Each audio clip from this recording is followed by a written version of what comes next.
The subcommittee will come to order. The chair recognizes himself for 5 minutes for an opening statement. Today's hearing on the Independent Payment Advisory Board comes at a crucial time. It is a crucial time for health reform in general. It has been almost 16 months since the passage of President Obama's massive overhaul of the health care system. And as the multitudes of provisions in the law go into effect, we're beginning to get an idea of how our health care system would look under PPACA. The fundamental concept underlying the administration's approach to health reform is that the government or a group of government-appointed experts knows better than patients and their doctors which health care services are valuable. It is also a critical time for the Medicare program in particular. A quick look at a few numbers will remind us of the importance and timeliness of today's hearing. 10,000 seniors become eligible for Medicare every day. And according to the program's own actuaries, the program faces costs not covered by the Medicare tax of more than $30 trillion over the next 75 years. This staggering amount of money is more than double the current national debt. One of the most worrisome provisions in PPACA, and a provision that highlights the administration's fundamental approach to health reform, is the creation of the Independent Payment Advisory Board, or IPAB. The IPAB embodies what is objectionable in the President's health care system overhaul and how the administration's approach to health reform is fundamentally different from the Republican reform proposal. President Obama's health reform legislation was pushed through Congress without meaningful bipartisan debate. In like fashion, the recommendations of IPAB will be pushed through Congress with very little time for discussion or for the development of realistic alternatives to these recommendations that will then become law.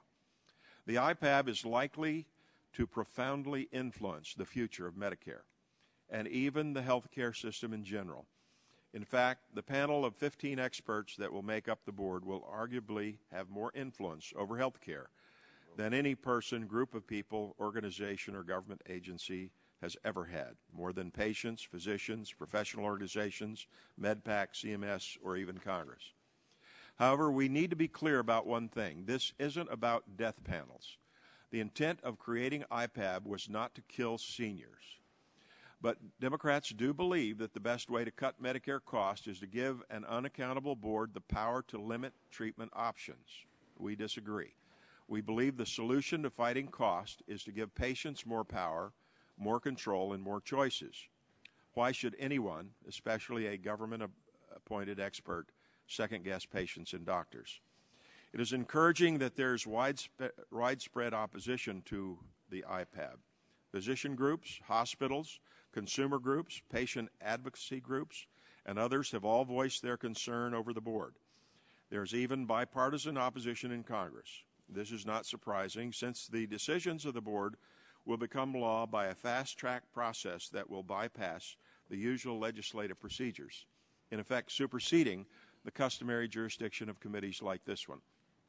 As Representative Pete Stark was recently quoted as saying when asked about IPAB, quote, "Why have legislators?" End quote. The time for substantial Medicare reform is now, and the decisions about how to achieve the necessary reform are crucial and fundamental to the future of the program. The Democrats would leave these decisions to 15 unelected, unaccountable government appointees. We believe that current and future Medicare beneficiaries know better.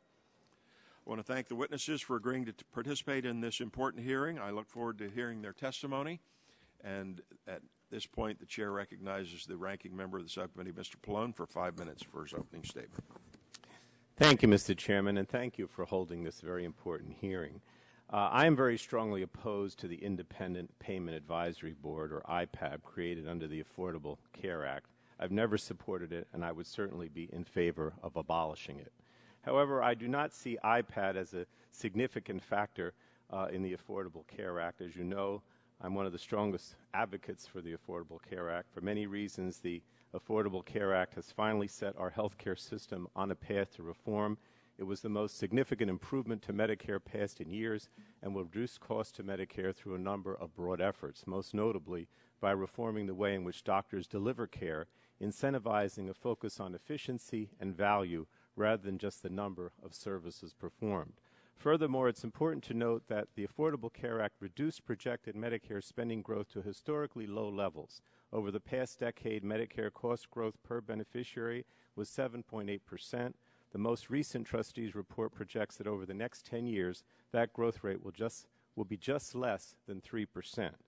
Now, it's becoming increasingly clear that the Republicans will use IPAB as just another way to oppose and deface the Affordable Care Act. But this issue, from my perspective, should be the furthest thing from partisan. It is an issue that I believe all legislators from all political backgrounds should take concern. It's about the legislative and executive branches. This is about congressional prerogatives being limited.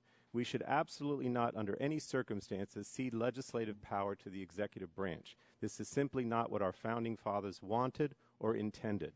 IPAB, like other independent commissions, encroaches upon our legislative authority. Indeed, I'm opposed to independent commissions or outside groups playing a legislative role other than on a recommendatory basis. It's not the job of an independent commission to get involved in congressional matters, in this instance, health care policy for Medicare beneficiaries. We've had the counsel of MedPAC for a long time, but MedPAC is just that. It's counsel. Nothing MedPAC recommends is automatic. When Congress agrees, it enacts those recommendations. When Congress disagrees, we ignore those recommendations. This is how the process should work. This is how the process should continue.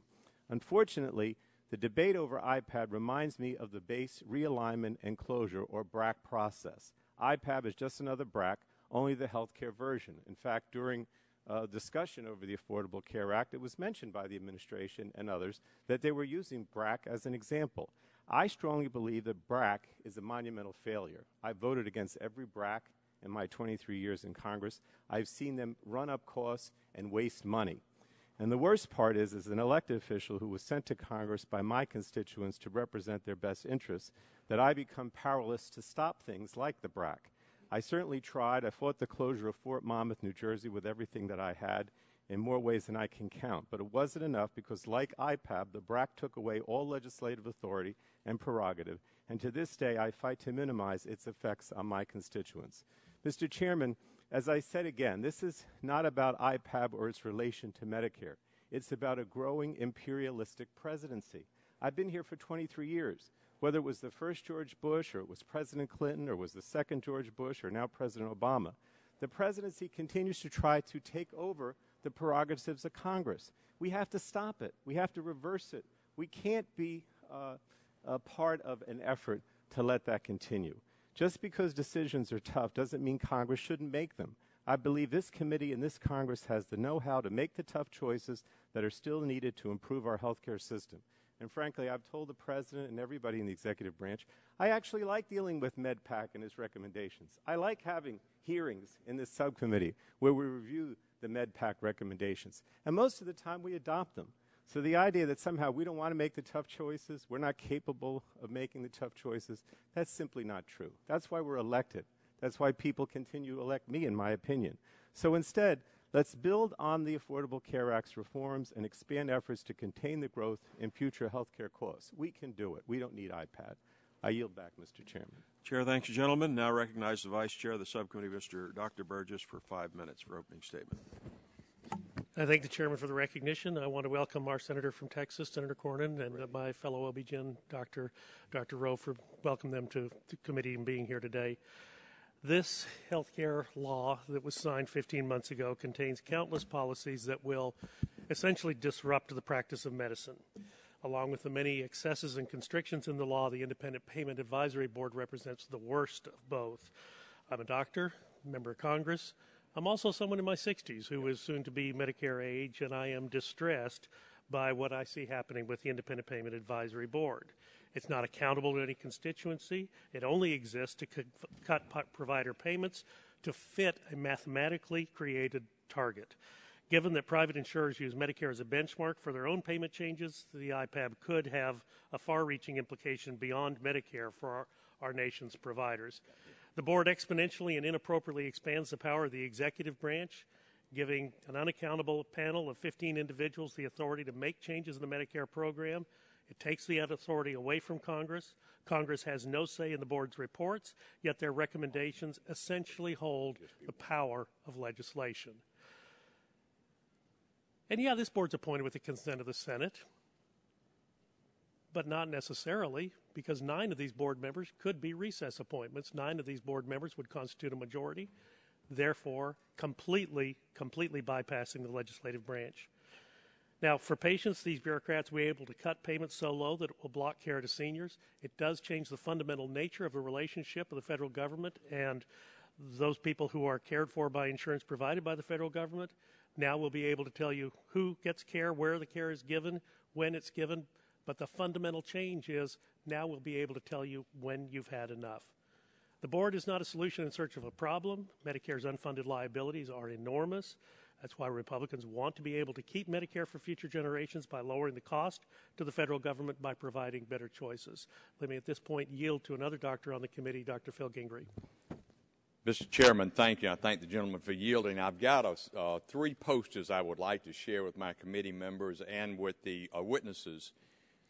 This first poster, President Obama's chief medical officer, and this is a quote: "Most people who have serious pain do not need advanced methods. They just need the morphine and the counseling that have been available for centuries," end quote.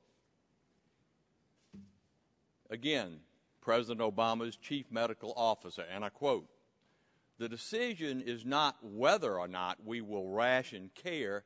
The decision is whether we will ration with our eyes open." And the last slide, again, from President Obama's chief Medicare officer: "I cannot believe that the individual health care consumer can enforce through choice the proper configurations of a system as massive and complex as health care. That is for leaders to do." If anyone has any questions as to why members of Congress are opposed to what has been deemed a denial of care board, as you just heard, I would simply suggest you read carefully the words of the head of CMS, Dr. Donald Berwick, and it's no surprise that he will remain interim head. You might even want to refer to him as Don Corleone. And I thank you for the time, and I would now like to yield to my physician colleague from Louisiana, Dr. Bill Cassidy. Thank you for yielding. I'm a doctor who for the last 20 years has worked in a hospital for the uninsured. And one of the reasons I ran for office is that well-meaning politicians would have well-sounding laws which would make the lines grow longer at my hospital for the uninsured. I have to say, with Obamacare, it's like deja vu all over again. Medicare is going bankrupt. Anticipating this, Obamacare has a provision of 15 appointed bureaucrats who have the ability to, almost in an unfettered fashion, decrease payment. Now, we say, Republicans, some Democrats, that this can decrease access. Defenders say, oh no, decreasing payment is not rationing. I ask those defenders to join me at my hospital for the uninsured, and I will show you the reality. So although I look forward to Secretary Sebelius' testimony, I feel like I've heard it before. A benign bureaucracy paternalistically looking after the interest of the individual while controlling global health care costs. It would be amusing if it were not so frightening. There is a better way, and the better way is to give the power to the patient, not to the bureaucrat. This is not where Obamacare is, but it is where I hope we arrive. Thank you. I yield back. Chair thanks the gentleman and now recognizes the ranking member of the full committee, Mr. Waxman, for 5 minutes for opening statement. Thank you very much, Mr. Chairman. There was an attack on Dr. Berwick. He was invited once to appear before our committee and was canceled out by the committee itself. Perhaps we ought to give him the opportunity to respond to some of these statements that have been made about his past writings. I regret to observe that this hearing today is very partisan and very hypocritical. It is partisan because this is another battle in the war waged since January by the Republicans to tear down the Affordable Care Act. When the Republicans passed their repeal bill through the House in January, we were promised that a Republican replacement would be right behind it. But we're now in July, and we have seen absolutely no sign of any Republican idea for addressing our nation's problems in health care. Skyrocketing costs, 50 million Americans without insurance, and uneven quality of care. This is an exercise in hypocrisy because of the utter fallacy of the pious arguments made on the issue of Medicare and costs. I've been around long enough to remember when doctors said, we didn't need any government program. We take care of poor people because that's our obligation. And now we're told we can't find a doctor because they're not paid enough. They don't feel it's their obligation to take care of the poor unless they're paid adequately. I understand that, but let's skip the piety about it. The main Republican attack on the Affordable Care Act is that we cannot afford it. Too much coverage, not enough cost reduction, they say. They ignore the CBO's estimates. They ignore the testimony from hundreds of economists and doctors and experts of all stripes. Republicans just assert it doesn't control costs. And then they attack the new law for comprehensive approach it takes to controlling costs. And they do it the old-fashioned way, through fear. Dr. Burgess has called IPAB Armageddon. Dr. Gingrich compared the Republican plan for Medicare unfavorably to throwing grandma off a cliff, but said that IPAB is worse than that because grandma could possibly survive the fall from a cliff, but cannot survive IPAB. Well, I have some concerns about some aspects of IPAB, but I don't agree with the premise that we need IPAB to make Congress do its job. No one should think that the hyperbole of IPAB's Republican critics, rationing, death panels, faceless bureaucrats, pulling a plug on grandma, represents reality. It is a fact that IPAB is prohibited from rationing. It is also a fact that the savings CBO expects from IPAB over the next 10 years amounts to just $2 billion, less than 10% of what Republicans proposed to cut from Medicare, even before they would end the program in 2022 and replace it with their voucher plan. But the heart of the matter is Medicare and its future. What is the Republican plan for controlling costs in Medicare? Simple. End Medicare as we know it. The Republican plan shifts all of the burden for health care costs onto seniors, people with disabilities, onto the states. It will double costs for new enrollees in 2022 by $6,000 per person, according to CBO. For people with disabilities, including people in nursing homes, Medicaid cuts come almost immediately in 2013, meaning that people won't be able to pay for nursing home care or the home-based care that will keep them out of a nursing home in the first place. Republicans are seeking to end Medicare's guaranteed benefits, leaving seniors and people with disabilities on their own in the insurance market. They want to cut the program by $20 trillion over the next few decades. Fears about IPAB are hypothetical at this point and always leave alternatives to the Congress.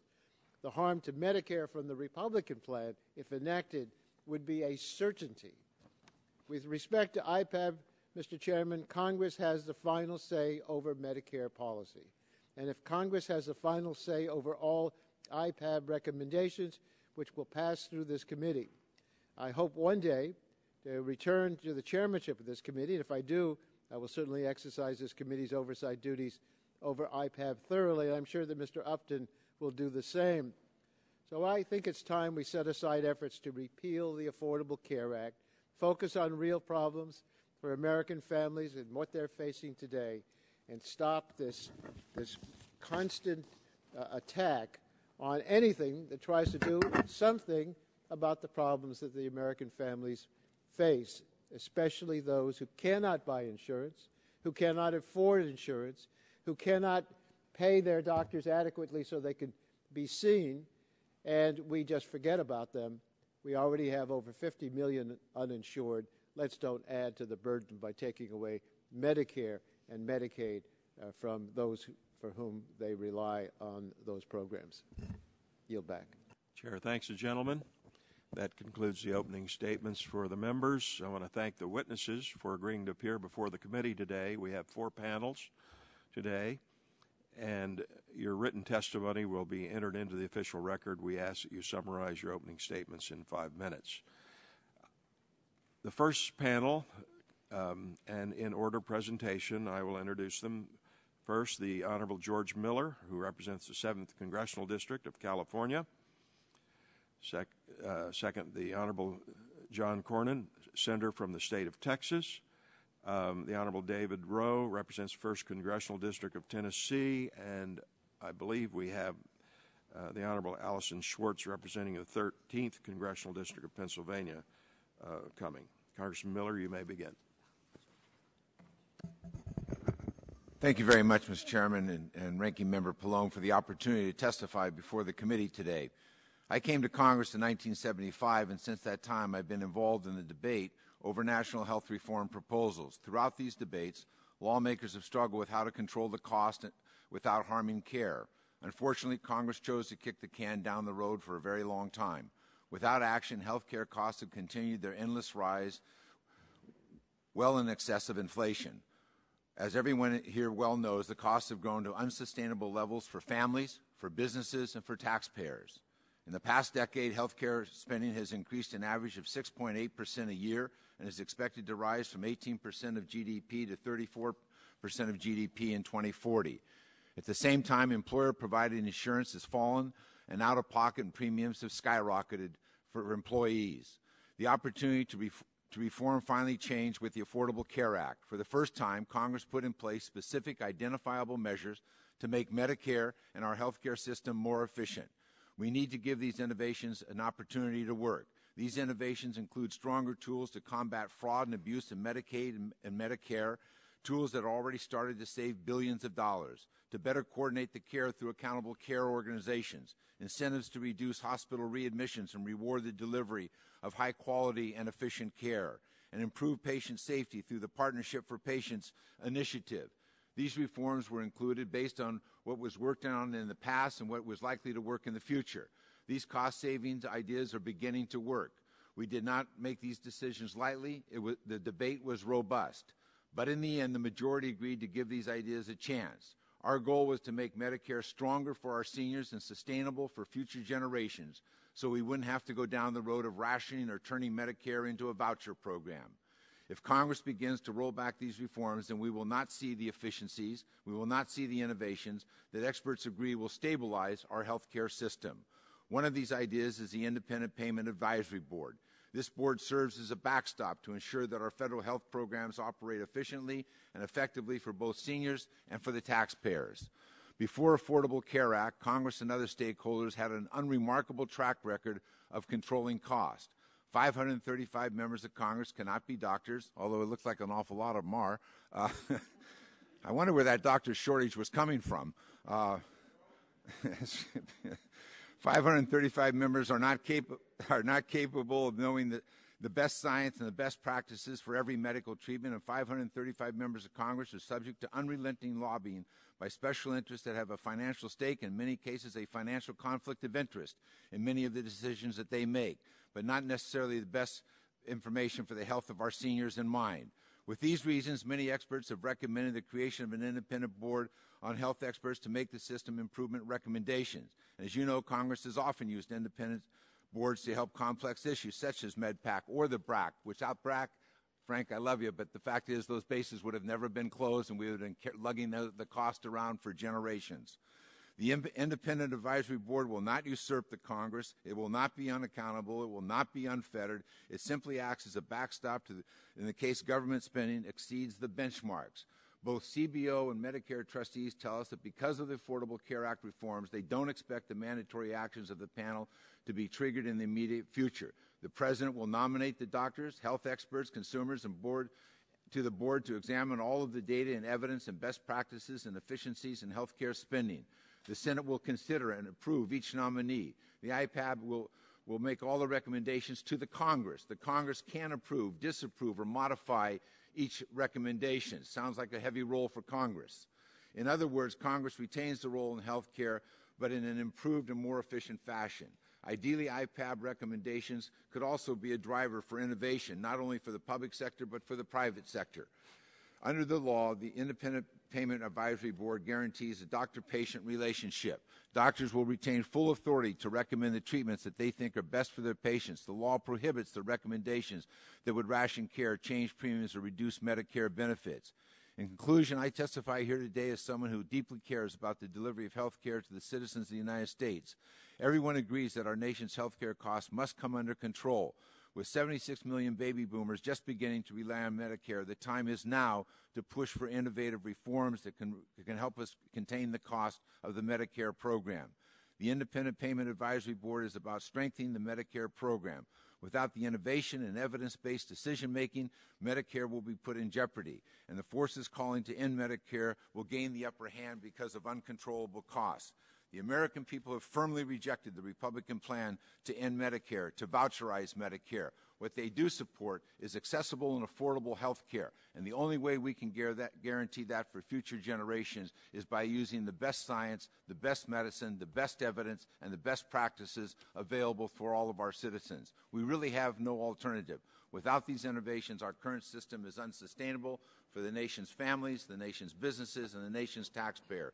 And I strongly support IPAB and would oppose any efforts by Congress to undermine it. And thank you so very much for allowing me to testify. Chair thanks you, gentlemen. Senator Cornyn, you may begin your testimony. Chairman Pitts, Ranking Member Pallone, and members of the committee, thanks for giving me the opportunity to testify here today regarding the Independent Payment Advisory Board created by the Patient Protection and Affordable Care Act. And unfortunately, this is a product that came from the Senate, not from the House. I'm sorry about that.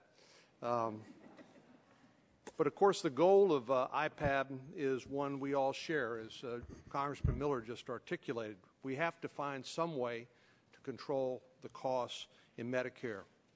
Medicare trustees have warned Congress that the program will be insolvent in 2024, which is 5 years earlier than previously predicted.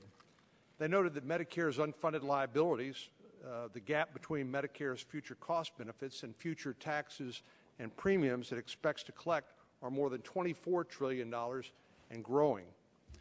The Medicare trustees have now issued a Medicare warning every year since 2006, in which they've alerted Congress that more than 45% of Medicare's funding will come from general revenues.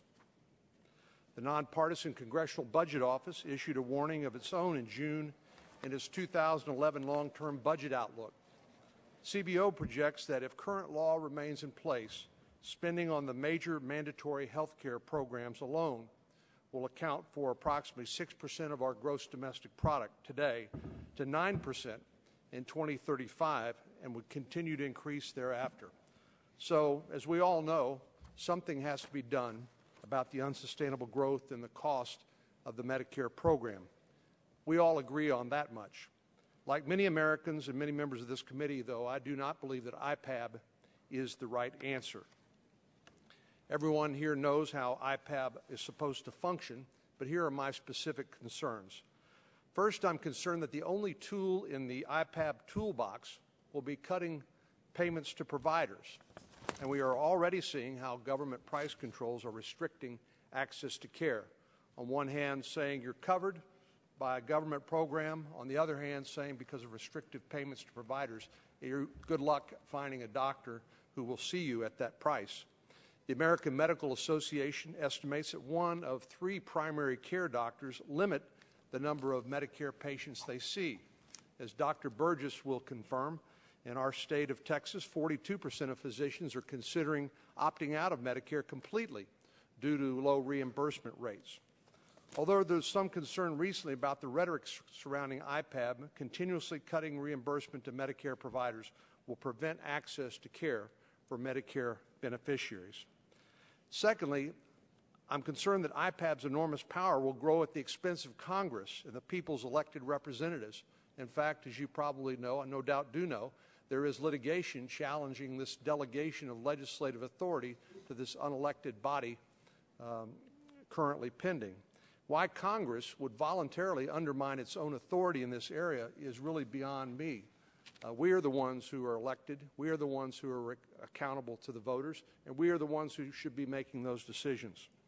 Congress created the Medicare program in 1965, and it should be Congress that is held accountable to the seniors who use Medicare as their health care system. But as you know, IPAB has a different approach. Seniors subjected to IPAB recommendations cannot challenge the recommendations in court or remove members of the board. There is no accountability. The only way a member of the board can be removed is by the president for neglect of duty or malfeasance in office. My concerns should be familiar to many of you because these are the same concerns I'm hearing from you and from my constituents, and which I suspect you're hearing from your constituents as well. Scott and White Healthcare in Temple, Texas recently wrote me in support of the bill on the Senate side that I'm sponsoring, repealing IPAB. They write, Scott and White Healthcare is supportive of initiatives to identify fraud and waste in the healthcare system and to incentivize high-value healthcare in this country. But we have concerns and questions about the process that will be used by IPAB to implement cost savings in Medicare.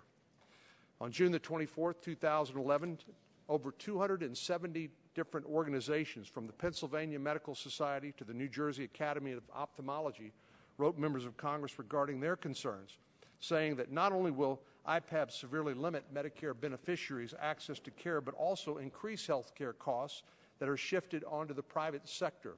And we are all very familiar with the cost shifting that goes on when the government reimburses at a lower rate, and those with private insurance or private pay have to pick up the slack. They also cited concerns about IPAB's lack of accountability and inability to improve the quality of care in the Medicare program. I want to thank the chairman and the ranking member and this committee for being skeptical of the IPAB from the beginning and for supporting repeal now. Of course, this is not a partisan issue. This is not part of an effort to repeal the health care bill.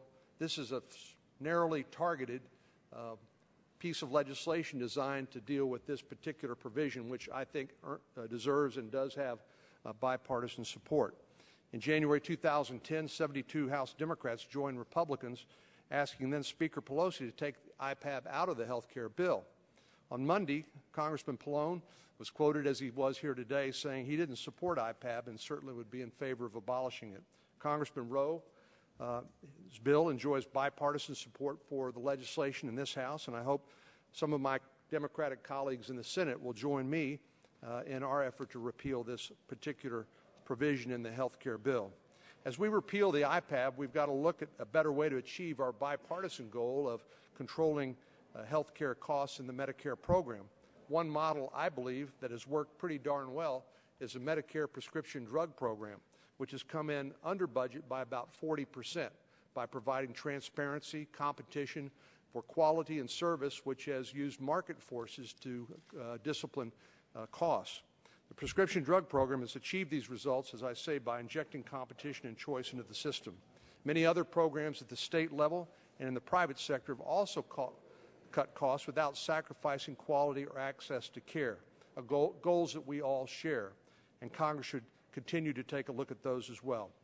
In conclusion, Mr. Chairman, let me just say that Medicare beneficiaries have paid their hard-earned money into Medicare for years, and it should be these same beneficiaries, their families and providers, who determine the health care that is right for them.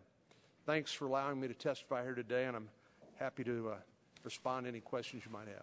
Chair, thanks, gentlemen. And now, Mr. Chairman, could I ask unanimous consent that the letters that Senator Cornyn referenced from the Scott and White Clinic and New Jersey Medical Association be made part of the record today? Okay, could we see those, and then we'll act on that if we Absolutely. get copies. Thank you. Congressman Rowe, you're recognized for 5 minutes. Thank you, Chairman Pitts and Ranking Member Pallone and members of the subcommittee. Thank you for inviting me here to testify today, and I applaud the subcommittee's effort to shine a light on the danger posed to seniors by the Independent Payment Advisory Board, better known as IPAB.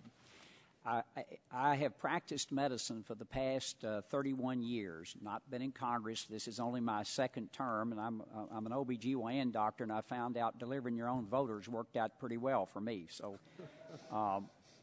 but I firmly in my core believe that health care decisions should be made between physicians, the patients, and their families, not by a board appointed by the president or anybody else, Republican or Democrat.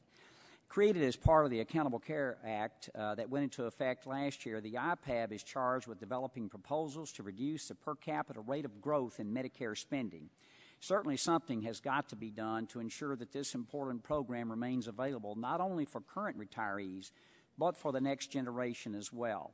The Medicare trustees recently projected that the Medicare Trust Fund will go bankrupt in 2024, and it's been stated the Congressional Budget Office says that the fund will exhaust even sooner in 2020. We already know what President Obama's plan to save Medicare is the $500 billion in cuts to the program and the IPAB. The cuts speak for themselves, but the American people deserve to hear the truth about the IPAB as little more than a roadmap to potentially rationing care. Now, some say that the Accountable Care Act expressly prohibits rationing, raising revenues or beneficiary premiums, increasing cost sharing, or other restrictions on benefits.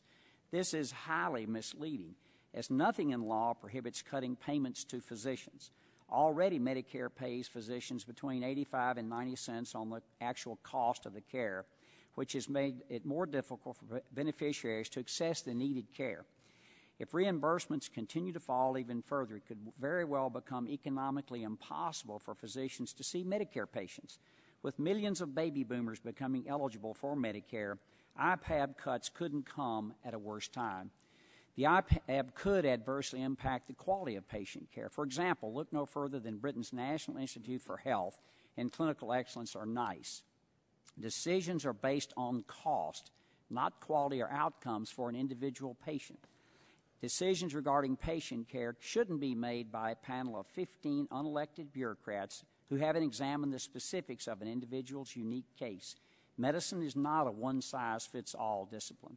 What is effective for treating one patient may be harmful for another. By centralizing medical care decision-making, the IPAB would put a Washington bureaucrat squarely between patients and the care recommended by their doctor. In addition to degrading access to and quality of care, IPAB has two significant structural problems. It's both unaccountable and unworkable. The board is empowered to make recommendations regarding Medicare without any input from Congress. Don't just take my word for it. The former OMB director, Peter Orszag, called the IPAB the single biggest yielding of power to an independent entity since the creation of the Federal Reserve. Even after the IPAB makes its recommendations, the hands of the Congress are still somewhat tied. The proposal will be considered under fast-track procedures, and without 3/5 vote of the Senate, Congress can only modify the types of cuts, not the size. And if Congress fails to act on the board's recommendations, they automatically go into effect. This isn't government by the people. It's instead government by the bureaucrats. Questions have also been raised regarding IPAB's ability to function as it's designed. In reference to IPAB, the CMS Chief Actuary, Richard Foster, wrote in the April 2010 memo that limiting the cost growth per beneficiary to a level below medical price inflation alone would represent an exceedingly difficult challenge. The CBO, on the other hand, projects no savings resulting from IPAB over the next 10 years. In both cases, these expert analyses suggest that IPAB will not yield the results promised by its proponents. Further, the legislators who created the IPAB made it clear that they want this board to impact more than just Medicare. The Accountable Care Act requires the IPAB to make recommendations about how to restrain private sector health care cost growth as well. While these recommendations do not automatically go into effect, they will no doubt serve to encourage private insurance companies to cut provider payments. Ultimately, cuts to provider insurance payments will result in even less access for Medicare beneficiaries because most providers shift costs onto private insurance to make up for Medicare losses. So everyone loses under this scenario. While it seems that there is little that our two parties can agree on in the current environment, both sides have acknowledged that the IPAB is a terrible idea.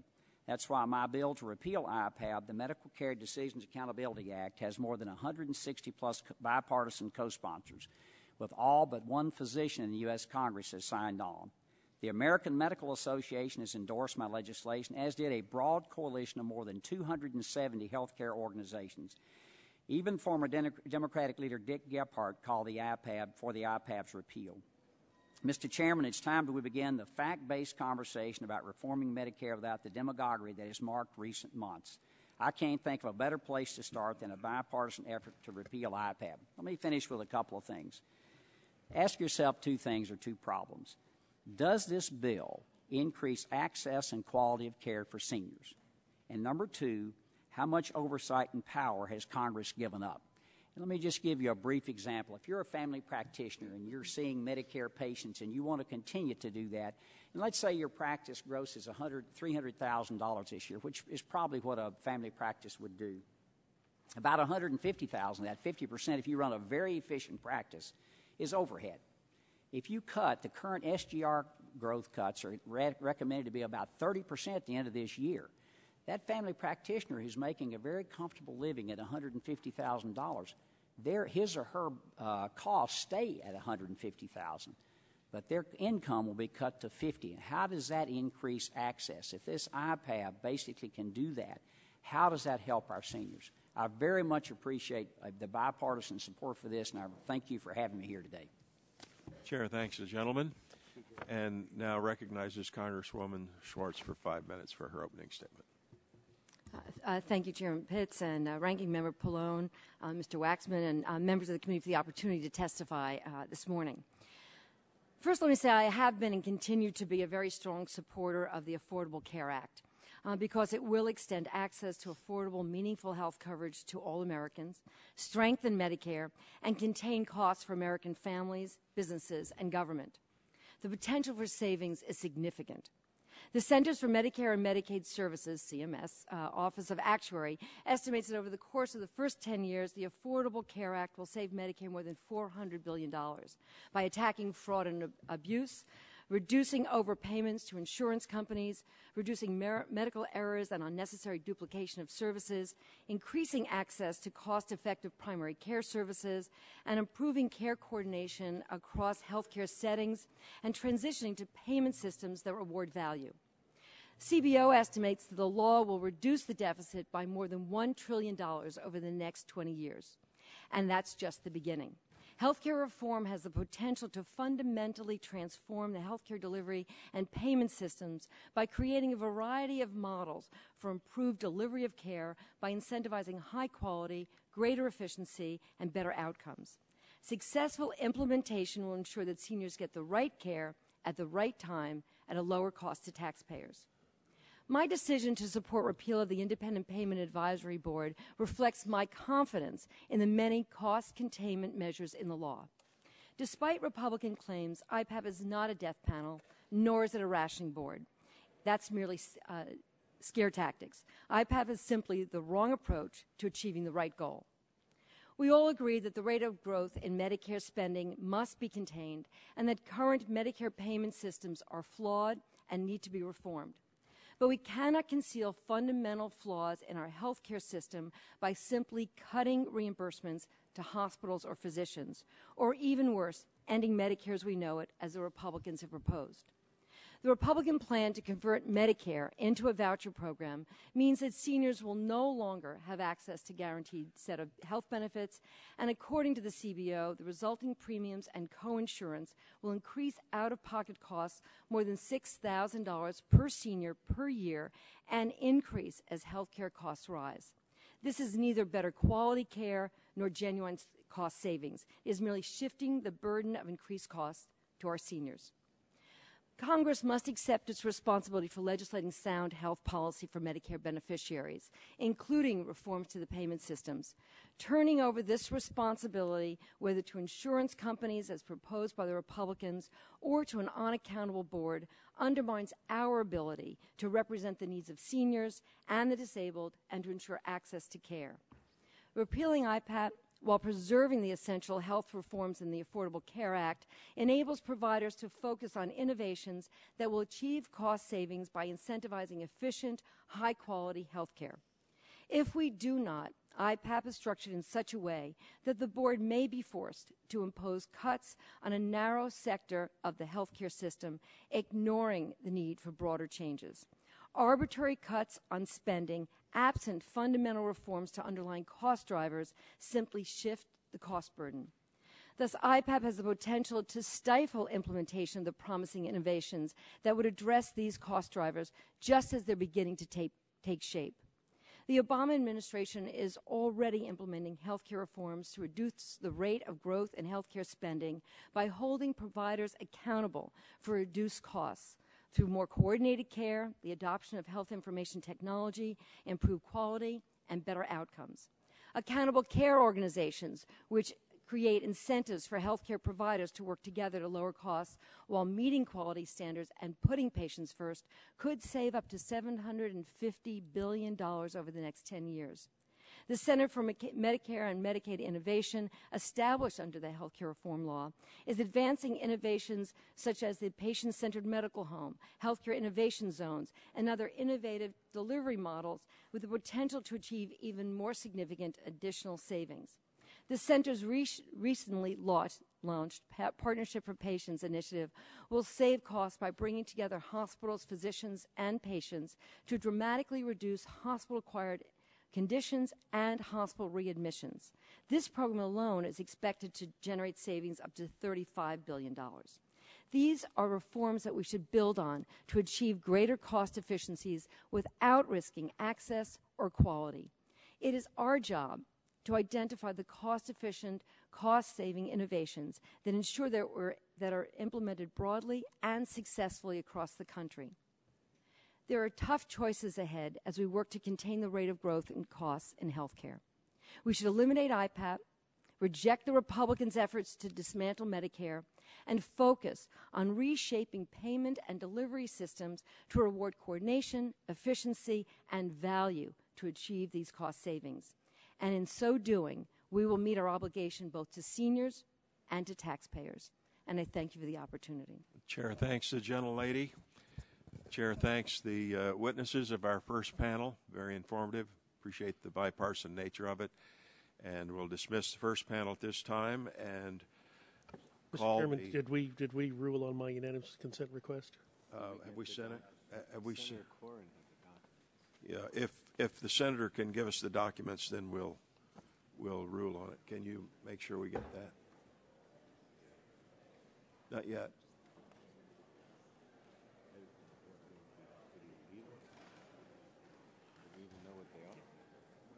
Can you get them? We'll act on it later. The second panel consists of a single witness. The Honorable Kathleen Sebelius is the United States Secretary of Health and Human Services. We welcome the Secretary to the hearing.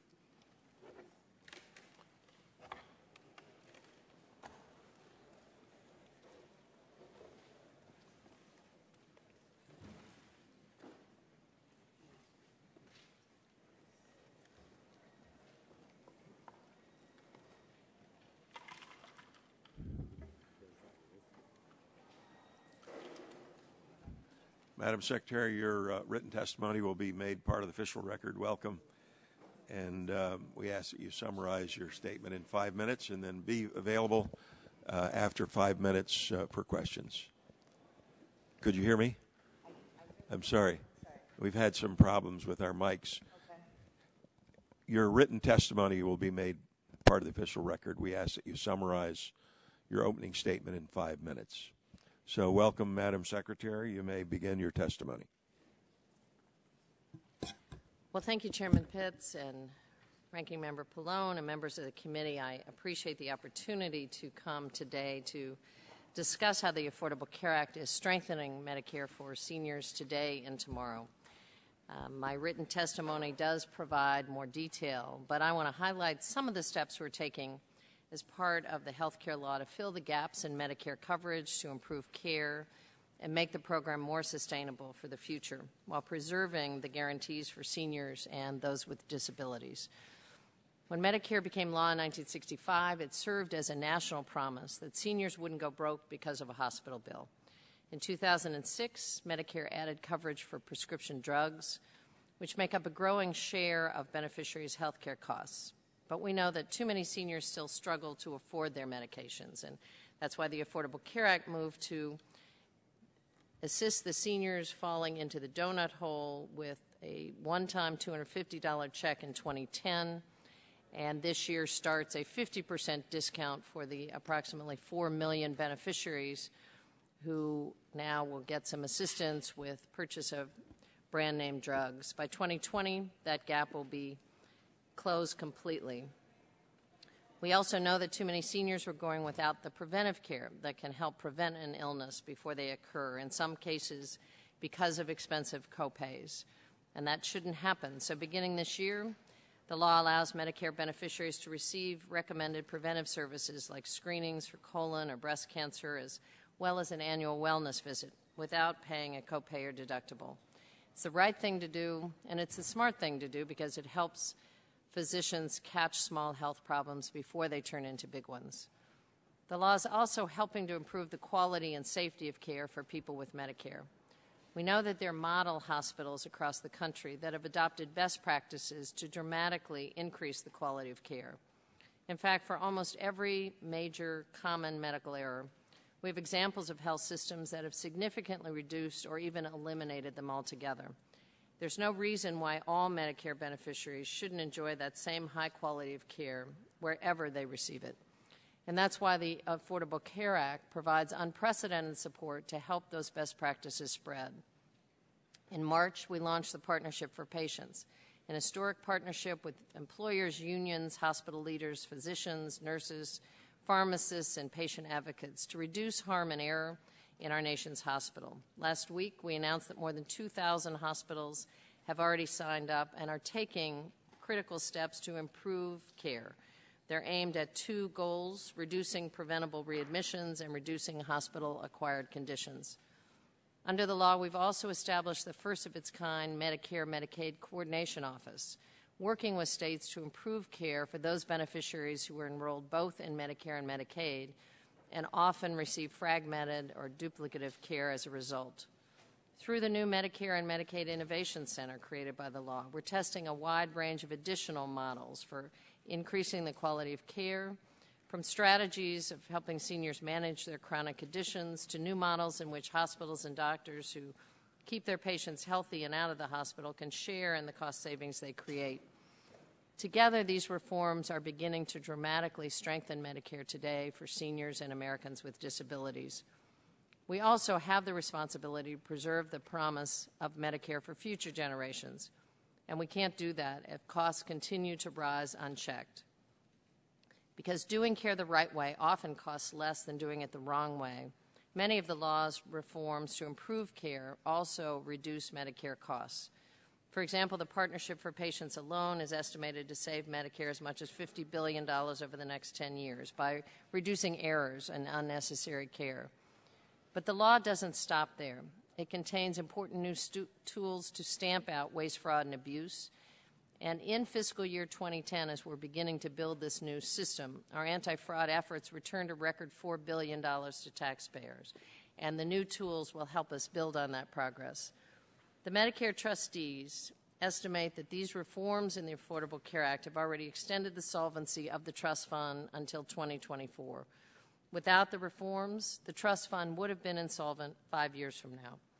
But when it comes to Medicare's future, we can't take any chances. And that's why the law also creates the Independent Payment Advisory Board, or IPAB, a backstop, a fail-safe to ensure Medicare remains solvent for years to come. IPAB is comprised of 15 health experts, including doctors, other healthcare professionals, employers, economists, and consumer representatives.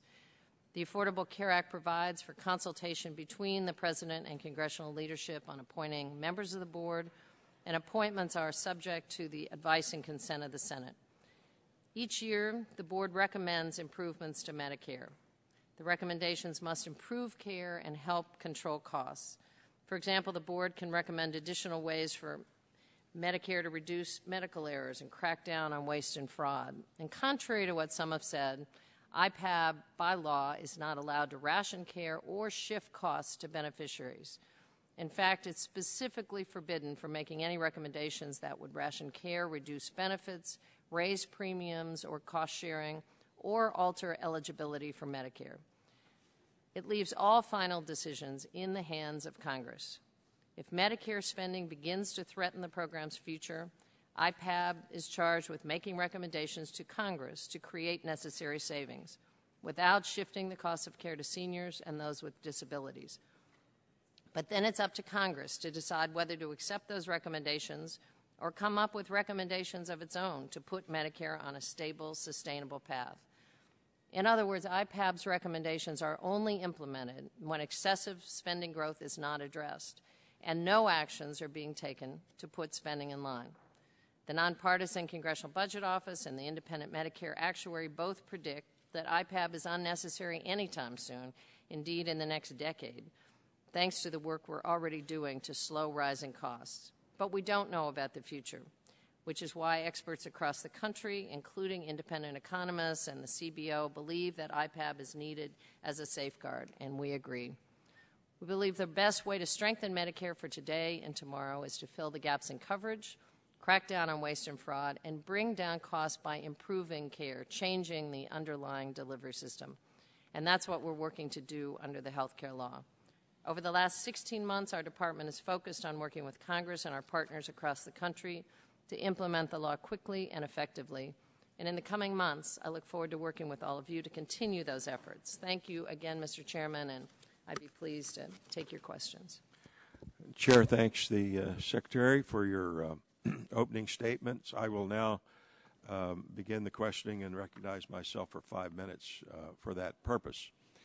And I have a couple of questions I'd like to ask you to respond yes or no. Very concerned about IPAB. And assuming the cap is reached, suppose we reach a situation where IPAB then kicks in. I'd like to walk through a couple of potential scenarios. Is it possible for IPAB to cut provider payments for dialysis? Yes or no, if we reach that situation? Mr. Chairman, the IPAB is directed by law to take into account any cut in provider services before they make recommendations. But the answer is yes, they may cut provider payments. They don't make any cuts whatsoever. They make recommendations to Congress. For cuts in dialysis. So if they make a recommendation for cuts for payments for dialysis, if those occurred, would at least some providers no longer be able to provide dialysis services? Yes or no? Mr. Chairman, I have no idea what the scenario is, what the recommendations are, and what Congress would do with those recommendations. But I assume that we would have that information if we had a real example. If their recommendations took place, would some... What are the recommendations, sir, and what is the payment cut, and what is the rate at which providers would be repaid, and in what scenario, and over what kind of period of time? I have no idea. Is it possible that some providers could be cut? By... If those recommendations took place? If Congress accepted the recommendations and made a decision that cuts in dialysis were appropriate, I assume that there could be some providers who would decide that that would not be a service they would any longer deliver, the same way they do with insurance coverage each and every day, that providers make determinations if whether that they'd be part of the occurred, network. Would fewer providers, as you have suggested could occur, mean that some seniors would have to wait longer for dialysis? Yes or no? Mr. Chairman, as you know, any cut in services, certainly cost shifting to beneficiaries, could mean huge reductions in care that seniors would have the opportunity to receive. What we have right now is guaranteed benefits. What I think the House Republican plan would do is shift that to a guaranteed contribution, which would dramatically change the ability of seniors to access care. Yeah. In this case, we're talking about the law, not a proposal in the Republican budget. IPAB is commanded to save money by cutting reimbursements. They will have to make the decisions about which services are more or less critical, what patients can wait longer. Is that not rationing?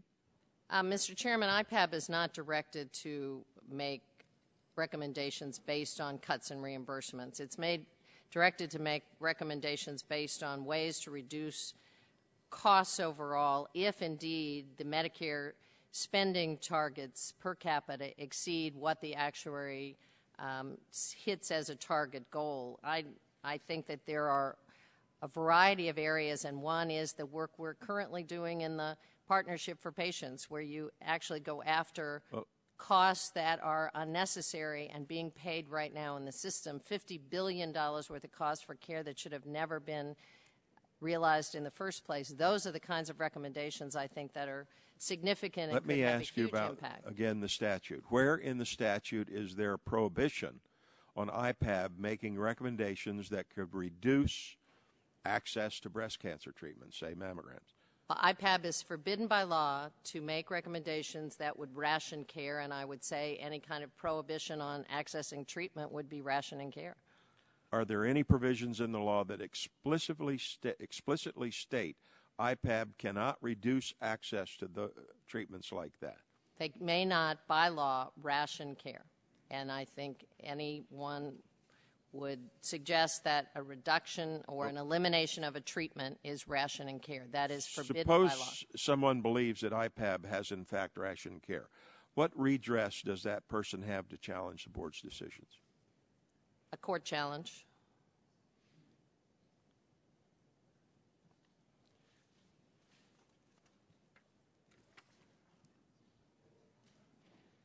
Are the board's recommendations exempt from judicial or administrative review? The judicial oversight that is limited is really, I think, regarding my or any future Secretary of HHS implementation of recommendations when they have followed the law. I don't think anyone, certainly our General Counsel, feels very strongly that nothing would, and that language is consistent with language that's currently in the Medicaid statutes, Medicare statutes as they move forward. Nothing would certainly give either the IPAB board or a future Secretary of HHS or the current Secretary of HHS any ability to violate the law, and that would always be subject to judicial review. Chair, thanks, gentlelady. Recognize the ranking member, Mr. Pallone, for 5 minutes for questions. Thank you, Mr. Chairman. Madam Secretary, while today's hearing is on IPAB and its consequences to seniors, we've yet to hold a hearing in this subcommittee on the Republican plan for Medicare, even though I've asked for that many times. And as you recall, the Republican budget ends the Medicare program.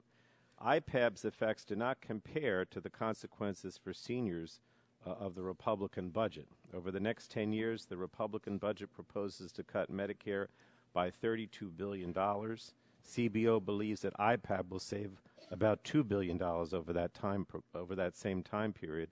So the Republican budget would cut 13 times as much in the next decade, and that's even before they begin their plan to end Medicare starting in 2022. I hear the Republicans accuse the Affordable Care Act of rationing care. First, it was the death panels, then the government takeover, and now it's IPAB. But the Republican plan for Medicare was so destructive, it would actually end Medicare's guaranteed hospital benefit. It would actually end Medicare's coverage for surgical care and for chemotherapy. And coverage for all of those services would be entirely dependent on whether you could first convince a plan to cover you, and then on whether the plan includes hospital services or chemotherapy in its benefit package. And as you know, these kinds of problems are endemic in the individual insurance market, and that's why we have so many uninsured today, and that's why we passed the Affordable Care Act to guarantee a good benefit package and eliminate a lot of the discrimination. I just wanted to ask you, what do you think the Republican budget plan would mean for beneficiaries who would no longer have their Medicare benefits?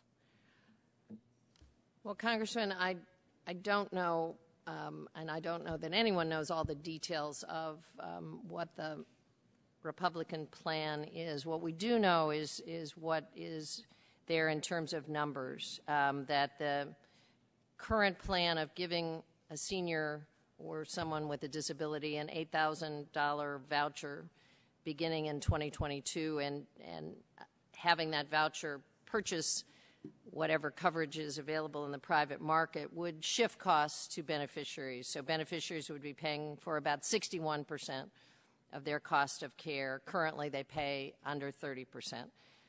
Within 8 years, they'd pay closer to 70% of the cost of care. In fact, an average senior who's relying on Social Security would be paying about 60% of that Social Security check in 2022 for health care. Right now, it's about a quarter of the Social Security check. So there'd be a huge cost shift.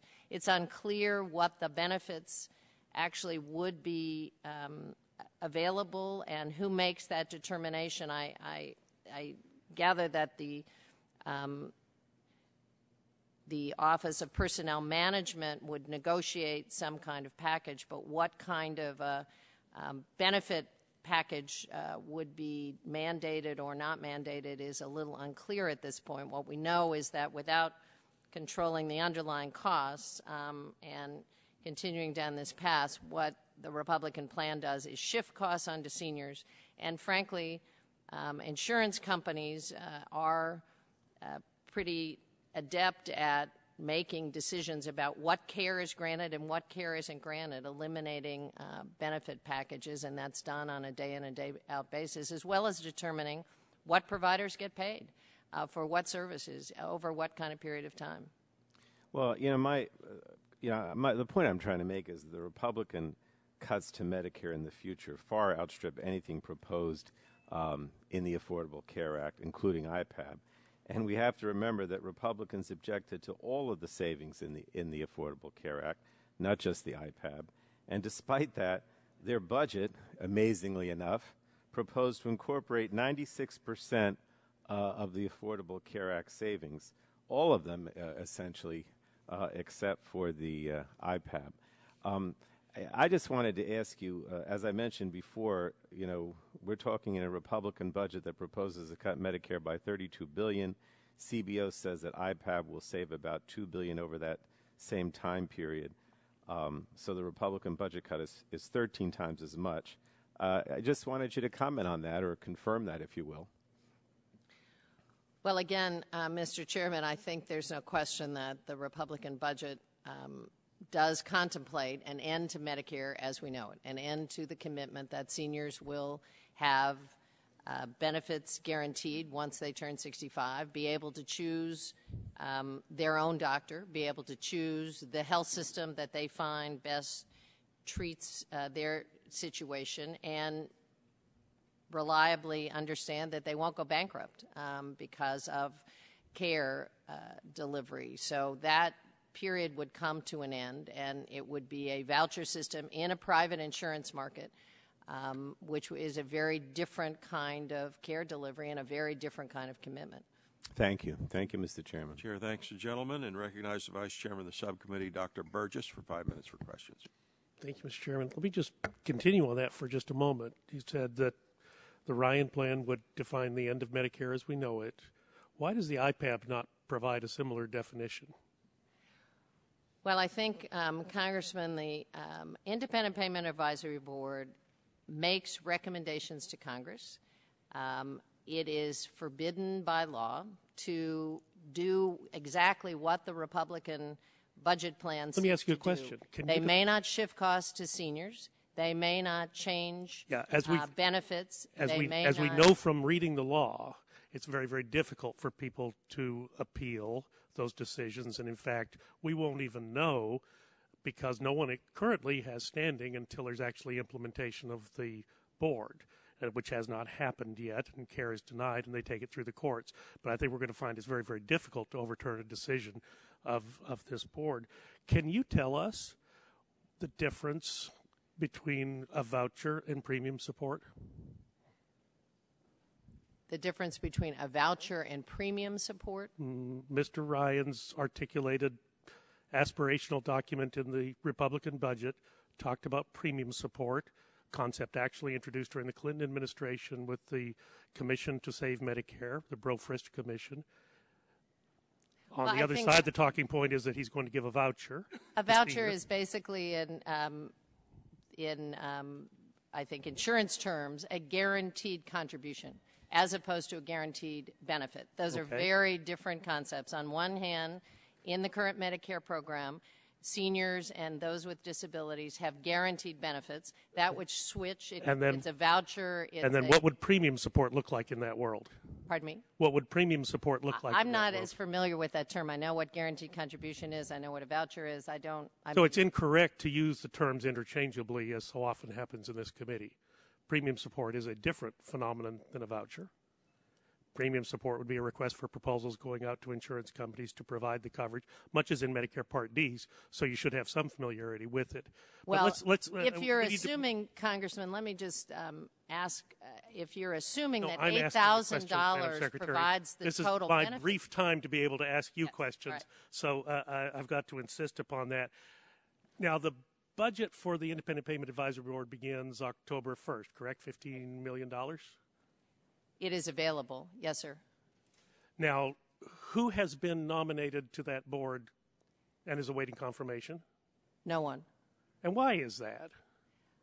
Well, I think, Congressman, the board is not activated until 2014, and I know that the President is in discussion with a number of potential nominees, and I know he has consulted with various members of Congress, but it will be appointed and up and running at the time. So can we keep that $15 million that is due October 1st? Because you apparently don't need it to set up the board because... We have no intention of using money before there is a board up and running. Well, who does the check go to? I don't think there is a check. I think there is money available that we would draw down. It is a... Can we have that money back? We're in a debt crisis. You may have heard. I understand. I can assure you there will be no drawdown on the Treasury of $15 million until there is a board and a functioning operation. Now, on this board, are they available to be a recess appointment by the President so that they would not be subject to Senate confirmation like your head of CMS is? I am not a lawyer. I can't answer that question. I have... Well, the CRS report that's available on this indicates that there would be the availability of a recess appointment. I count 9 that wouldn't require input from either the Speaker of the House or the Minority Leader on the Senate side. So 9 would be a majority, but in fact you don't even need a numbers majority. You just need a majority of those who've been appointed. Is that correct? That's correct. Let me ask you this. It looks like in statute that you could not have a majority of the board made up as physicians. Is that correct? My understanding is that the prohibition is, yes, that a majority could not be practicing physicians. Well, who can make up the majority? I mean, the definition of who can be the members is actually a little bit vague. It's peoples with a national recognition for their expertise in health finance. That's an odd pool, but they can actually make up the majority? Well, I think, Congressman, the So think tanks can be the majority of this board? The characteristics of the board members are modeled after the characteristics that were defined for the MedPAC board members, which have very similar kinds of backgrounds and abilities. The very significant difference is that there is a very strong conflict of interest barrier for the IPAB where they could not be receiving payment from the system and making recommendations at the same time. The man who would have been your predecessor, but he actually didn't get confirmed, Tom Daschle, wrote a book called Critical. I don't recommend anyone buy it. But he talks about this board. This board was something that he extolled in this book to a great degree, but it was actually patterned more after the Federal Employee Health Benefits Program, which is in fact employer-sponsored insurance. Is it your vision that at one day this board can be spread to further than just the Medicare world, but could actually control the private health insurance world, much as the Center for Consumer Information Insurance Oversight now envisions controlling the private insurance market as well?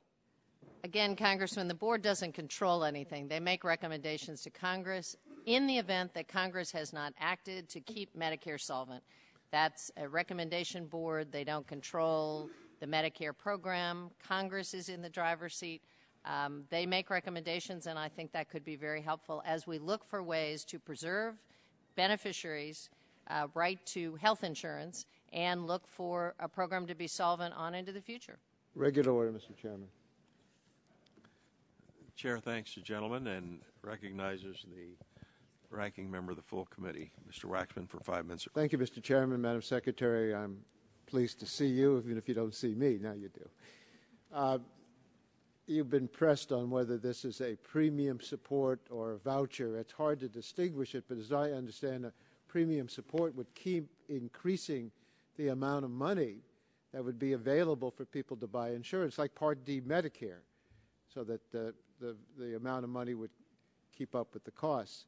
A voucher, as I understand being proposed by the Republicans, although we haven't seen detail, is a defined contribution with no increase, no matter what the cost increases may be in medical care. But I want to explore with you a different issue. We're hearing a lot today about all the things that IPAB is allegedly going to do to the Medicare program.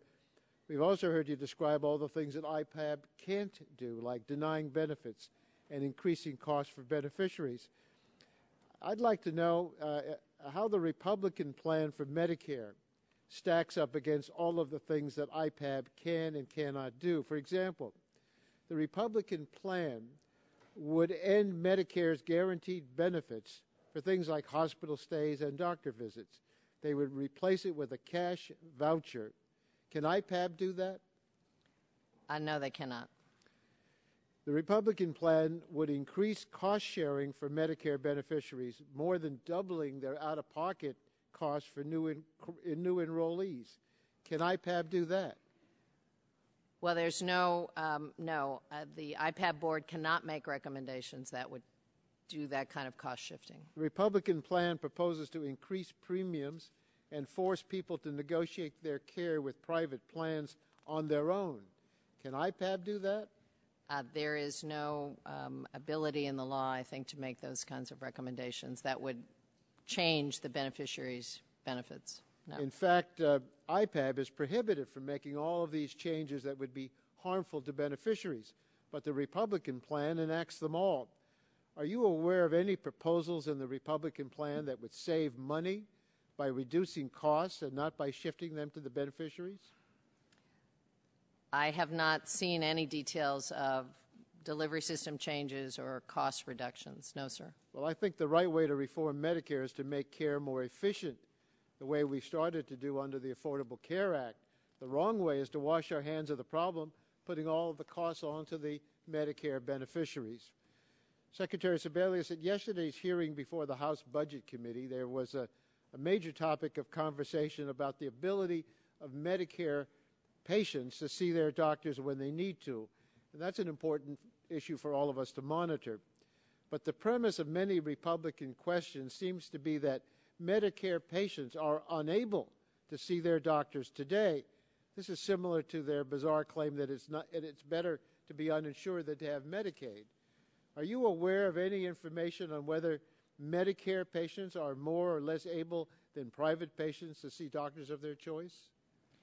No, sir. In fact, about 98% of the physicians in this country are enrolled in Medicare. I know that there are pockets in communities where doctors are just overbooked, but that would apply to private pay and Medicare patients. Surveys from the Medicare Payment Advisory Commission and numerous other independent surveys all confirm Medicare patients have access to care, at least as good as the access private insurance patients enjoy, if not better. That's for primary care and for specialists. Now, certainly, we need to address the SGR if we're really going to guarantee access in Medicare for the future. But that problem exists whether we repeal IPAB or not. There's another problem with the Republican claims about access problems under the Affordable Care Act, Medicare savings. Republicans adopted all of those savings provision in their own plan until they end the program in 2022. The Affordable Care Act is the Republican plan for Medicare, excluding IPAB. Do you know, Madam Secretary, how much of the Act's Medicare savings was from the IPAB? I'll tell you, because you may not know. It was 4%. Yeah. 4%. So Republicans embrace 96% of the Act's cost savings in Medicare. They pile on trillions in cuts over the next several decades when they end the Medicare program, and they suggest that Affordable Care Act will cause access problems, but that their voucher plan won't. It doesn't add up, and it doesn't make sense. I want to ask you one last thing about, well, I'll tell you what, I'd go over my time, and I would like to give other members their opportunity to ask questions. Thank you for being here. Thanks for responding to the questions. Chair, thanks the gentleman, and recognize the gentleman from Georgia, Dr. Gingrey, for 5 minutes for questions. Mr. Chairman, thank you. Madam Secretary, thank you for appearing. You know, we're here to talk about IPAB, Independent Payment Advisory Board, not today at least, to express our outrage over Obamacare in general, but it seems like the discussion has expanded a bit, maybe on both sides of the aisle. I must say I'm a little bit surprised on the question in regard to the difference in a voucher and premium support You seem to struggle just a tad over that. A voucher, as I understand it, is sending someone a check on a monthly basis to spend on health care at their own volition. They could basically, I guess, sign up for holistic medicine. They could have an acidity bag around their neck. They could essentially do anything they wanted to with that voucher, whereas premium support in the plan for prosperity, the Republican plan to reform and save Medicare for our current seniors and our future generations, is talking about premium support where the Center for Medicare and Medicaid Services, basically where the senior designates they want to purchase their health insurance, a plan that best fits their needs. That premium is advanced to the insurance company as payment for those services. It doesn't go directly to the patient. So that's the big difference in a voucher versus premium support, and I think we should describe it accurately.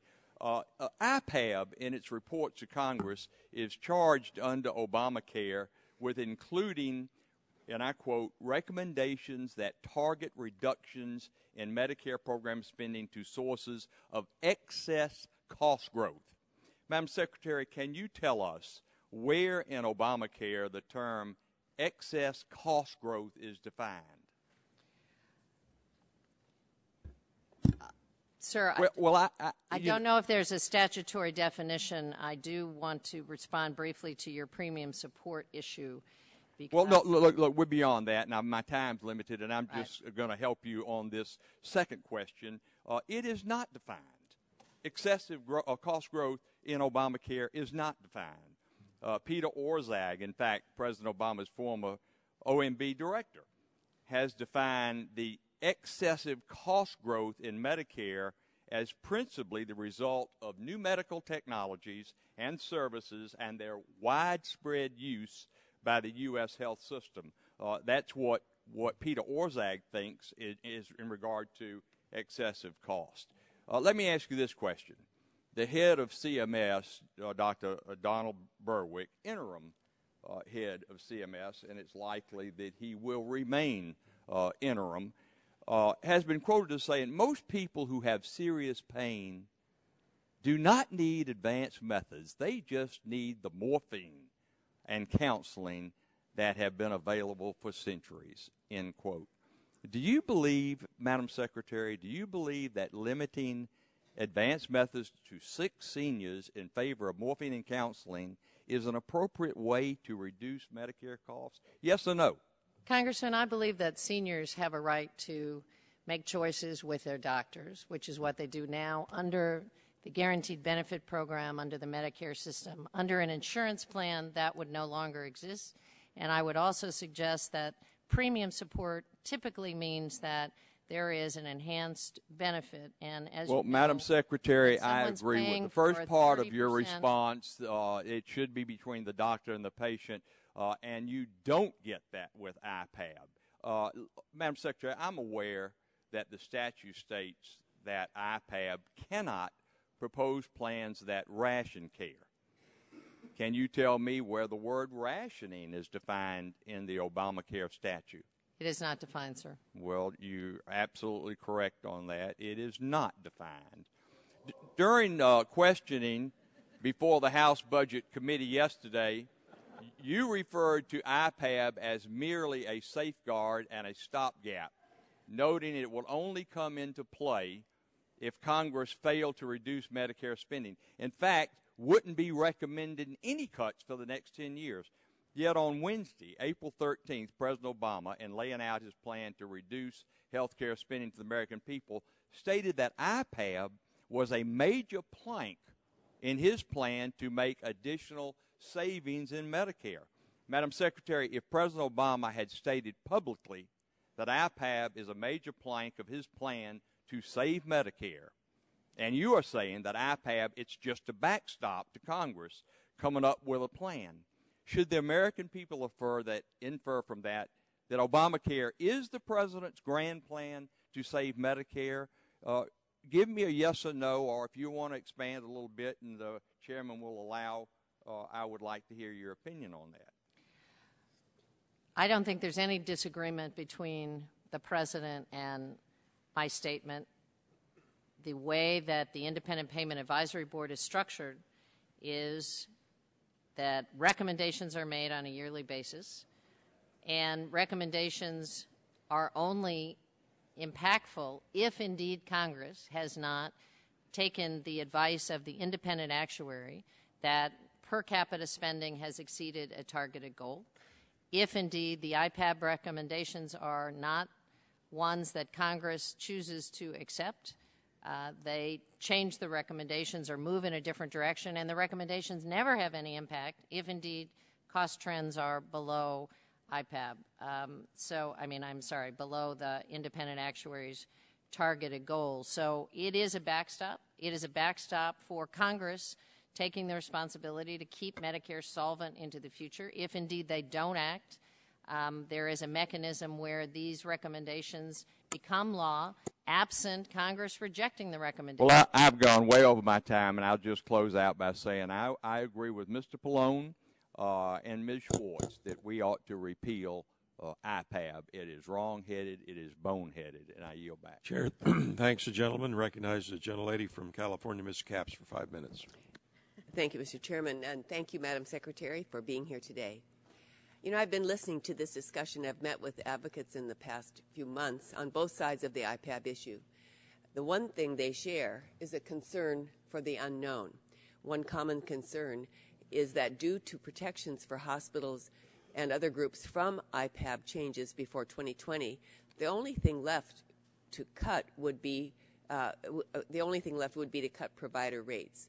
Others note that this is not true. We've heard the same kind of discussion today. Can you please address this issue? What could IPAB recommend other than provider payment cuts? Well, I can give you a few quick examples of things that are on the table as we speak. For years, there was a recommendation out of MedPAC, who can only make recommendations that we look at the overpayment to Medicare Advantage plans. That was never accepted by the United States Congress, and yet when the Affordable Care Act was put together, Congress decided that that was an appropriate area to look at. Medicare Advantage, the private market strategy for Medicare, which was supposed to introduce competition and choice and drive down costs, now runs at about 113% of the fee-for-service plan with no health benefits. So Congress implemented the changes recommended by MedPAC for years, and over the course of the next 10 years, the Congressional Budget Office says about $140 billion will be saved. That is an example of the kind of strategy that has been on the table. If it had been implemented years ago, $140 billion less would have been paid out over the last decade. But an overpayment, no health benefits, seniors will still have choices. We have a very robust program. We've begun to decrease the overpayment to Medicare Advantage plans. But I think that's a strategy that is in the Affordable Care Act. It is exactly the kind of strategy that I think is anticipated by this independent board. Thank you. Conversely, the Republican majority has voted unanimously to essentially end the current Medicare program. The known, now not hypothetical, but known result would be a doubling in out-of-pocket costs for beneficiaries who would get a limited amount voucher to cover a fraction of the cost of private insurance. It would leave our seniors and persons with disabilities on their own to haggle with insurance companies without any guarantee that there would be any policies available to them, let alone that they would be affordable. Madam Secretary, some talk about the Republican plan as a way to cut costs, but all I see is a huge cost shift, placing the financial burden on seniors with limited incomes without any meaningful reforms in the plan to actually address the overall cost of health care. Are there, as you have analyzed the Ryan budget plan, are there any cost containment strategies in it that to privatize Medicare? Does that privatizing include any cost containment that you notice?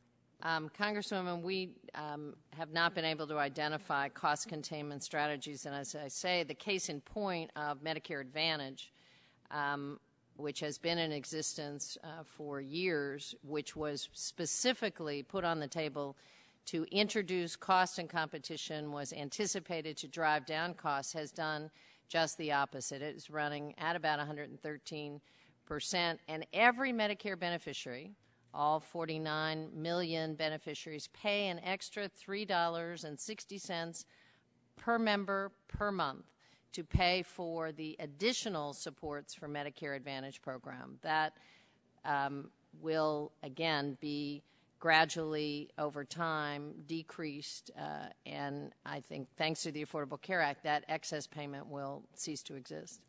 I think all of us in Congress understand the need to rein in health care spending.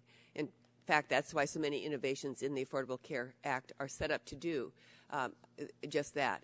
Can you now, I just have a few seconds, you have a few seconds, if you could talk about some of those aspects of the law.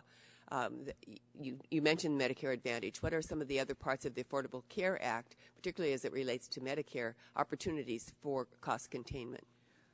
Well, I think, Congresswoman, certainly through the Innovation Center, we're already seeing some very exciting delivery system reform, which is really the underlying healthcare delivery system. So the Partnership for Patients goals, which I think are very on point, and not only impact Medicare, but impact everyone who goes in and out of the hospital. Reducing hospital-acquired infections, which kill 100,000 people in America every year, cause hundreds of thousands of people to stay in the hospital longer and put them in worse physical condition, but cost billions of dollars. And reduce unnecessary readmissions, where 1 out of 5 Medicare patients cycles back to the hospital within 30 days. Many of them have never seen a health care provider. Those two initiatives, which already 2,000 hospitals and countless other partners have signed up to participate in, will reduce Medicare spending by $50 billion. Better health care at lower cost. Thank you very much.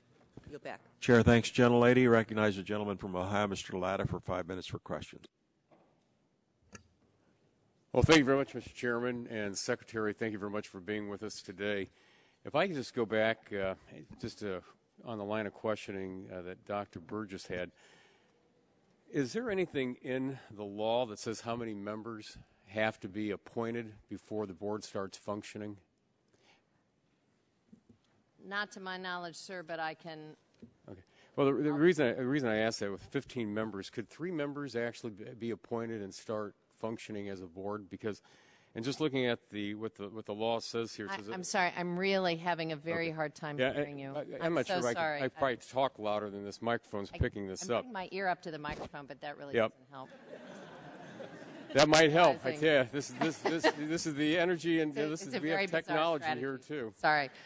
But it says under the Act, it says quorum. A majority of the appointed members of the board shall constitute a quorum for the transaction of business, but a lesser number of members may hold hearings.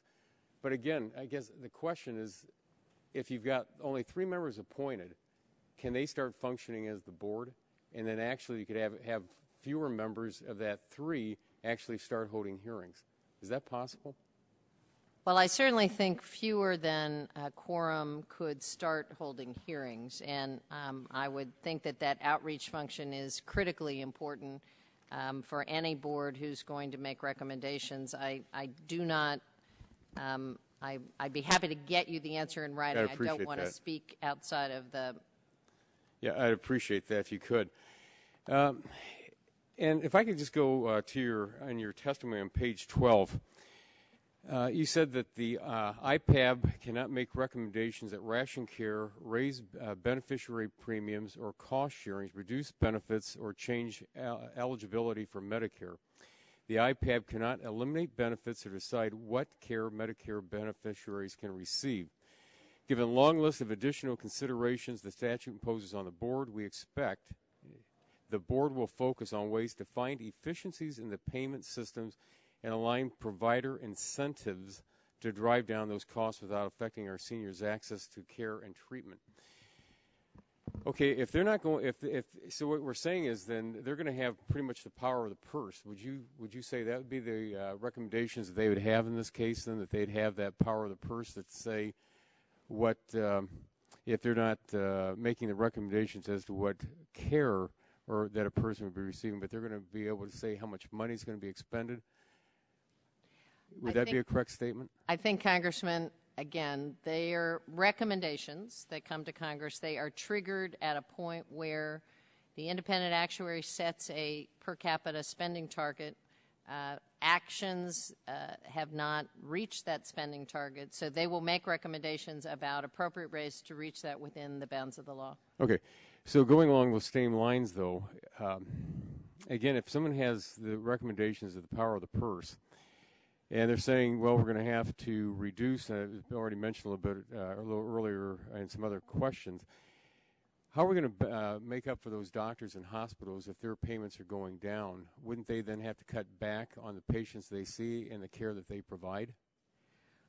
Well, again, I think, Congressman, I tried to give with Congresswoman Capps an example of the kind of strategy that can yield enormous cost savings without jeopardizing care or jeopardizing the kind of relationship between doctors and their patients. And that's really what's envisioned. I think a fundamental tenet of the current Medicare commitment to seniors and those with disabilities is the ability to choose one's own doctor, the ability to choose one's own care system, and the knowledge that you have benefits that are available to you.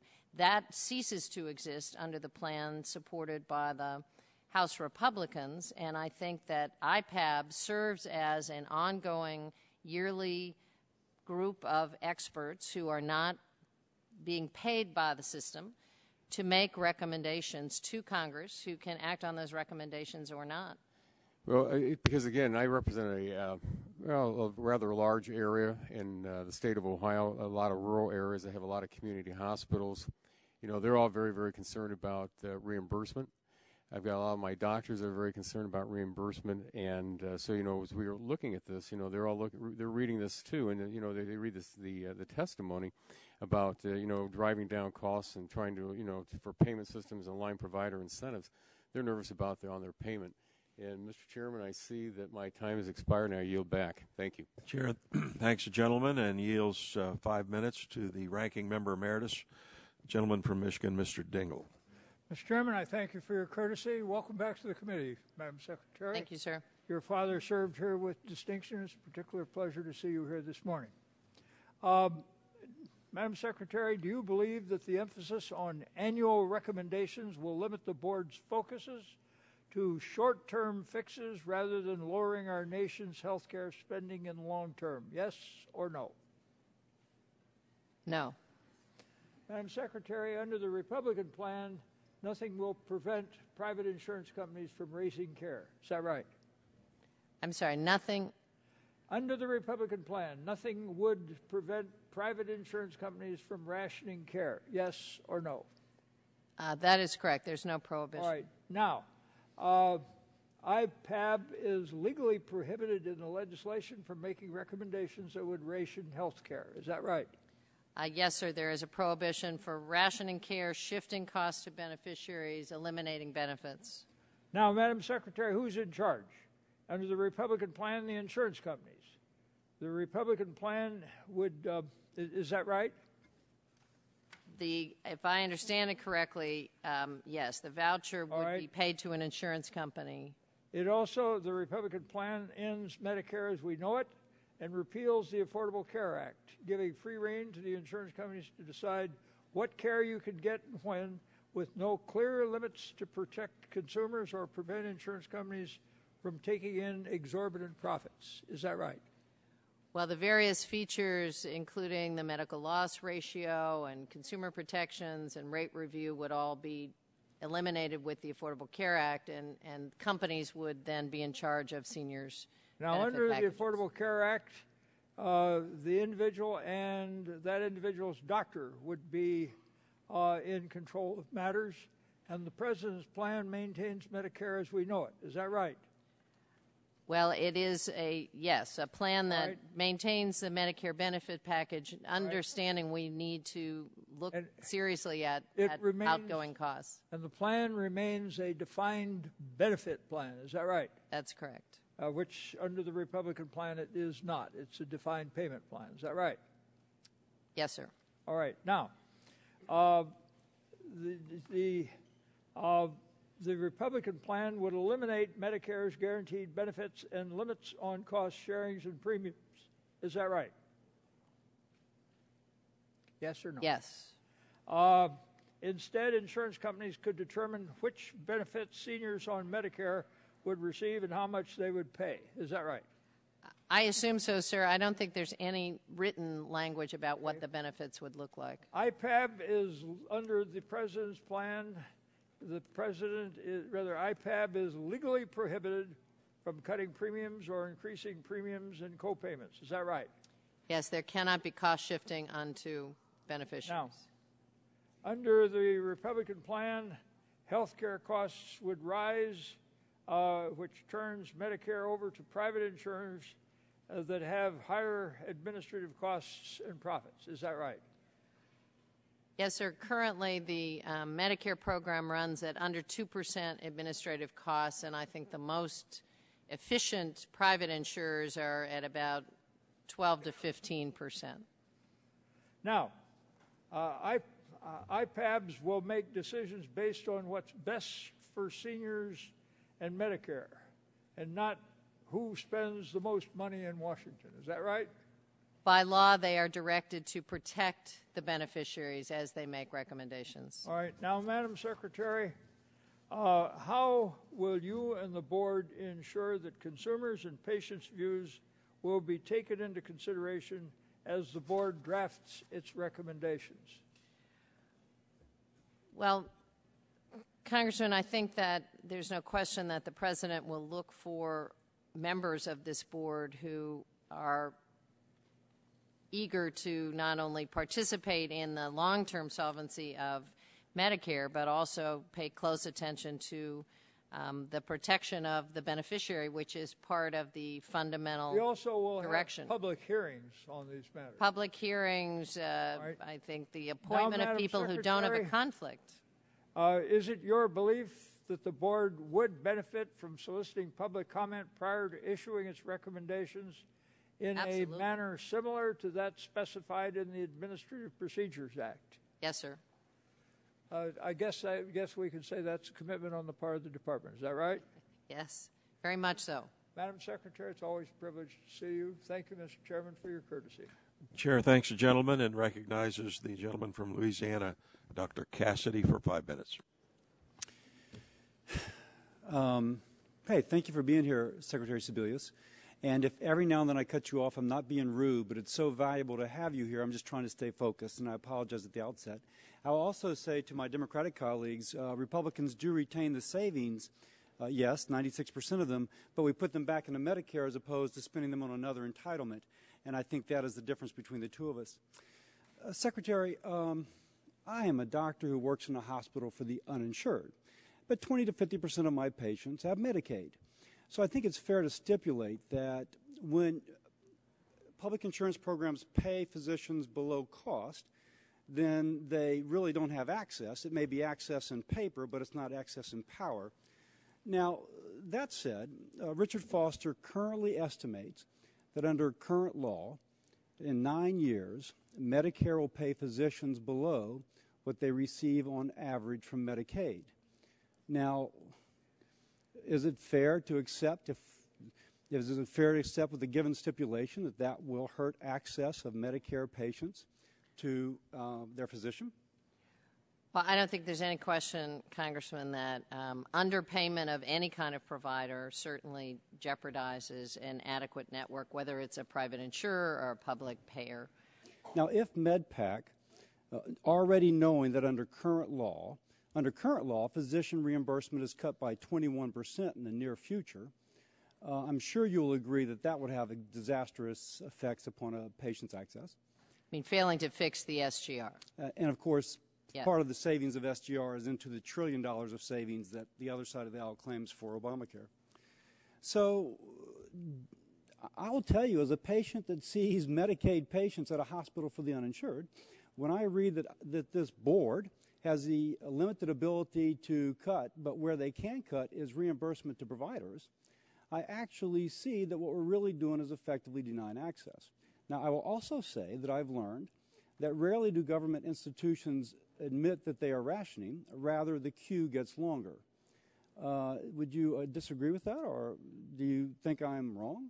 Well, Congressman, I think that there's no question that, again, I think the Republican budget plan on Medicaid. No, I'm really speaking about current law. Since I'm really you raised speaking. Medicaid I see that you're pivoting here, but if we can stay on the current law as opposed to the pivot.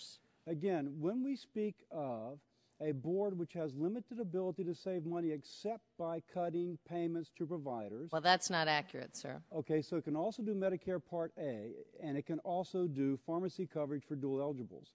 But clearly, a significant portion of it is cutting payments to providers. Now, again, under current law, Medicare will be paying providers less than Medicaid per Richard Foster. It's well documented Medicaid patients have trouble gaining access. So where do we part in our analysis? Well, again, I think that there are lots of opportunities in the delivery system where we are paying or overpaying for care that probably should never have been So if I may delivered in the summarize, first you're place. saying that there will be savings that will keep this mechanism from being I gather, that keep this mechanism, this IPAB, this denial of care board from having to act.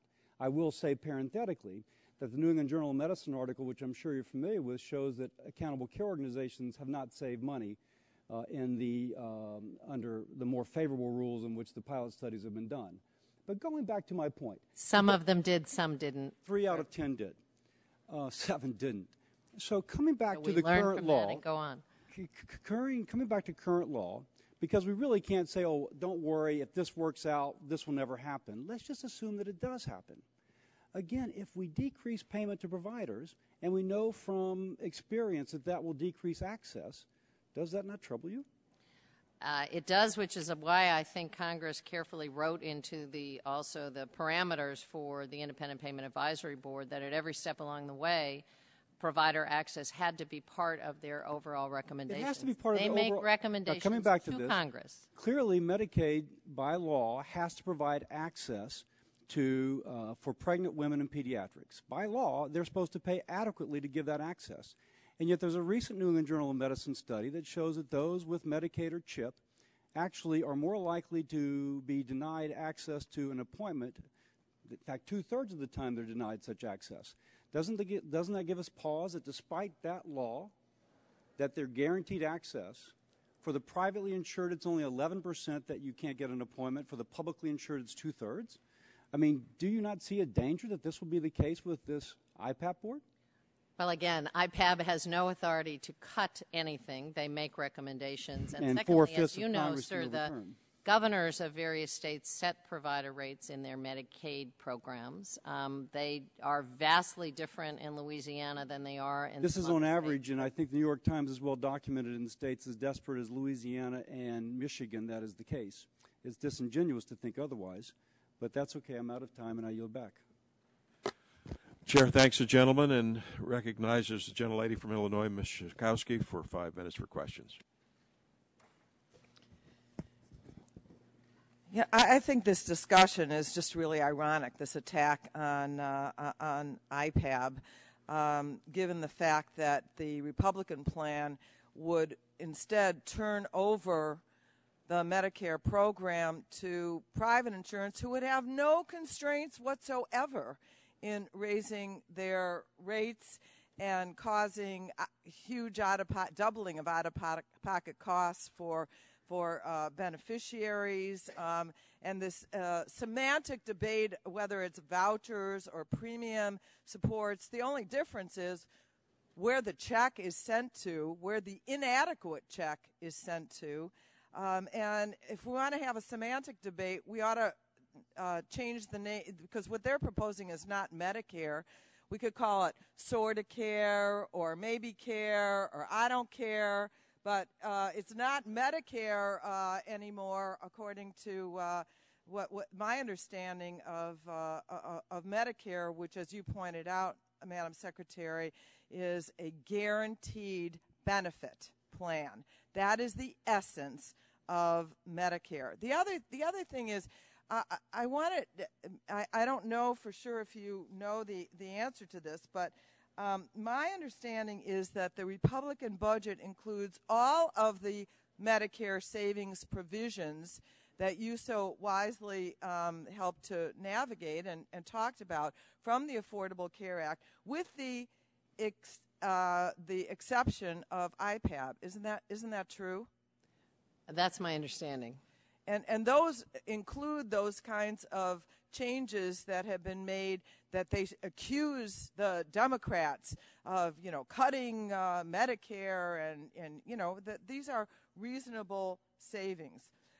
Is it also true that there was a May 26, 2011 letter to Representative Waxman from the CBO projecting that Medicare will not exceed the specified targets during the 2012 to 2021 period, and therefore that IPAB will not be triggered during that period? I know you said that. I'd like for you to restate that expectation. Well, I think thanks to the impact already of some of the strategies in the Affordable Care Act and some really unprecedented new tools, not only in fraud and abuse, but in delivery system ability to align payments with high-quality, lower-cost care, we are already seeing a cost trend that is diminishing. And the actuary has projected that at no time there is a slight possibility that in 2018 there would be a brief recommendation period, but he basically says that for that 10-year period, it's very unlikely that IPAB ever have. They will be meeting and making recommendations, but in terms of having to meet a spending target, will not occur.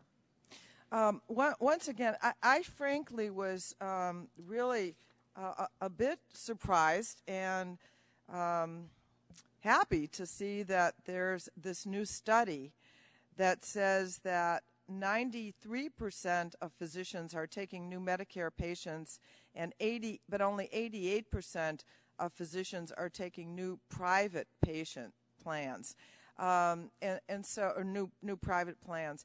The issue of access, I think, is on everyone's mind, and clearly we do not want to see doctors refusing to take Medicare patients. So let me ask you to, again, I think it is once again, but again, address this issue of access to care because with IPAB.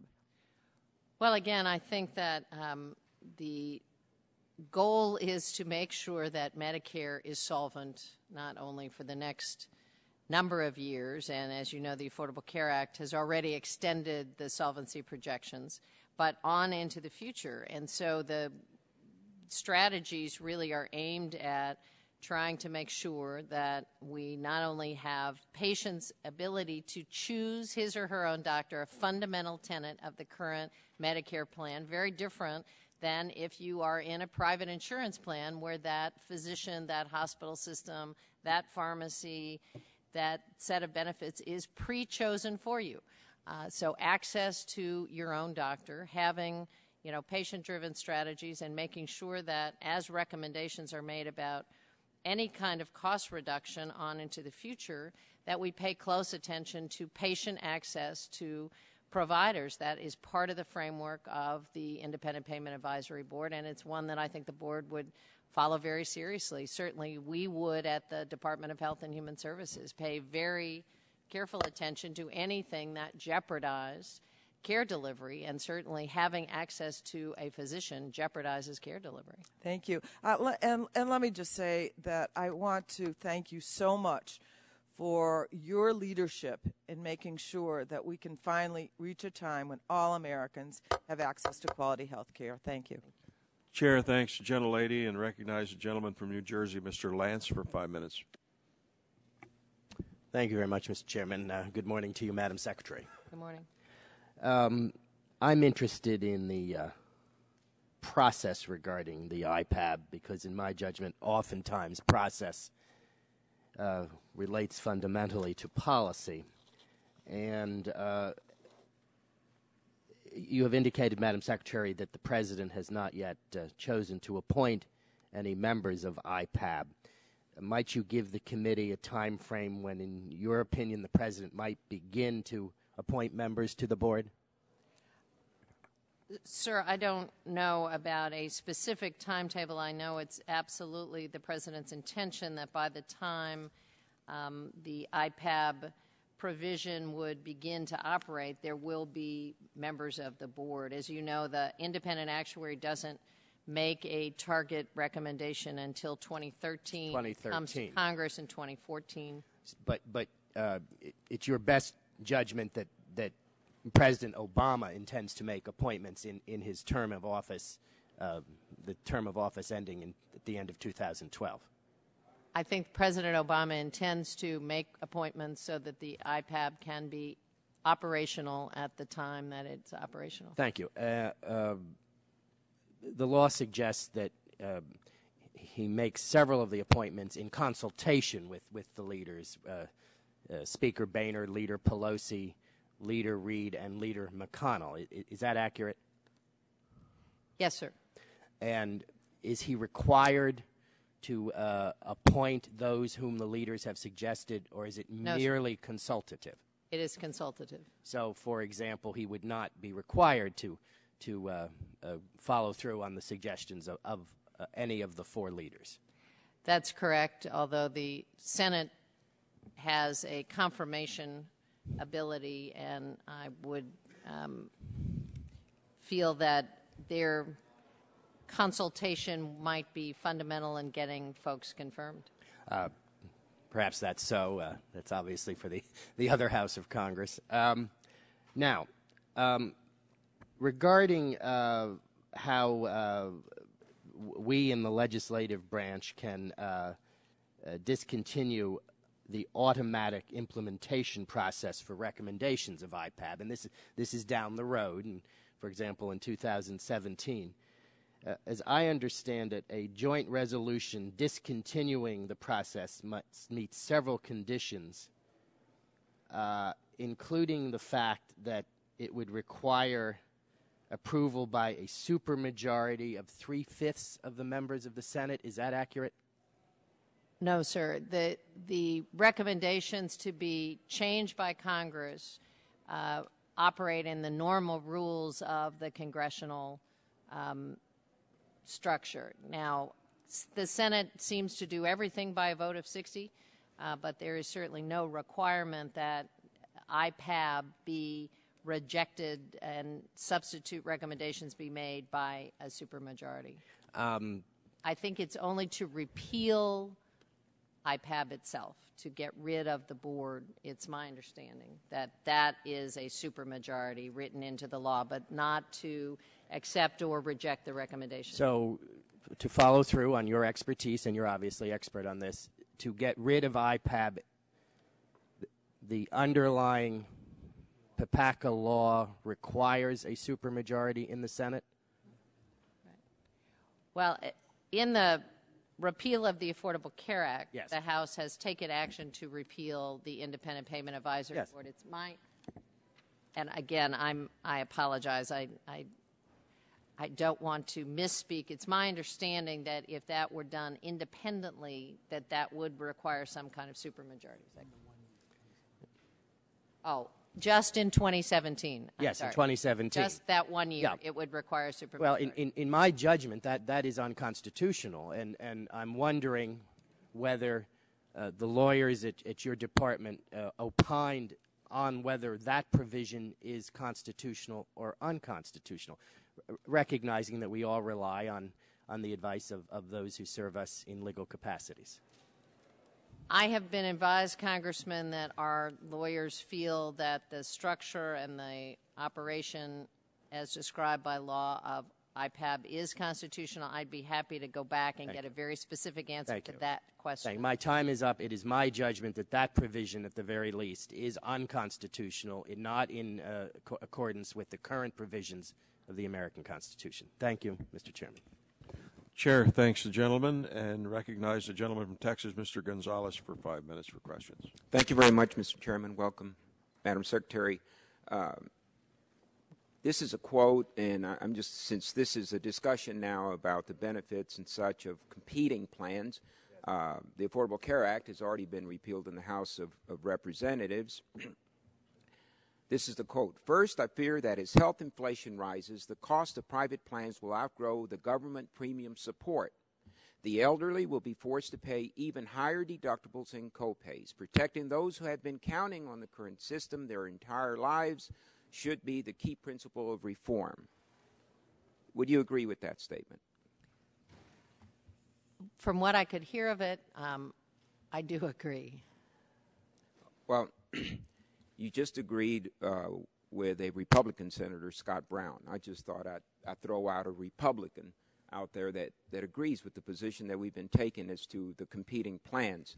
And so to give things some context as I lead to my second question would be that 1/2 of Medicare beneficiaries have incomes of less than $21,000. 1/2 have less than $2,095 in retirement assets. 1/2 have less than $30,000 in financial assets. 1 in every 4 Medicare Part D beneficiaries reaches the donut hole. So we've had the Affordable Care Act, and something that I believe has gone unnoticed, and you may have covered it in your statement, and I apologize I got here late.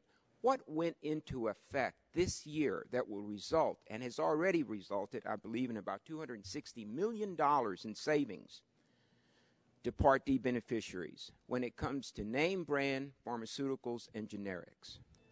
A 50% discount did begin in 2010 for those 4 million approximately beneficiaries who will see a 50% decrease in the brand name drugs that they purchase once they hit the donut hole gap. That's already in place. It is. Can you contrast what we presently have in the way of Medicare Part D and within the Affordable Care Act, but what we've had in place, as opposed to what is being proposed by the Republicans and, of course, what we refer to as the Ryan budget, the Ryan plan, Ryan Care, whatever you want to call it? Is there a significant difference in the very nature of the benefit that is being provided? Well, I certainly think that the repeal of the Affordable Care Act would eliminate the donut hole closing, the gap coverage that now anticipates being closed. But beyond that, it's my understanding, Congressman, that there would be a significant change in the poorest seniors who now qualify for both Medicare and Medicaid benefits with the Republican budget as it deals with Medicaid. As you know, right now there is help and support for another approximately 4 million seniors who actually are income eligible they don't ever hit the so-called donut hole and pay out-of-pocket costs because their costs are supported by the federal government. And there'd be a major shift in the kinds of support for the poorest seniors. It would shift from, again, price supports for everything from nursing home care to prescription drug care, and shift to a fixed income, a fixed amount of money in a medical savings account that those seniors could try to use to navigate what are often very substantial health care costs. So I think in terms of the drug plan, there are about 4 million seniors right now who are actually supported with wraparound care, and that would cease to exist also. The way it's been explained to me, and I'm surely not the expert in the area, and I'm just going to go ahead and read basically. Part D is a defined benefit, so services are specified in law and covered by plans. The Republican plan would leave benefits up to the beneficiary's negotiation with the insurers. Part D's federal contribution keeps pace with drug costs, so beneficiaries and the government split the growth in health costs, and the Republican budget beneficiaries would bear all of the burden. Is that an accurate description of the situation and the contrast between what we have, what the Democrats have been proposing and supporting, and the latest proposal from the Republicans? I think so, sir. Thank you very much. I yield back. Chair, thanks. The The gentleman, before I yield to Mr. Guthrie, you mentioned there would be a judicial review for the implementation of IPAB recommendations. Before I yield to Mr. Guthrie, I'd like to the record to show on page 420 of the Act, Section 3403E5 states there should be, quote, no administrative or judicial review under Sections 1869, Section 1878, or otherwise of the implementation by the Secretary, end quote. That means there's no judicial review of IPAB's recommendations. Mr. Chairman, the question that was posited to me was a question that assumed that IPAB operated outside the scope of their authority, outside the scope of the law. In that case, our general counsel feels very strongly that there absolutely is a judicial review right. So in the implementation that falls within the scope of the law, that is the case that you Chair, thanks, gentlelady, and recognizes Mr. Guthrie for 5 minutes. Thanks, Madam Secretary, for coming. I appreciate you being here.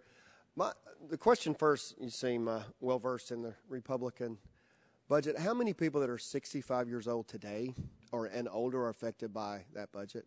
How many people will be affected in Medicare that are on elderly on Medicare today? Well, I think the Republican budget would dramatically affect the poorest seniors in its impact on yes, the dual eligible seniors who are over 65 today would immediately see a cut in their benefits and in their payments going forward. People receiving Medicare today wouldn't be affected.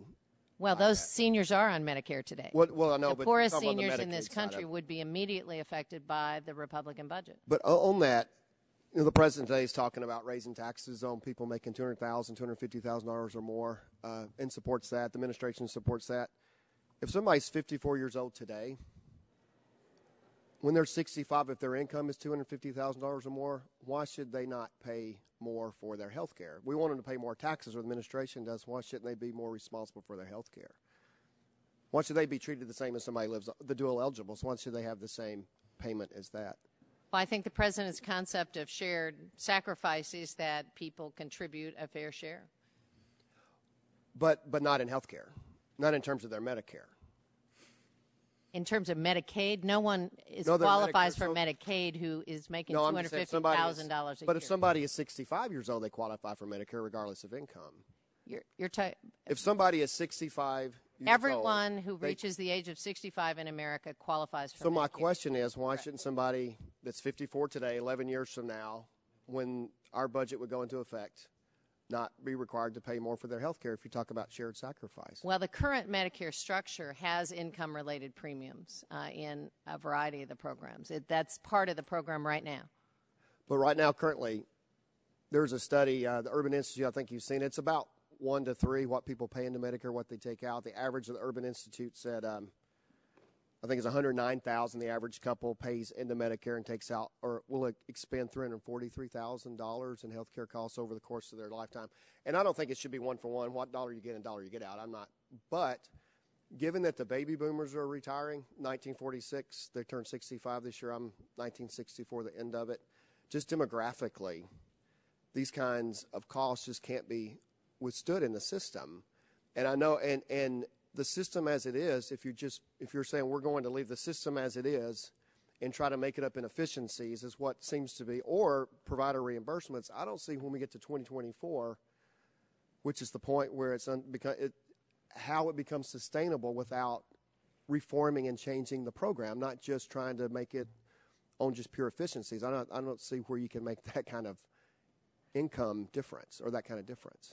Well, I would agree that I think we certainly understand that Medicare, as it is right now, as a fee-for-service, pay-for-volume program, is unsustainable, and certainly unsustainable at the point, as you suggest, that we have a looming influx of baby boomers.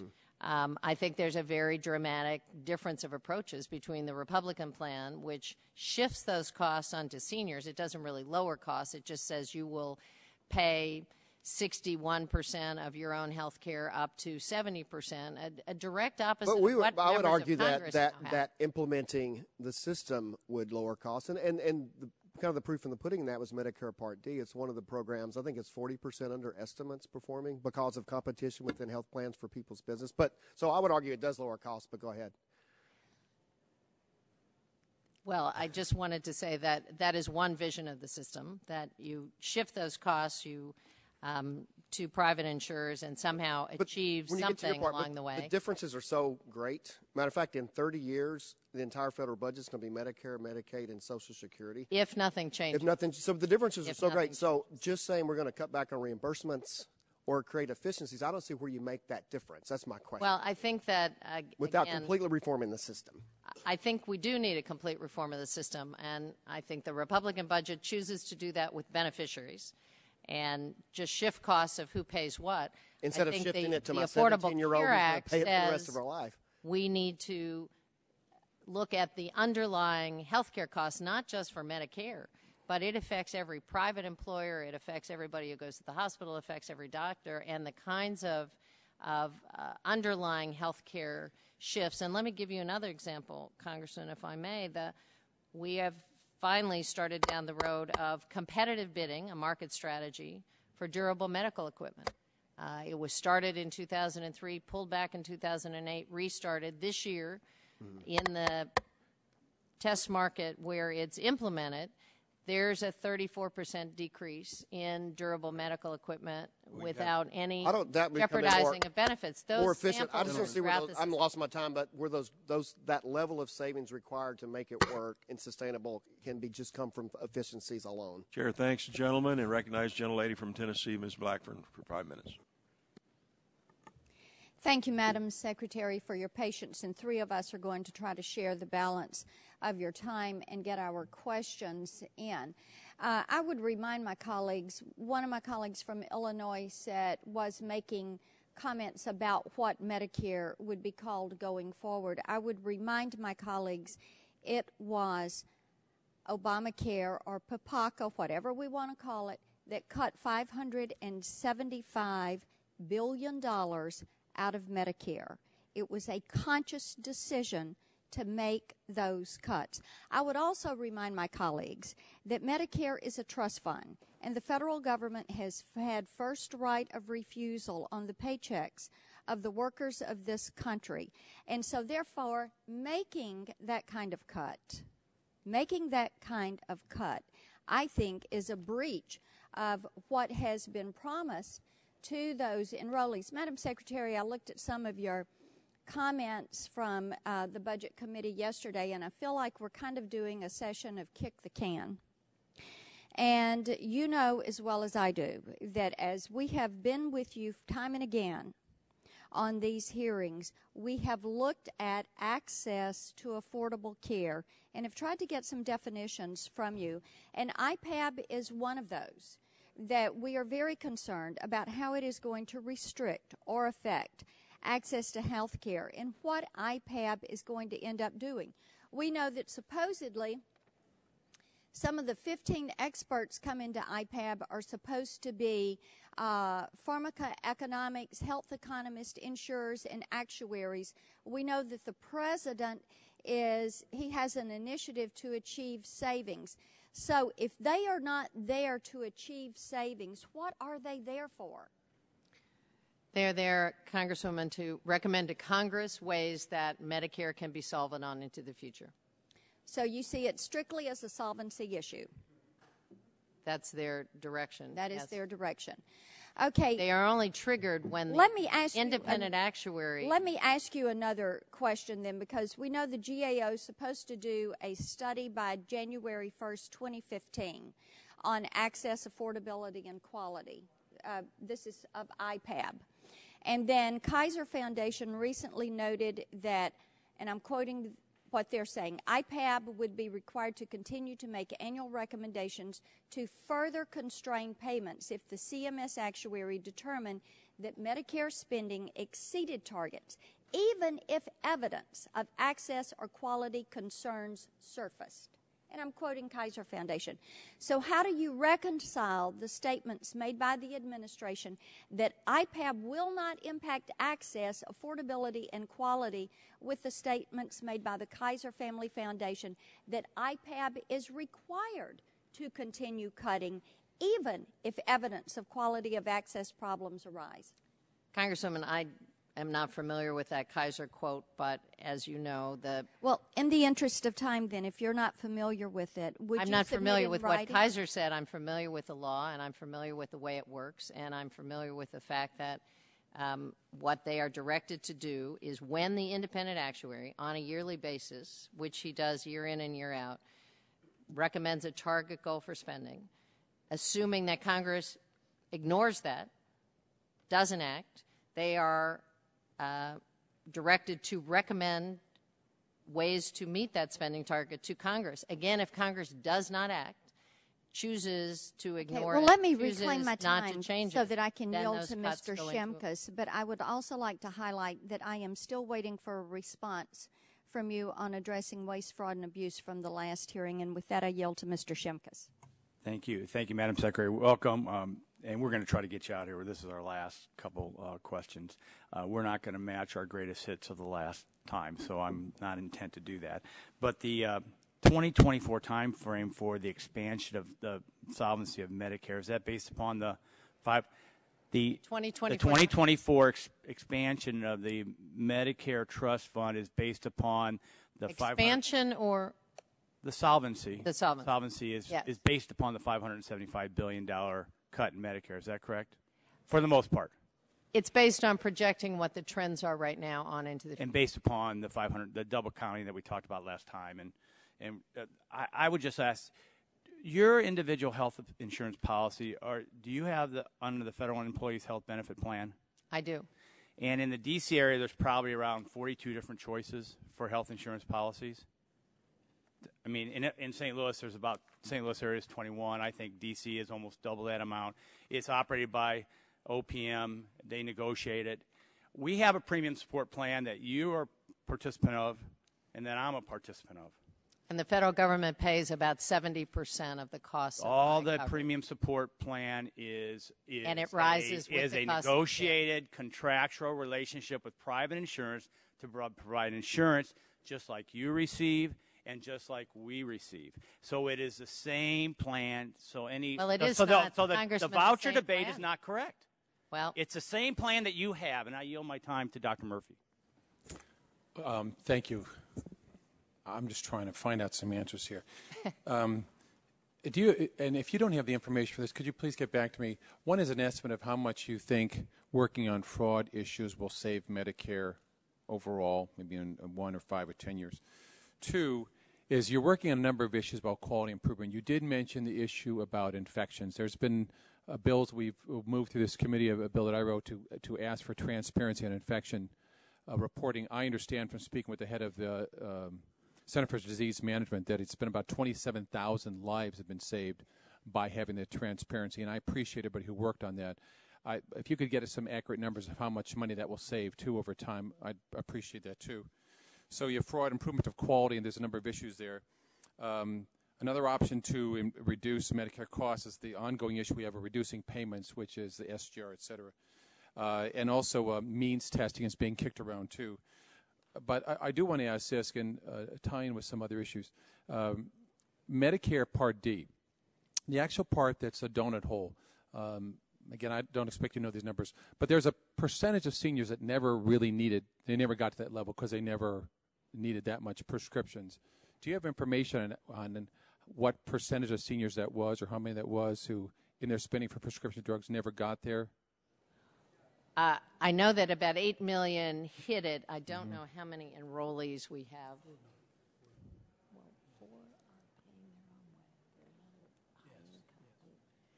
I don't know how many are enrolled, but I can get you that number. Let me lay out, because I don't want to play games, and I'm sure you don't like them either. I'm just trying to find this out. In terms of the number of seniors who actually had a donut hole problem, some never purchased a plan but never hit that level. Some did purchase a donut hole coverage plan and helped them through that next level. And some did not have coverage, and those are the ones we all share a concern about. So what I'm trying to find out as we're looking at honest numbers on this is what was the difference in the impact upon cost and quality of care. You're probably familiar with the study that came out that said about 50 to 75% of people who were prescribed medication do not take it correctly. Either they never fill the prescription, they don't take it, they mix it with other drugs, and that leads to returns to physicians' offices, rehospitalizations, extended hospital visits, and emergency room visits. In the context of this, as we really try and look at honest quality, and I get real tired of this Republican-Democrat battle, I just want to talk about patients here. The issue is, if we get down to the concrete levels of this, what does it really save if we focus on how we can do such things as disease management and care management? As you know, right now, that's not paid for. And that's a big frustration for me, that someone who have a chronic illness, such as diabetes or cancer or heart disease, if they're not helped through this, and physicians aren't paid for this, so we don't pay a nurse to make the call and monitor this, it's a serious cost problem. And I hope that's something, as we get through this, you can help us with some real numbers. I don't know if the IPAB board's authorized to work on these things. I tend to not think so, but correct me if I'm wrong. I would deeply appreciate further discussions with you on this outside of this artificial setting here, and to work further on this. Well, I would very much appreciate that. We can get you some numbers. I'm not sure, since Medigap plans are sold at the state level and some cover additional prescription drugs, but a lot don't, how accurate I can, but we'll get you the donut hole numbers as much as we can. And we would love to work with you on coordinated care strategies, particularly for the chronically ill. I think that is an enormous opportunity for better care delivery at significantly lower costs. Thank you. And I might add, my closing part here is that I know that a lot of private plans end up paying these out of pocket now, where they will cover heart disease and diabetes. And I want to make sure we don't leave this hearing saying that everything the government does is bad and everything private insurance do is bad. I think there's a lot of mistakes on both. But I would hope we would not get into that finger-pointing and blame game, but instead say, let's look at how we can use disease management. And I want to hear how this is going to be done better. Thank you. I yield back. Thank you. Chair, thanks, gentlemen. Madam Secretary, we will submit. Sorry about that. The mics are not working. Okay. The subcommittee will come to order.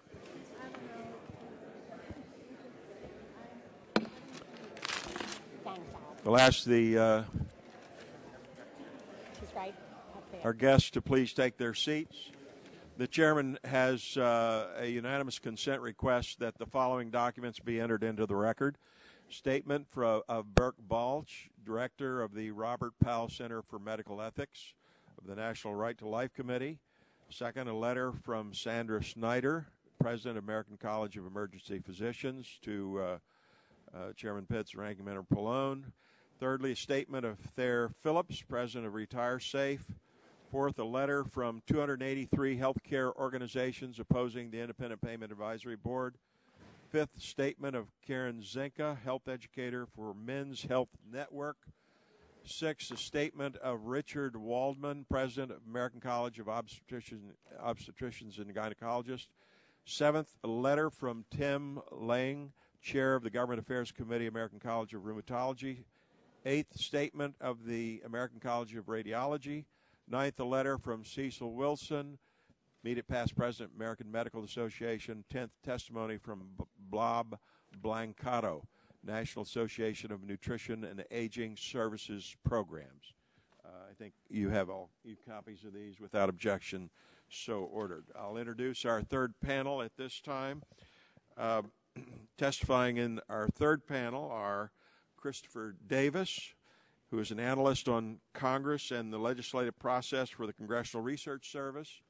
David Newman is a specialist in healthcare financing at the Congressional Research Service. Ovik Roy is a healthcare analyst with the firm Monis Crispy Hart & Company in New York City. Stuart Gutterman is Vice President for Payment and System Reform, Executive Director for the Commission on High Performance Health System at the Commonwealth Fund. Judy Fader is Professor of Public Policy at Georgetown University. And Dr. Scott Gottlieb is a practicing physician and is currently a resident fellow in health policy at the American Enterprise Institute. Mr. Davis, you may begin your testimony. Thank you, Mr. Chairman.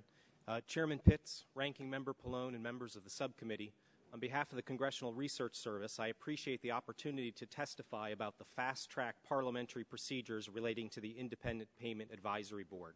I'm accompanied today by my CRS colleague, David Newman, who is a specialist in healthcare financing. Well, I will limit my testimony to the parliamentary aspects of the IPAB. At the request of the subcommittee, David is available to answer questions, if desired, on the health care policy aspects of the board. Expedited or fast-track procedures are special parliamentary procedures Congress sometimes adopts to promote timely action on legislation. As the name implies, fast-track procedures differ from the usual procedures of the House and Senate because they generally allow the legislation in question to be considered more quickly and to avoid some of the parliamentary hurdles which face most bills. The Patient Protection and Affordable Care Act established two fast-track procedures related to the IPAB. The first governs consideration of a bill implementing the recommendations of the IPAB related to future rates of Medicare spending. The second procedure governs consideration of a joint resolution discontinuing the automatic implementation of the IPAB's recommendations. I will briefly describe both procedures. As others have testified, under PPACA, the IPAB will, under certain circumstances, propose an implementing bill containing recommendations designed to reduce the rate of Medicare spending growth. The Secretary is to automatically implement these recommendations on August 15th unless legislation is enacted before then, which supersedes the IPAB proposals. The procedures established by PPACA permit Congress to amend the IPAB implementing legislation, but only in a manner that achieves at least the same level of targeted reductions in spending growth as the IPAB plan. The Act bars Congress from changing the IPAB fiscal targets in any other legislation it considers as well and creates a supermajority vote in the Senate to waive this requirement. PPACA establishes special fast-track procedures governing House and Senate committee consideration and Senate floor consideration of an IPAB implementing bill. Under these procedures, the bill is automatically introduced and referred to the House Committees on Energy and Commerce and Ways and Means and to the Senate Committee on Finance. Not later than April 1st, each committee may report the bill with committee amendments related to the Medicare program. If a committee has not reported by April 1st, it is discharged. PPACA does not establish special procedures for floor consideration of an IPAB implementing bill in the House. It does for the Senate. PPACA creates an environment for Senate floor consideration of an IPAB implementing bill which is similar to that which exists after the Senate has invoked cloture. There's a maximum of 30 hours of consideration and all amendments must be germane. A final vote on the bill is assured. PPACA establishes a second fast-track procedure governing consideration of a joint resolution discontinuing the automatic implementation process of the IPAB recommendations. Such a joint resolution is in order only in the year 2017, and its consideration is also expedited in committee and on the Senate floor. Passage of a joint resolution discontinuing the automatic IPAB process requires a 3/5 vote of members of both the House and the Senate. Both the IPAB implementing bill and the joint resolution I have described must be signed by the President to become law. Should either measure be vetoed, overriding the veto would require a 2/3 vote in both chambers. The arguable effect of these provisions is to favor the continuation of the IPAB and its recommendations, possibly even in the face of congressional majorities supporting a different policy approach. While the fast-track parliamentary procedures governing consideration of an IPAB implementing bill are expedited, they do not in themselves guarantee that Congress will agree on a bill and present it to the President. Because it is not possible to force the House and Senate to agree on the same bill text, whether Congress can pass an implementing bill which will supersede the recommendations of the IPAB is subject to the deliberative process. Finally, as I detail in my written testimony, questions about certain mechanics of these two fast-track procedures, such as how certain points of order under the Act will be enforced, will likely require clarification by the House and Senate in close consultation with each chamber's parliamentarian. The Congressional Research Service appreciates the opportunity to assist the subcommittee as it examines these matters. My colleague and I are happy to answer any questions you may have. Chair, thanks, gentlemen. Mr. Newman, you're recognized for 5 minutes for an opening statement. I have no independent testimony. Ms. Cohen, I apologize to you. I failed to introduce you in the introduction. Diane Cohen, Senior Attorney for Goldwater Institute. You're recognized for 5 minutes. Welcome. Thank you. Thank you, Chairman, and thank you, Ranking Member Pallone. I really appreciate the opportunity to come here all the way from Arizona and to discuss with you the unprecedented constitutional issues raised by Congress's establishment of the Independent Payment Advisory Board. and the real-world consequences that this unprecedented independent agency will have on the lives of citizens and especially seniors. The Goldwater Institute's legal challenge to the Patient Protection and Affordable Care Act is unique among the lawsuits challenging the Act because ours is the only one that challenges the constitutionality of IPAB. We believe the creation of IPAB represents the most sweeping delegation of congressional authority in history, a delegation that is anathema to our constitutional system of separation of powers and to responsible, accountable, and democratic lawmaking. IPAB is insulated from congressional, presidential, and judicial accountability to a degree never before seen. It is the totality of these factors that insulate IPAB from our nation's system of checks and balances that renders it constitutionally objectionable. Specifically, IPAB is an unelected board of bureaucrats whose proposals can become law without the approval of Congress, without the approval of the President, and they are insulated from rulemaking, administrative and judicial review, and any meaningful congressional oversight. Far from representing Medicare reform, IPAB is an abdication of what has been historically a congressional responsibility. Indeed, it's an unconstitutional delegation of Congress's legislative duties and is unaccountable to the electorate and immune from checks and balances. And I want to just follow up on what the Secretary testified about earlier this morning. Let us be clear, Section E5. The Act specifically prohibits judicial review. And what that means is that the Act prohibits judicial review. If the Secretary acts outside the law, there is no judicial review. There is no accountability for her actions. Secondly, these are not mere proposals or recommendations. These are legislative proposals that can become law.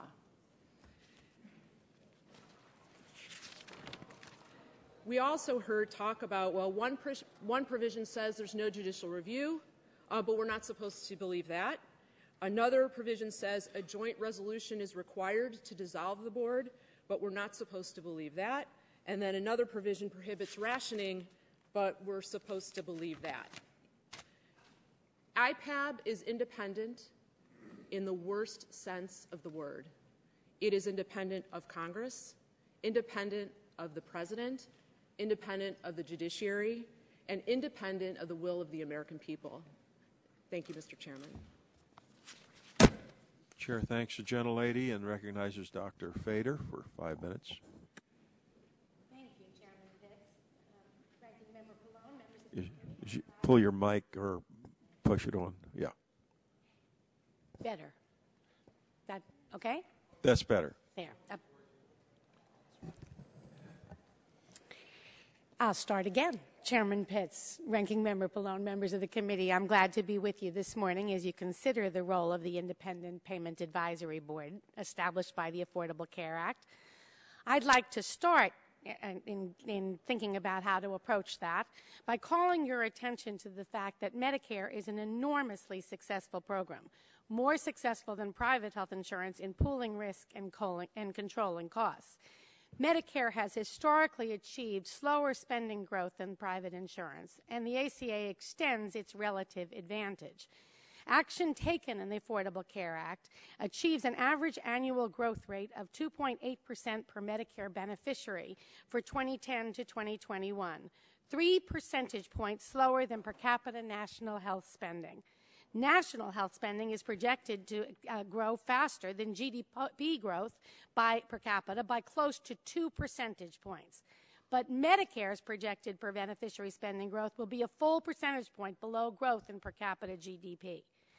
Growing slower than the private sector is good, but not good enough, since both public and private insurers pay too much for too many services and fail to assure efficiently delivered quality care.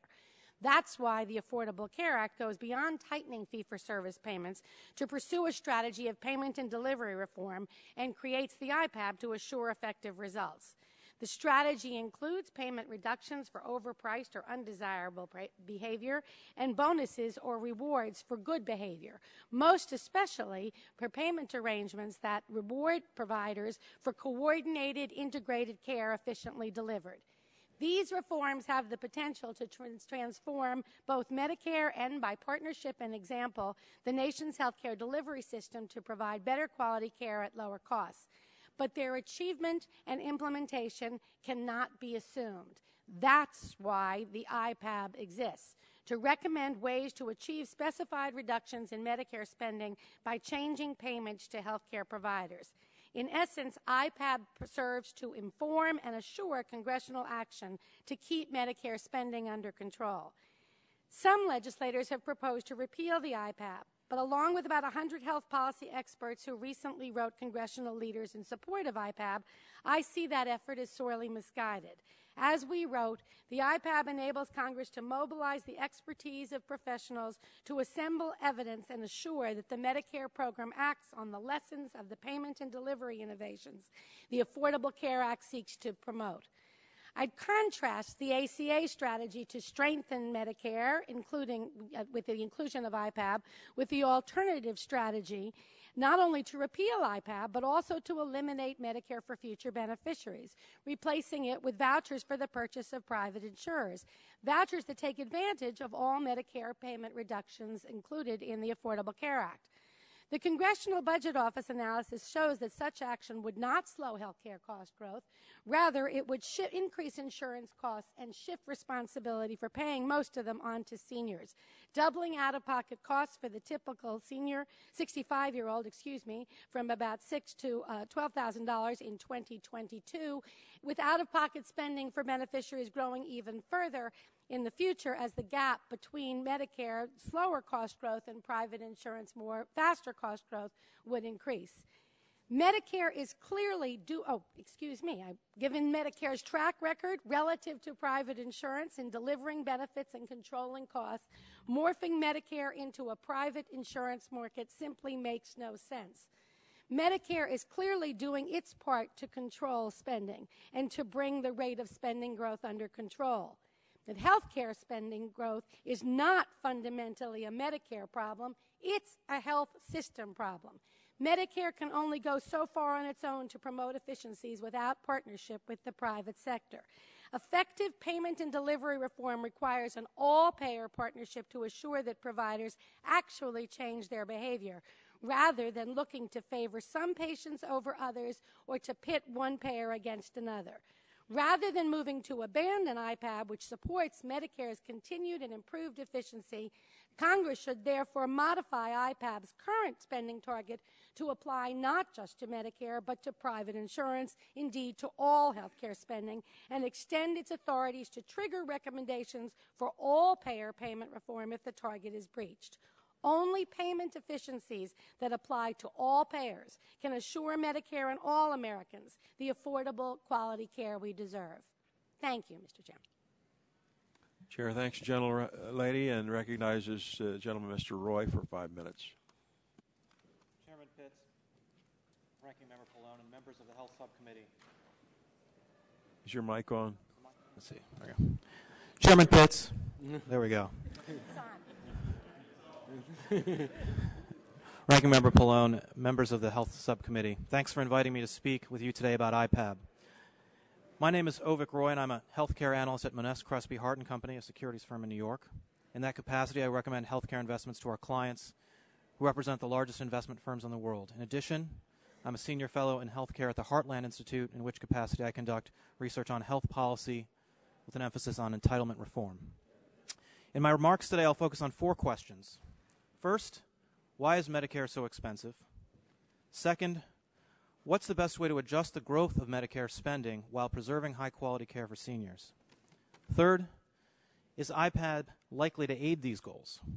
Fourth, is IPAB perfect as it is? Is it possible to reform or improve IPAB? Or should Congress scratch the whole thing and try something else?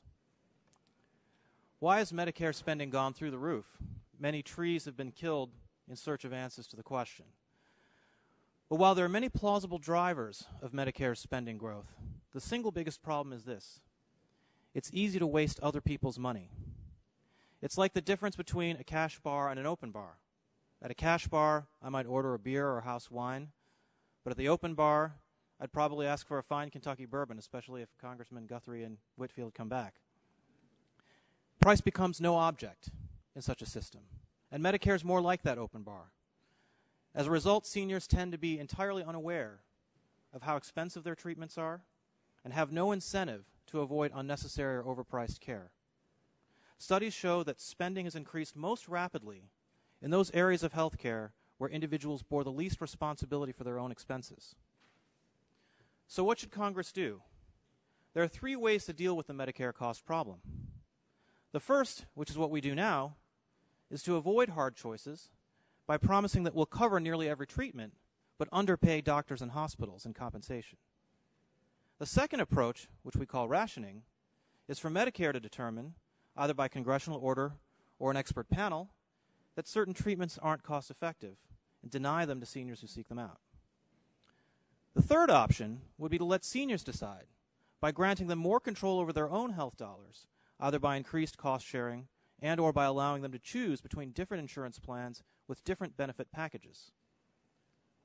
Our current approach, underpaying doctors and hospitals, is leading more and more doctors to drop out of Medicare. We already see this problem in Medicaid, where internists are almost 9 times as likely to reject all Medicaid patients for new appointments than those with private insurance. According to Medicare actuary Richard Foster, Medicare reimbursement rates will become worse than those of Medicaid within the next 9 years. And studies show that health outcomes for many Medicaid patients are worse than those who have no insurance at all. As you know, after objections that rationing care through IPAB would resemble a death panel, Congress severely constrained IPAB's authority, preventing the board from including any recommendation to ration care, raise premiums, increase cost sharing, restrict benefits, or alter eligibility requirements. I know that you are all very familiar with the endless tussle over the Medicare Sustainable Growth Rate, or SGR, which has caused significant fiscal headaches because Congress routinely overrides the SGR's requirements for reduced payments to doctors and hospitals. But IPAB, as it's currently designed, is similar to SGR in that its primary approach to cost control involves reducing payments to physicians. These global reimbursement cuts haven't worked in the past, and they won't work in the future. Hence, we should be seriously concerned that IPAB, as it's currently designed, will reduce seniors' access to doctors and healthcare services, thereby worsening the quality and outcome of their care. So the question we must then ponder is, can IPAB be fixed, or should Congress wholly repeal it? It's conceivable that a differently designed IPAB could help Medicare spending more efficient. For example, an IPAB that was empowered to make changes to Medicare premiums, cost-sharing provisions, and eligibility requirements could assist Congress in enacting much-needed reforms to the program. I know that both IPAB's proponents and its opponents see the board as a foot in the door for government rationing. But let's remember that, for 45 years, we've misled the public into thinking that we could provide seniors with unlimited taxpayer-funded health care with no constraints. IPAB, to its credit, is an attempt at intellectual honesty because government rationing is the logical and necessary consequence of single-payer systems like Medicare. Between IPAB and the 2012 House budget, Congress can now have an honest debate. Should we move to a more British-style system of rationing under single-payer health care? Or should we move to a more Swiss-style system of individual choice and diverse options? In the diversity and choice approach, if you don't like how your health plan restrains costs, you can switch to another plan or spend your own money on a more generous plan. In the government-driven approach, you have to accept what the government tells you to accept or pay onerous economic penalties. It's certainly my view that diversity and choice is more appealing and also more likely to work. Thanks again for having me. As an addendum to my written testimony, I've included an article from the latest issue of National Affairs in which I further expand on these issues. I look forward to your questions. Chair thanks the gentleman and recognizes Dr. Gutterman for 5 minutes. Thank you, Chairman Pitt, Vice Chairman Burgess, Ranking Member Pallone, and members of the subcommittee for this invitation to testify on the Independent Payment Advisory Board. I'm Stuart Gutterman, Vice President for Payment and System Reform at the Commonwealth Fund, which is a private foundation that aims to promote a high-performance health system that achieves better access, improved quality, and greater efficiency, particularly for society's most vulnerable members, including those with low incomes, the uninsured, young children, and elderly adults. I'm particularly glad to be able to speak to you on this topic because I've been working on Medicare issues, particularly payment policy, for a long time at CMS, MedPAC, and CBO. I've seen the problems faced by the program persist over time despite continuous efforts to address and remediate them. I believe we have an unprecedented opportunity and a historic imperative now to address these problems in a comprehensive way, which is the only way they can be solved. The Congress faces a challenging dilemma in addressing the growth of Medicare spending. Achieving an appropriate balance between controlling costs and continuing to achieve the objectives of the program is a difficult task, but one that is of the utmost importance. An important factor to considering policies to control Medicare and other federal health spending is the fact that it is largely driven by factors that apply across the healthcare system, putting pressure not only on the public sector, including both federal government and state and local governments, but the private sector as well, including both large and small businesses, workers and their families, and others who need or may need health care. Treating health care cost growth only as a Medicare issue can lead to inappropriate policies that fail to address the underlying cause of the problem and lead to increasing pressure not only on Medicare and its beneficiaries, but on the rest of the health system and the people it serves. In other words, I guess I'd say that the open bar extends not only to Medicare beneficiaries, but to all patients who make choices about how much health care to use and their providers.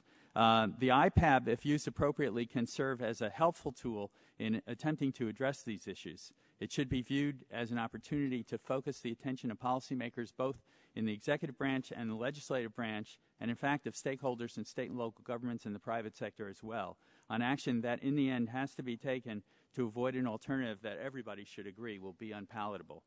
I've described some of these actions in my written testimony, which I won't go into detail here, but suffice to say this will require a broader view of the role of IPAB and all other available mechanisms as well. It's not a question of whether Congress or the IPAB should be trusted to solve this problem, but the issue that it will take collaboration among Congress, the administration, and all parties involved in the healthcare system to solve it. While the board is currently charged with identifying areas of overpayment in Medicare, its scope of authority also includes issuing recommendations for Medicaid and private insurer payment policies, and the combined leverage of multiple payers could, in fact, yield prices closer to competitive market prices, as well as greatly reduce administrative burdens on physician practices and hospitals, all while stimulating delivery system improvement and innovation. To be sure, how much we pay for health care is very important, but how we pay and what we pay for is even more important. The IPAB should be looked at as a tool to be used to improve health system performance in this way.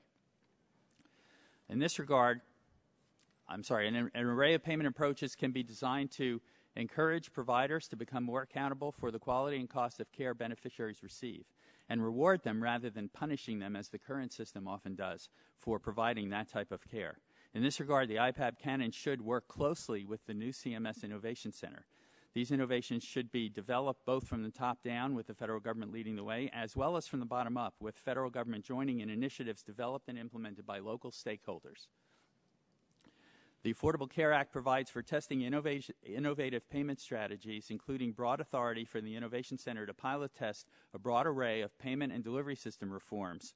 The IPAB should have the flexibility to work with the Innovation Center to quickly adopt and spread successful innovations throughout the Medicare and Medicaid programs and work to encourage their spread and align improvement efforts throughout the healthcare system. Finally, and perhaps most importantly, the scope of the IPAB should include working with private sector payers on ways to foster collaboration between the public and private initiatives to improve organization and delivery of healthcare and slow cost growth.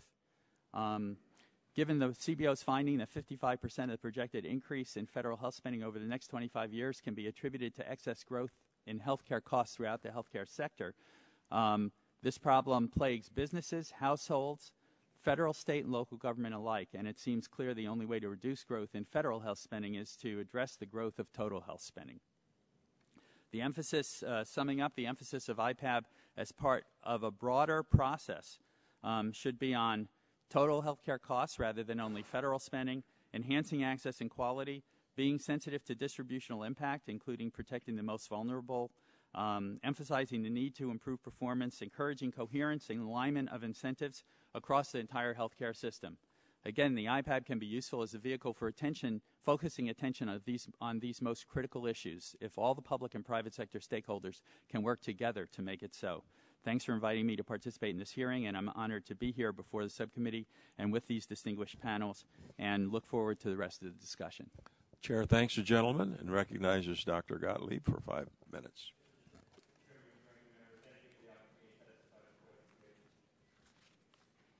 IPAB was created based on the premise that decisions about the pricing of Medicare's benefits are simply too contentious to be handled by a political process. But changes to the way Medicare pays for medical services affect too many people in significant ways to be made behind closed doors. How Medicare prices medical products and services has sweeping implications across the entire private market. They are some of the most important policy choices that we make in healthcare. To these ends, there are some considerable shortcomings with the way that IPAB is structured and how it will operate. Among these problems, IPAB has no obligation to engage in public notice and comment that's customary to regulatory agencies whose decisions have similarly broad implications. IPAB's decisions are restricted from judicial review. In creating IPAB, Congress provided affected patients, providers, or product developers with no mechanism for appealing the board's decisions. IPAB's recommendations will be fast-tracked through Congress in a way that provides for only a veneer of congressional review and consent. The cumulative effect of the rules for appointing members to IPAB will almost guarantee that most of its outside members hail from the insular ranks of academia. But most significantly, IPAB is unlikely to take steps that actually improve the quality of medical care and the delivery of services under Medicare. That's because IPAB does not have any practical alternative to simply squeezing prices in the Medicare program. The problem we have in Medicare is a problem with the existing price controls that erode healthcare productivity and Medicare's outdated fee-for-service payment system. This leads to inefficient medical care. There is too little support for better, more innovative ways of delivering health care. So what is IPAB likely to do besides simply squeeze prices? It will also try to confer CMS with new authorities to enable the agency to make more granular decisions about what products and services CMS chooses to cover. IPAB could well confer CMS with constructs such as least costly alternative authority or the authority to consolidate drugs, devices, equipment, and services under the same payment code. The combined effect of these new powers would effectively give CMS the ability to engage in tacit forms of reference pricing. The problem is that CMS has no tradition of making these kinds of decisions. As a consequence, it has little capacity to make the required clinical judgments. I believe many in Congress realize this, and I know many stakeholders recognize it. This isn't just a question of expertise. It's also a question of whether these kinds of personal medical choices should be made in the first place by a remote agency that's far removed from the circumstances that influence clinical decision-making. This will have implications for patients and providers. It will also have implications for those developing new medical technologies, making that process more uncertain, more costly, and less attractive to new investment. Medicare must continue to implement reforms to align its coverage and payment policies with the value delivered to beneficiaries. Congress needs to focus on real ways to get longer-term savings like premium support, modernizing benefits in traditional Medicare, and paying for better outcomes. IPAB makes it even harder to do all these things. In closing, if Congress believes that the political process is incapable of making enduring decisions about the payment of medical benefits, then all this is an argument for getting the government out of making these kinds of judgments in the first place. It's not an argument for creating an insular panel that's removed from the usual scrutiny to take decisions that other federal entities have failed to adequately discharge precisely because those decisions could not survive public examination. Thank you. Chair thanks the gentleman. I'll now begin the questioning and recognize myself for 5 minutes for that purpose. Mr. Roy, changes that reduce cost by improving the health care delivery system and health outcomes often require several years before savings may occur and the board may have to find immediate savings. Therefore, isn't there a real concern that board proposals may skew towards changes in payments which are likely to result in de facto rationing of care and ignore the more important aspects of long-term reform? In fact, it appears that that is almost certain to be the likely consequence of IPAB's decisions. Thank you. Ms. Cohen, can you expand on how difficult it would be for Congress to stop or override the decisions made by the 15 experts on this board once the process is put into motion? Certainly. Well, first of all, it is not a matter of Congress being able to come up with an alternative. The alternative would actually have to be exactly what IPAB would have already done. They have to make the same costs, or an alternative couldn't even be viable pursuant to the statute. there can be no amendments to the IPAB's proposal, again, unless it meets the very strict requirements of IPAB statute. So basically, Congress can do nothing but do more than what IPAB has done. It certainly couldn't do less. But more than that, we've talked about how about the spending targets, but IPAB's power is much broader than that. IPAB also has powers that could affect the private market, and it's very unclear about if a proposal came by that came from IPAB that included recommendations for the private market, or legislative proposals as though they are called in the Act, whether Congress could actually override that. And then, of course, there's the supermajority voting requirement in the Senate, and that, of course, is a very difficult hurdle. Thank you. Anyone can respond to this question. I have a question. Savings attributable to the IPAB have varied considerably. The CBO scoring for the IPAB has changed several times. Initially, the CBO estimated that savings attributable to the board would be $15.5 billion over the 5-year period from 2015 to 2019. In March 2011, realizing that under current law, the IPAB mechanism will not affect Medicare spending during the 2011-2021 period, CBO scored repeal of the IPAB at 0. In April, using an obscure statistical methodology called the one-sided bet, the CBO revised this estimate again and now says that full repeal of the IPAB would cost $2.4 billion. Can anyone explain why this has been so difficult to score? Mr. Davis, you want to try? Mr. Chairman, I'd like to, if I can, defer to my colleague. All right, Mr. Newman. I think basically we've got a varying set of assumptions going forward, and that these estimates are likely to change in future years too. If Congress fixes the SGR, the baseline estimate with respect to what program expenditures are going to be will change, and once that changes, the targets will change, and the potential savings resulting from board recommendations will change too. I think what you're doing is looking at snapshots of these estimates over time.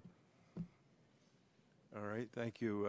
Dr. Gutterman, regarding the IPAB, the CBO stated that the board is likely to focus its recommendations on changes to payment rates or methodologies for services in the fee-for-service sector by non-exempt providers. And the Kaiser Family Foundation recently stated in an issue brief that the one-year scorable savings mandate may discourage the type of longer-term policy change that could be most important for Medicare and the underlying growth in healthcare costs, including delivery system reforms that MedPAC and others have recommended, which are included in the ACA, and which generally require several years to achieve savings.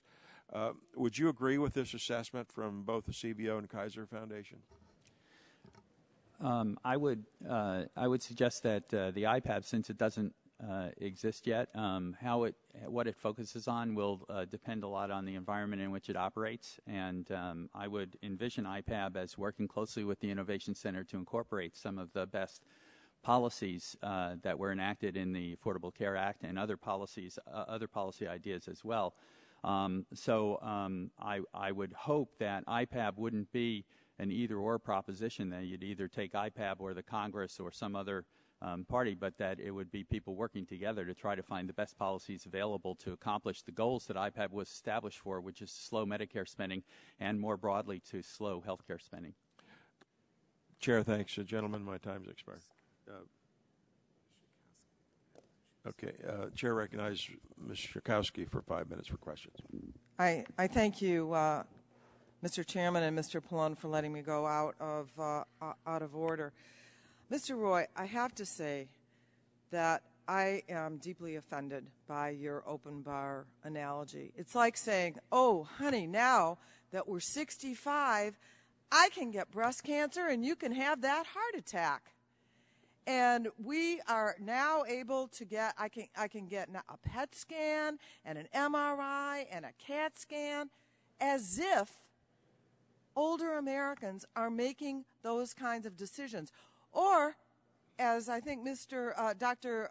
Gutterman pointed out, as if they're making those decisions differently from people who have insurance who also go about their business knowing that they're insured and get the health care. I mean, really, I think this idea that, and also that Medicare has exploded. It has not, in fact, exploded more than health care costs in the private sector. Is that true, Dr. Fetter? That is true. That is true, Congresswoman, that Medicare spending per capita grows more slowly than the private. More slowly. The other thing is, you must not have seen the recent Medicaid study, a scientific study done out of Oregon that absolutely showed, the first actual scientific study that was able to take 10,000 people who got Medicaid, 10,000 who did not, and had profound improvements in the health care of people. You ought to check it out. It's a very important important study. So I think that it's insulting to older Americans to say that now they're just spending their days just having a great time at the doctor. Mostly I think people are trying to figure out how to, perhaps have a little vacation or something, or pay for their medications is more likely. Dr. Fetter, what you're saying in your testimony is that because the problem is system-wide, that and you mentioned how consumers should have choices and mentioned Switzerland. You know, Switzerland says in the basic package, insurance companies can't make any profit. Did you know that? Yes, they're nonprofit companies. They're nonprofit companies. That makes a rather big difference between the U.S. system that anyone has proposed and the Swiss system, which I think was sort of glossed over in your saying that we should have more. I think I'd like that. That would be just fine. But Dr. Fetter, I want to get back to you and say, so how exactly would that work if we were to bring everyone under the system?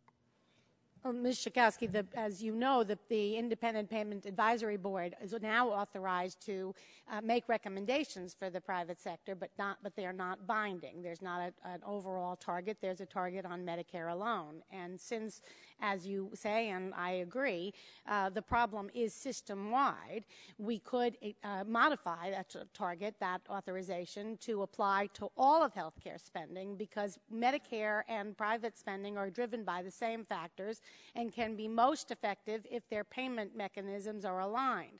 And a way to do that is, as the IPAB examines the evidence, as Dr. Goodman said, works with the Innovation Center and looks for ways to improve payment in both the public and private sector. Adoption of those improved payment mechanisms could be recommended to the Congress for application not only to Medicare, but as conditions, we could say, for favorable tax preferences under current law. So we have the capacity to apply these mechanisms across the board. And there could be some carrots, you pointed out, as well as sticks. I beg your pardon, there could be? The carrots as well as sticks. Absolutely. Yeah. I think what the goal is to change the way in which we pay, consistent with, I believe it was Mr. Murphy was asking the Secretary about coordinating care. The goal is to move away from rewarding providers for delivering ever more and more expensive services toward delivering good care, efficient, higher quality care, coordinated and efficiently delivered, and rewarding providers accordingly. Okay. Would anybody want to comment on the issue of access to care? Is it really a concern that and I'll leave that to that if Medicare reimbursements are too low as a result of a decision by IPAB, that doctors simply won't take Medicare patients? That's already happening. So if you look at consistent surveys, the rate of the difficulty for Medicare beneficiaries gaining access to care is higher than it is for people in private insurance. Actually, I saw an opposite study. Maybe you haven't seen a more recent study that has 93% of Medicare patients were able to access care as opposed to 88% of people who had private insurance.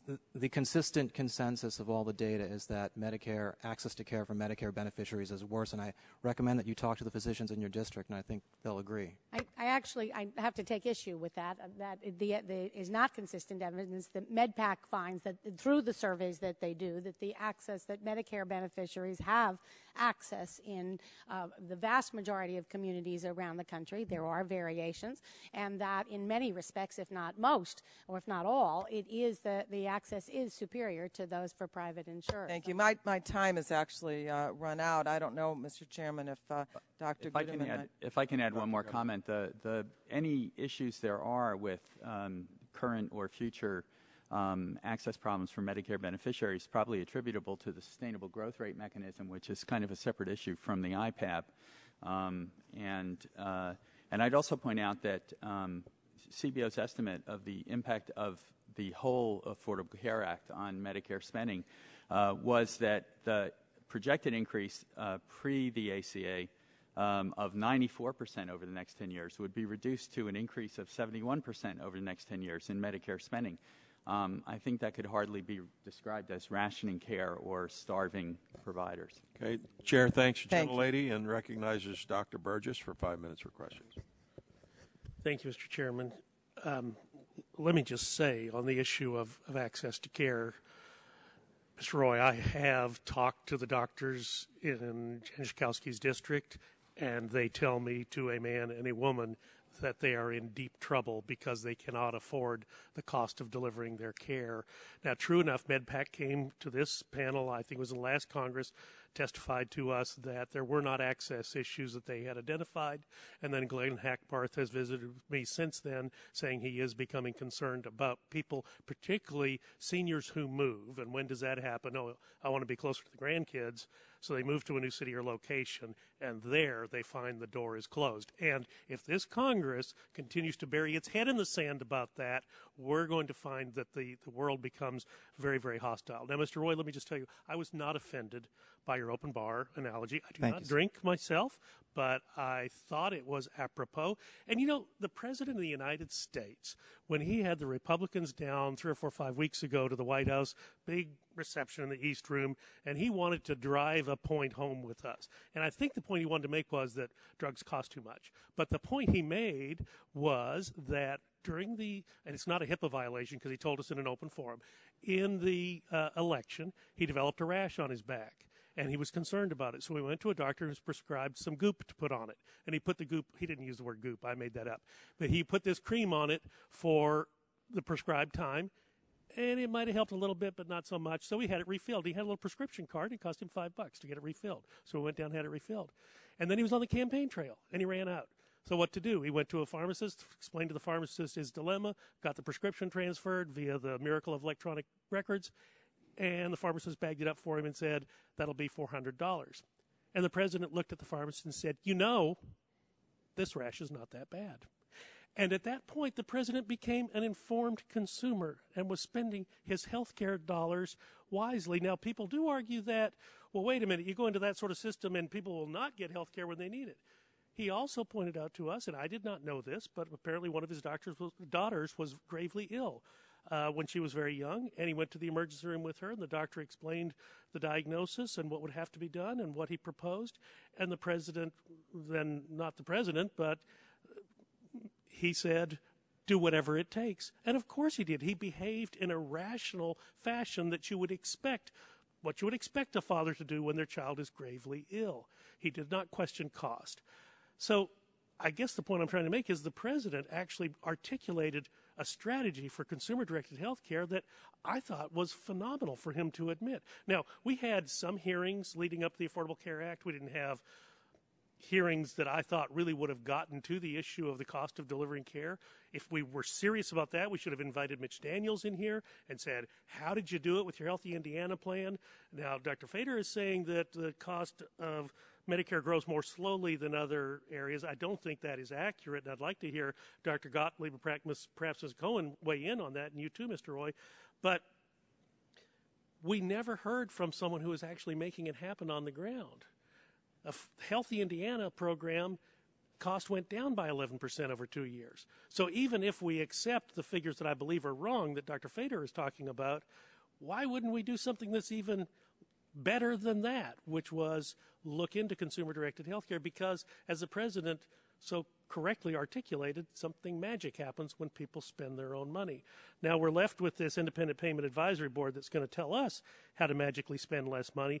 And it just takes me back to a speech that Ronald Reagan gave in 1964. And he talked then about some of the issues that were ahead and whether or not this country still believed in its capacity for self-government, or whether we abandon the American Revolution and confess that it is a little intellectual elite in a far distant capital that can plan our lives for us better than we can plan them ourselves. Ronald Reagan was describing the Independent Payment Advisory Board. I've gone on too long, but Dr. Gottlieb, do you have an impression as to whether or not the cost of delivering care is rising more slowly in Medicare than in other areas? Refer to Mr. Roy on analysis and numbers. I haven't seen any apples-to-apples comparisons on senior care because everyone's in Medicare. So that's correct. So you can't really analyze the numbers directly because seniors, of course, are almost all in Medicare, not all of them. But and they are also over 65, so they have higher medical expenditures. Well, let me ask you a question. Regardless of whether you're a for-profit or not-for-profit insurance company, you need to have access to capital. So the cost of that capital is what the cost of the capital is on the open market. But does Medicare have a cost of capital that they have to put on their balance sheet? No, in fact, there are a number. Do they have a cost for advertising they need to put on their balance sheet? There are a number of different aspects of Medicare administrative costs that are off the HHS or Medicare budget. And on that general administrative side of the balance sheet, what about all of the administration that goes on in the Department of Health and Human Services that is appropriated through a discretionary appropriation, which is the largest appropriation that occurs every year that the Congress deigns to do appropriations bills? That is. I would just add, the most significant cost of Medicare is the cost of compliance with the Medicare program, which is a cost that isn't estimated. If you look at what goes on in medical practice, a good percentage of the expenditures in any medical practice or in the hospital is on trying to comply with the Medicare program because of the threat of, a Justice Department audit or a Medicare audit. Hospitals, medical practices overspend on that. That doesn't get calculated in the cost of the overall program, if you will. Private health care plans have to actually hire staff to do that kind of work. Medicare can just foist rules on the private sector and back it up with the threat of litigation or criminal penalty, and those costs don't get estimated in the cost of the program. Very well, thank you. Roughly speaking, the administrative costs per double when you count all the off-budget expenditures of Medicare, and that doesn't also include the cost of fraud, which is very significant in the Medicare program relative to that for private insurers. If you add all that up, the administrative cost per beneficiary for Medicare between fraud and the actual administrative costs is arguably double to 3 times that of private insurers. If you leave fraud out, it's about 20% higher. Thank you. Thank you all for being on the panel today. Chair thanks the gentleman and recognize the gentleman, Mr. Pallone, for 5 minutes for questions. Thank you, Mr. Chairman. I'm going to try to divide my time between asking Dr. Guterman about the Affordable Care Act and asking Mr. Davis about IPAB. So just bear that in mind if I cut you off. You heard me in the beginning that I'm against IPAB. I think that it's an usurpation of, congressional authority, and, I've never been in favor. I spent a lot of time trying to make sure it wasn't in the House bill, which it wasn't. But a lot of my concern is that it's very much like the BRAC, which I think is a disaster.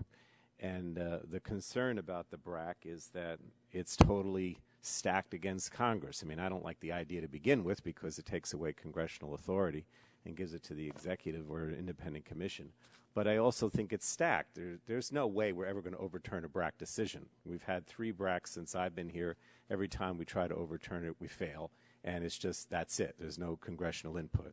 What I wanted to ask Mr. Davis quickly is, To what extent is IPAB the same? In other words, we've been operating with MedPAC. They make recommendations. We usually adopt them. I think we've been very effective. I don't see any need to change MedPAC. With BRAC, it's a one deal. You either vote it up or down. You need a supermajority, which we never get. Is the process similar and stacked in a way that it's going to be virtually impossible, as it is with the BRAC, to overturn? Thank you, Mr. Pallone.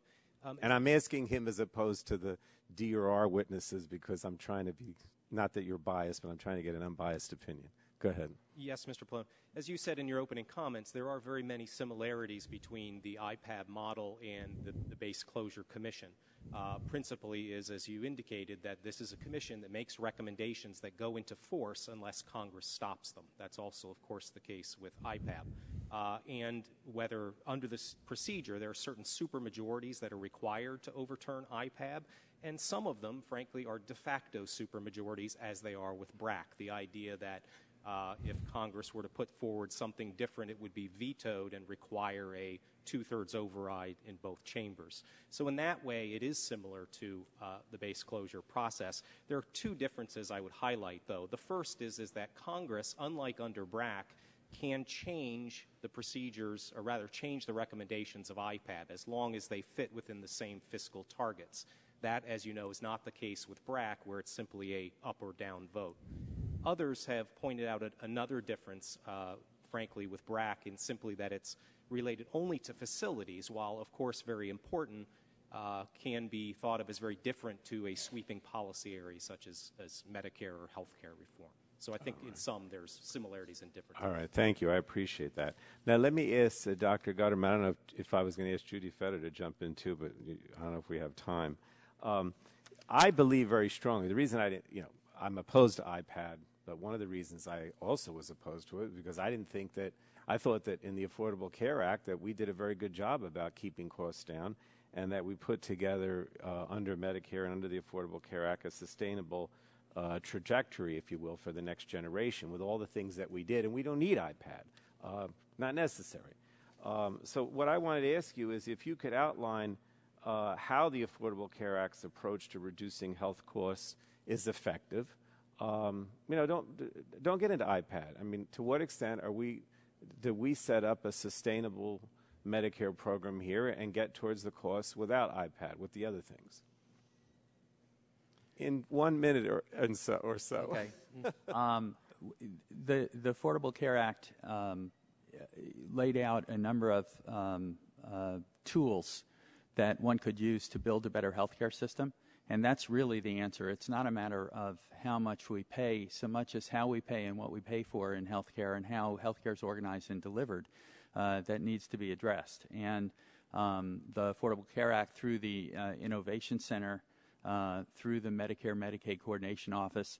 Those are two big steps, because the Innovation Center is supposed to develop, in collaboration with outside parties, in innovations that help improve the delivery of care and save money in Medicare and Medicaid and across the healthcare sector. And they've already begun to initiate projects that involve states in broader initiatives. They're working with private payers. The ACO model that they're working on is one that's been picked up by the private sector. And in fact, there are a number of private sector initiatives that are ongoing to try to achieve the accountable care organization model that's been put forward in the ACA. And also having Medicare and Medicaid work together for a change. There are 9 million beneficiaries who are eligible for both programs, and right now the two programs just aren't well aligned to serve those beneficiaries' needs or to make sure that the money that's spent is well spent for those beneficiaries. Thank you. Thank you, Mr. Chairman. Thanks, gentlemen, and recognize the gentleman from Georgia, Dr. Gangry, for 5 minutes for questions. Mr. Chairman, thank you very much, and I thank the panel. I'm sorry I had to step out to give a little quick speech, and I missed all of your testimony, but I certainly intend to read it all because what I heard was extremely interesting, a little bit diverse, which is to be expected. Before I go into questions, I want to raise one very important point today. In the press, Secretary Sebelius has often chided opponents of IPAB for suggesting that it has the power to restrict access to physician services or life-saving drugs and treatments, otherwise known as rationing. And yet, under oath, here today, she has admitted that IPAB is charged with reducing excessive growth areas of Medicare spending, when President Obama's own OMB director states that excessive growth in Medicare spending is due to the availability and adoption of new high-cost drugs and treatments. Finally, nowhere in Obamacare are the words rationing or excessive growth areas defined in statute, which means it is up to the Secretary and the IPAB board ultimately decide what is rationing and what cutting excessive growth areas means. It's up to them. And if the American public disagrees with how the Secretary or IPAB define rationing, they are, as I got from her testimony, prohibited from suing in court to stop it. So my concern here is simple. What one person considers rationing, another might refer to as reducing excessive growth areas of Medicare, known here as new treatments or drugs. And I believe the Secretary of Health and Human Services owes this committee and owes the American people a lot more clarity on this issue. Now, let me, in the remaining time, get to my questions, and I'll go to Dr. Well, let's see. I guess this would be Dr. Gottlieb, yes, and Mr. Roy. I am interested in your thoughts on the lack of clarity in the law with regards to one, rationing and reductions in excessive growth areas, along with the lack of judicial review, as I mentioned, for patients who feel the board is in fact denying them the benefits that they need to survive. Well, I think the issue of rationing versus squeezing payments is a distinction without a difference, because we've seen already that when you squeeze payments, it effectively closes off access to care. And if there's some debate about what's happening in the Medicare program, and I would submit there's been some recent studies, one out of Massachusetts, that shows that Medicare beneficiaries are having a hard time getting access to providers up there. There's certainly no debate around Medicaid and whether or not patients under the Medicaid program have a difficult time getting access to medical care because of how low rates have been squeezed in that program. So long as IPAB's going to squeeze down payments, it's going to ration care. And I think the distinction is just semantics. What was the second question, Congressman? Well, let me do this, Dr. Gottlieb. Thank you, and I'd like to get Mr. Roy's opinion on that same thing, if he can. I think that I would echo Dr. Gottlieb's comments. I think that the importance of access to a physician cannot be understated. It's the most important thing. If you have a problem and you can't see a doctor for that problem, and that problem festers, you could have a much more serious medical condition. Children die of toothaches on Medicaid because they can't see a dentist and have their abscesses removed. There are serious, serious medical problems and problems of health care that if you can't have access to a physician, you can't do anything. So the fact that the IPAB is explicitly restricted from changing the mix of benefits really doesn't matter if somebody can't actually see a doctor in the first place. Right. Well, I thank you both for that answer and that question. Now, I've got one more, Mr. Chairman. Secretary Sebelius, in her statements today, said that the administration has begun outreach efforts to fill these 15 seats on the Independent Payment Advisory Board. I'd just be curious to know, among this distinguished panel, whether or not any of you have been contacted, and I'll very specifically ask Ms. Cohen, has anyone from the administration contacted you about serving on IPAB? No, probably because I'm suing them.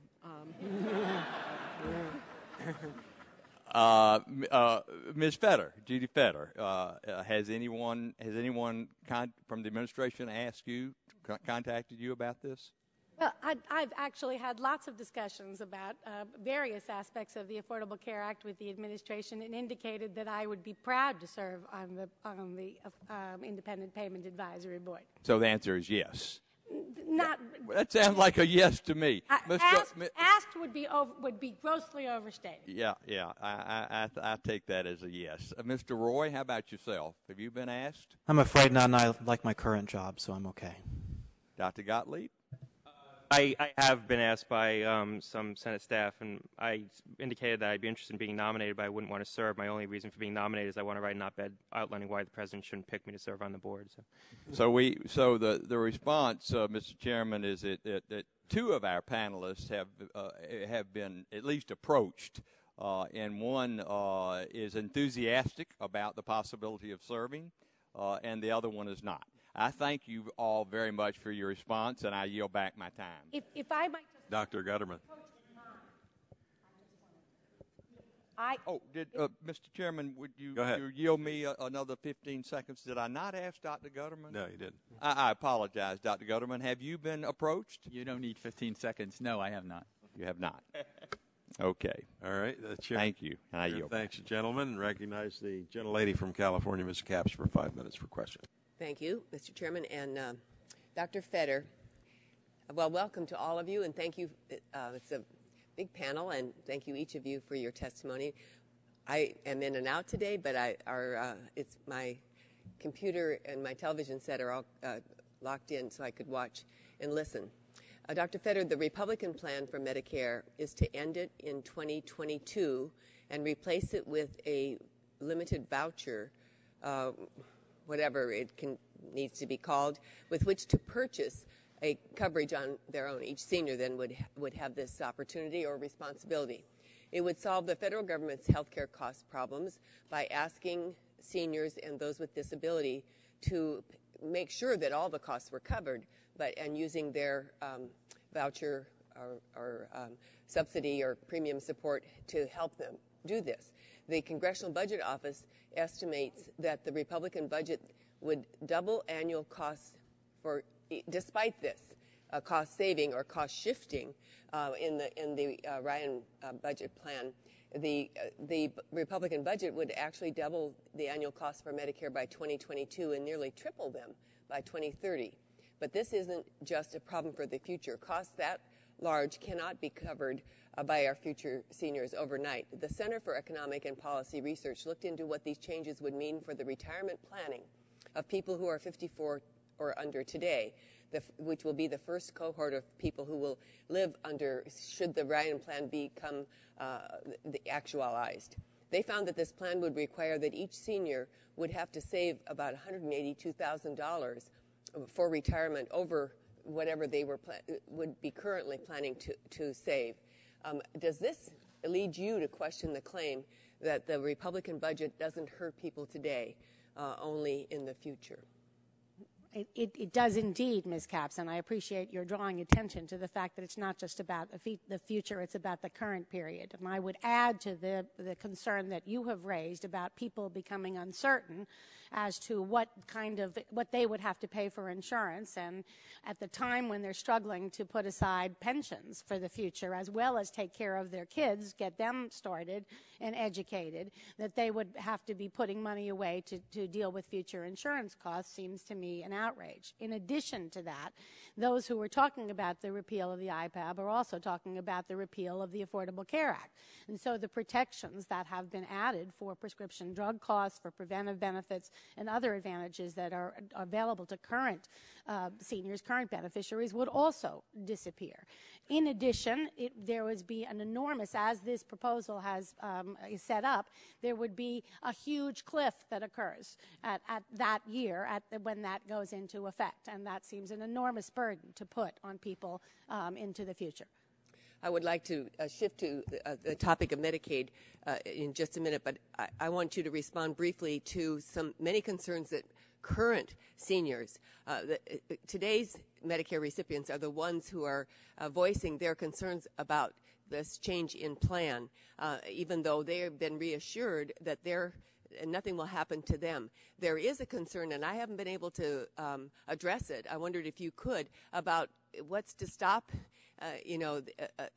the majority from pushing forward this time. I mean, if it's going to be that kind of cost shift to start who are for those 54 now, what is there sacred about this contract that the current seniors now have with their government?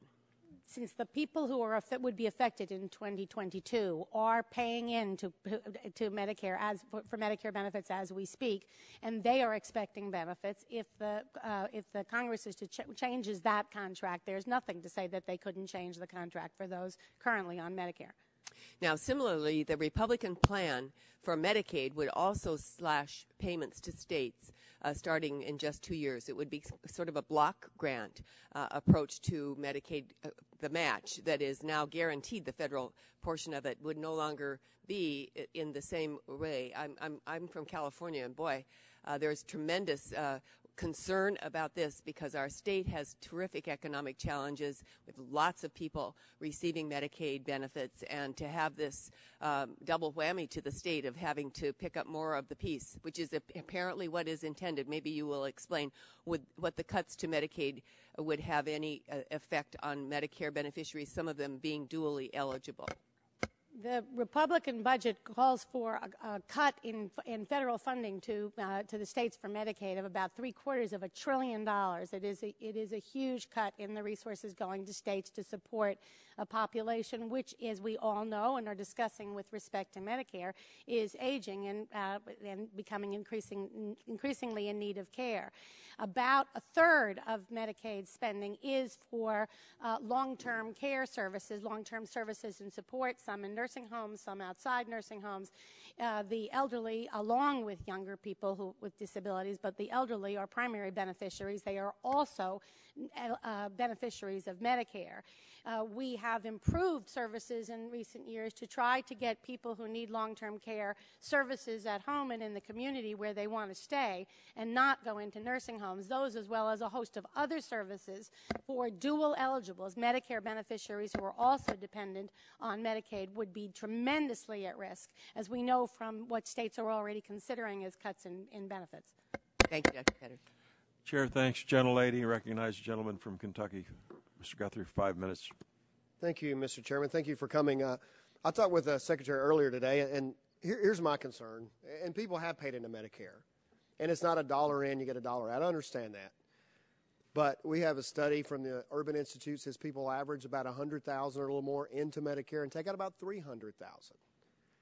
And people might say that's not a correct study or not. I don't know. And I've seen other studies about 3 to 1, what you pay and what you receive. And I'm 1964 into the baby boom. The beginning of the baby boom is 1946. We're all retiring. Starts now. Starts now. We know in 2024, I think the president even said Medicare is unsustainable. Now, they say during the Obama health care plan, President Obama's health care plan, they preserve Medicare. But he even said yesterday that it's unsustainable, the path that it's on. And what we're trying to do is offer a solution, a reform that preserves it for those who have it, and have it for people that are, I'm 47, I'm affected by it, to move forward and to say that we've paid into Medicare is not going to be there, that's just incorrect. That's absolutely incorrect, because it is a government-sponsored program that we're offering that uses Medicare dollars to move forward. So my question is, and Dr. Fetter, with the vast of baby boomers moving, taking out $3 for every $1 we put in, how do you keep the system as it is for people in the future? You can't just, they talked about DME, medical equipment. If you stopped people from buying the scooters the free advertising, I'll get you a scooter on television, you can't save enough money to make up for the demographic move, the wave that's coming of baby boomers. And it starts today. It has started today. Mr. Guthrie, I am an earlier baby boomer. I will be 65 next year, so I'm part of the pressure here. And there's no question that it's growth in population that is what's driving Medicare spending, total spending, much more than any period in the history of the program, as the enrollment grows, because the per capita spending growth, remember, for Medicare is much slower than private sector growth. But what's now come to drive along with that spending growth, cost per beneficiary, is the number of beneficiaries. Right. And it is true for all of us that we don't want 1965 health care when we're in 1985 or in 2020. We want the health care that is available. Right, so how do you have the fee-for-service system as it exists today with the vast baby boomers retiring and not talking about cost shifting? I have a 17-year-old daughter who in 30 years will be 47 years old, which is my age. And in 40 years, according to CBO, 100%, if you have 18% of revenue GDP coming to the federal government, will be for Medicare, Medicaid, and Social Security. So the greatest generation who provided the interstate highways, fought World War II, did everything to give my generation the opportunities. My generation, if we don't address it, I know everybody's here criticizing everything we're doing, but if we do not address it, my child will go to work when she's my age for me to be retired. Well, solely for me to be retired. I understand your concern, and I share it. I have 4-year-old twin granddaughters, and I'm doing my best to guarantee affordable health care for them well into the future when they're my age and older. And what we're all concerned about here is how to do that. And the way to do that is to change the overall health care system. The Affordable Care Act gave Medicare the lead in changing the way we pay for health care and making the whole system more efficient. And that's what we need to do, because an alternative is simply to deny care to those who don't have the resources to pay a cost that is going up. So Our plan certainly doesn't deny care, and just like Medicare Part D, it's 40% underestimate because Medicare Part D health plans have to compete. Anybody can answer. I'm just not asking one question. Let me, if I may stay with you, I don't think Medicare Part D offers you the answer there, sir, and the cost of prescription drugs are rising as well.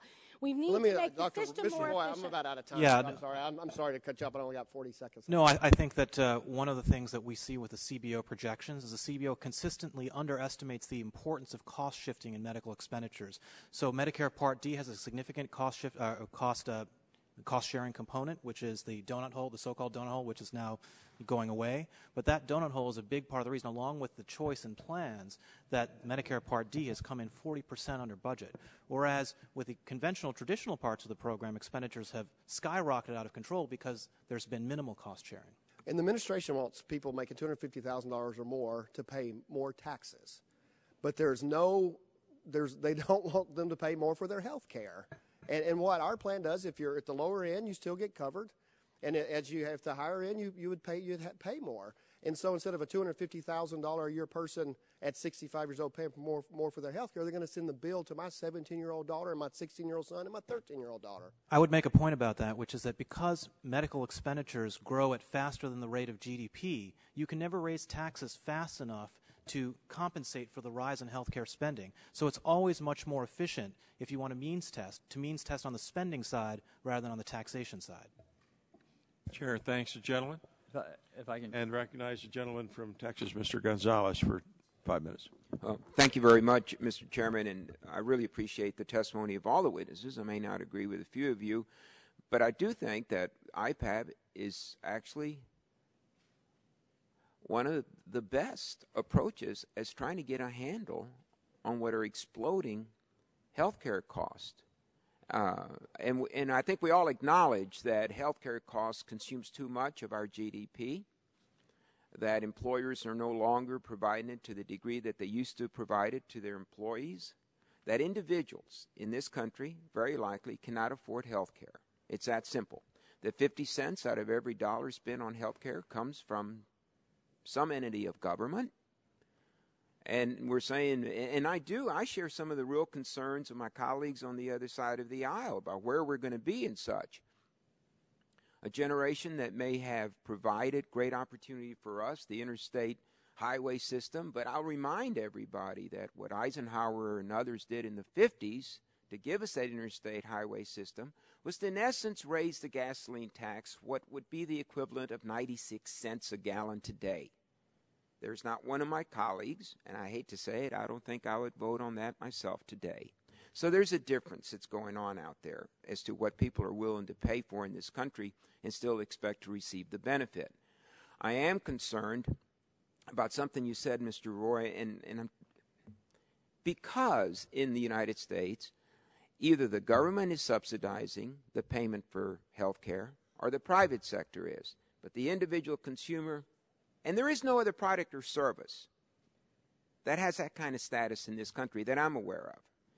But I am somewhat disturbed by the fact that it must be all of the patient's fault. And I'm concerned about some aspects of IPAB. I share the concerns of my physicians in my district that are saying, where will our input? How are we guaranteed that we have something to say as far as the information that's going to be considered by the members of this board? I am really worried about that. But where does the responsibility lie? I will tell you right now, if I go into my doctors, and I've been going to them for a number of years, and if they tell me I need a certain procedure or a certain test, I really don't question it. Now, let's just say I didn't have Blue Cross Blue Shield because it's employer-sponsored. I'm a member of Congress. But I was going to pay that out of my own pocket. I'm still not real sure. Your premise is that I'm going to shop around, and I'm going to go around and say, I'm not sure that I really need that test. I think I'll go and see another doctor and get another opinion, which is going to cost me money and such. So where's the responsibility lie? Do you believe that maybe the physicians have a responsibility only to provide that service, which is absolutely necessary? I'm not going to get into the argument of unnecessary testing and everything else, because I've got the gold standard in the state of Texas, and it has not brought down the cost of health care in the state of Texas. It has brought down the cost of insurance policies for certain specialties. So where is this shared responsibility? How do we get a handle on this? And isn't IPAB maybe a method of achieving that goal? If one looks at a number of studies around the behavior of patients and physicians with high deductible health plans and health savings accounts, where there is more consumerism, where there is more ability to shop for procedures and tests and office visits, you see a lot more intelligent consumption. I think in Washington we have an excessively pessimistic view of the ability of individuals to make intelligent decisions about their own care. Especially in the days of the internet, people do a lot of research, people have a lot of knowledge. If we had a system where consistently, across the system, for everyone, there were more and more people who could shop for care, who bought insurance for themselves instead of having it provided by someone else, you have more of the ability to start thinking in the way that people need to think about, well, do I really need that test? And if the doctor says, yes, I really do think you need that test, even though it costs $2,000, the patient might say yes. But maybe the doctor will say, you know what, that test is $2,000. I think it might benefit you a little, but maybe it's not worth paying for you right now because it's $2,000 and you are very unlikely to benefit from it. Don't you think the determining factor, though, really, in most tests, and I know this is going to be controversial, is whether it's covered or not? Could you repeat the question? What I'm saying is, whether you have access to a number of tests or not is whether that test is going to be paid for through some subsidy, either through private insurance or government. Isn't that the truth? Not necessarily, because again, if you have co-pays, deductibles, health savings accounts, and other mechanisms by where the patient shares in the expenditure, the patient has more of an incentive to monitor those expenditures and make sure they're being executed intelligently. And Mr. Chairman, I'm going to ask your indulgence just to give Dr. Gutterman a couple of minutes to respond to some of the comments. Dr. Gutterman? I promise this will be brief. I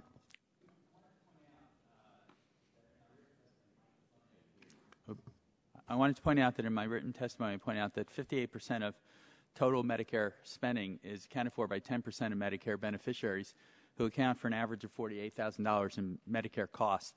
These are people who are very sick. It's not that they're incurring those costs because they're bad shoppers. The other thing I'd point out is that there was a large-scale experiment on the impact of out-of-pocket costs on the utilization of health care, and what I found was that, indeed, higher out-of-pocket costs reduce the utilization of health care, both desirable health care and undesirable health care. So putting the onus on the back of Medicare beneficiaries, especially ones who are sick, who are the ones who are spending the money, is kind of a difficult way to make sure that the system runs efficiently. Chair, thanks to gentlemen. That completes this round of questioning. We'll have one follow-up for each side. Dr. Burgess. Thank you, Mr. Chairman. Dr. Goodman, I recognize one size fits all doesn't work, and that's one of the reasons I've got some concerns about what we've done. what Congress has done with the Affordable Care Act, but I'm a big believer in letting people spend their own money for health care.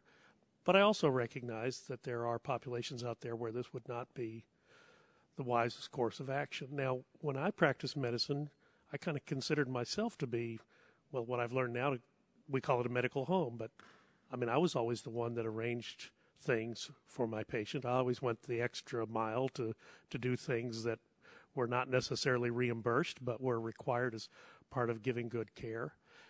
And I don't remember if you were there at the Commonwealth meeting in January, but it came up during the course of that meeting that one of the members of Congress who was there said, healthcare is so complicated, I have to use a concierge doctor to sort of sort things out for me.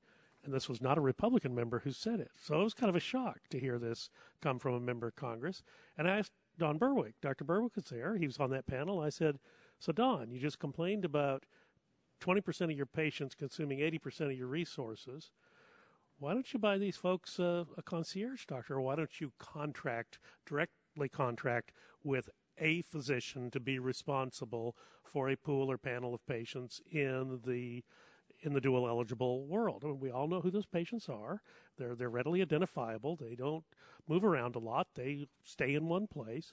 So wouldn't that be a population that would be amenable to a different type of practice model? You talk about wanting to change the payment structure for everyone, and maybe that's not necessary. Maybe we could look at this defined population and say, we want to do a better job for these patients. And we know they are not served by having to go from doctor to doctor to doctor to doctor. Why don't we put one person in charge? We used to have a saying when I was in practice, too many doctors means no doctor. And that's exactly true. So if you had one person who was directly accountable to that arguably very complicated and very ill and multiple medical conditions patient, if you had one doctor, don't you think you'd get a better return on investment for that money that you spent? Yeah, Stuart, yeah. Dr. Burgess, that's I agree with everything you said, and I think that's the underlying philosophy of the medical home model. I think it's the underlying philosophy of the Accountable Care Organization, and I think what this represents is that I think we all agree that the healthcare system needs to work better to provide care, especially for those with multiple chronic illnesses and the people who are sickest.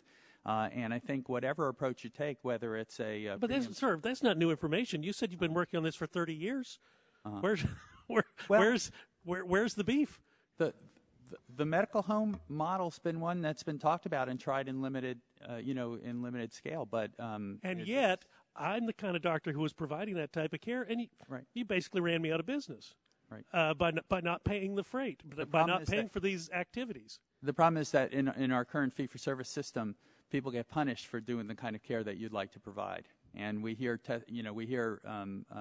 people from various systems around the country saying, that can enumerate the way they get punished for doing good things for their patients, but under the current payment system, those good things are rewarded with lower payment, and so in a sense they're punished for doing what they'd like to do for their patients. So I think we can agree, and maybe this is a platform for kind of cooperation across the aisle, that we agree, I think, on the kind of care we'd like to see, and we agree that getting to that kind of care is what we really need to solve the problems that we're all concerned with. And I would just submit the obstacle so far has been CMS. Not they haven't been a facilitator; they've been an obstacle. But I welcome the opportunity to work with you on this. Obviously, I've got some discussions going on with other people, and I would welcome the Commonwealth Fund being part of that discussion as well. Thank you, Mr. Chairman. I'll yield back. Chair, thanks, gentlemen. Mr. Pallone for a follow-up. Thank you, Mr. Chairman. I'm going to ask Dr. Gutterman. Before I was asking you questions about how the Affordable Care Act would save money, even without IPAB.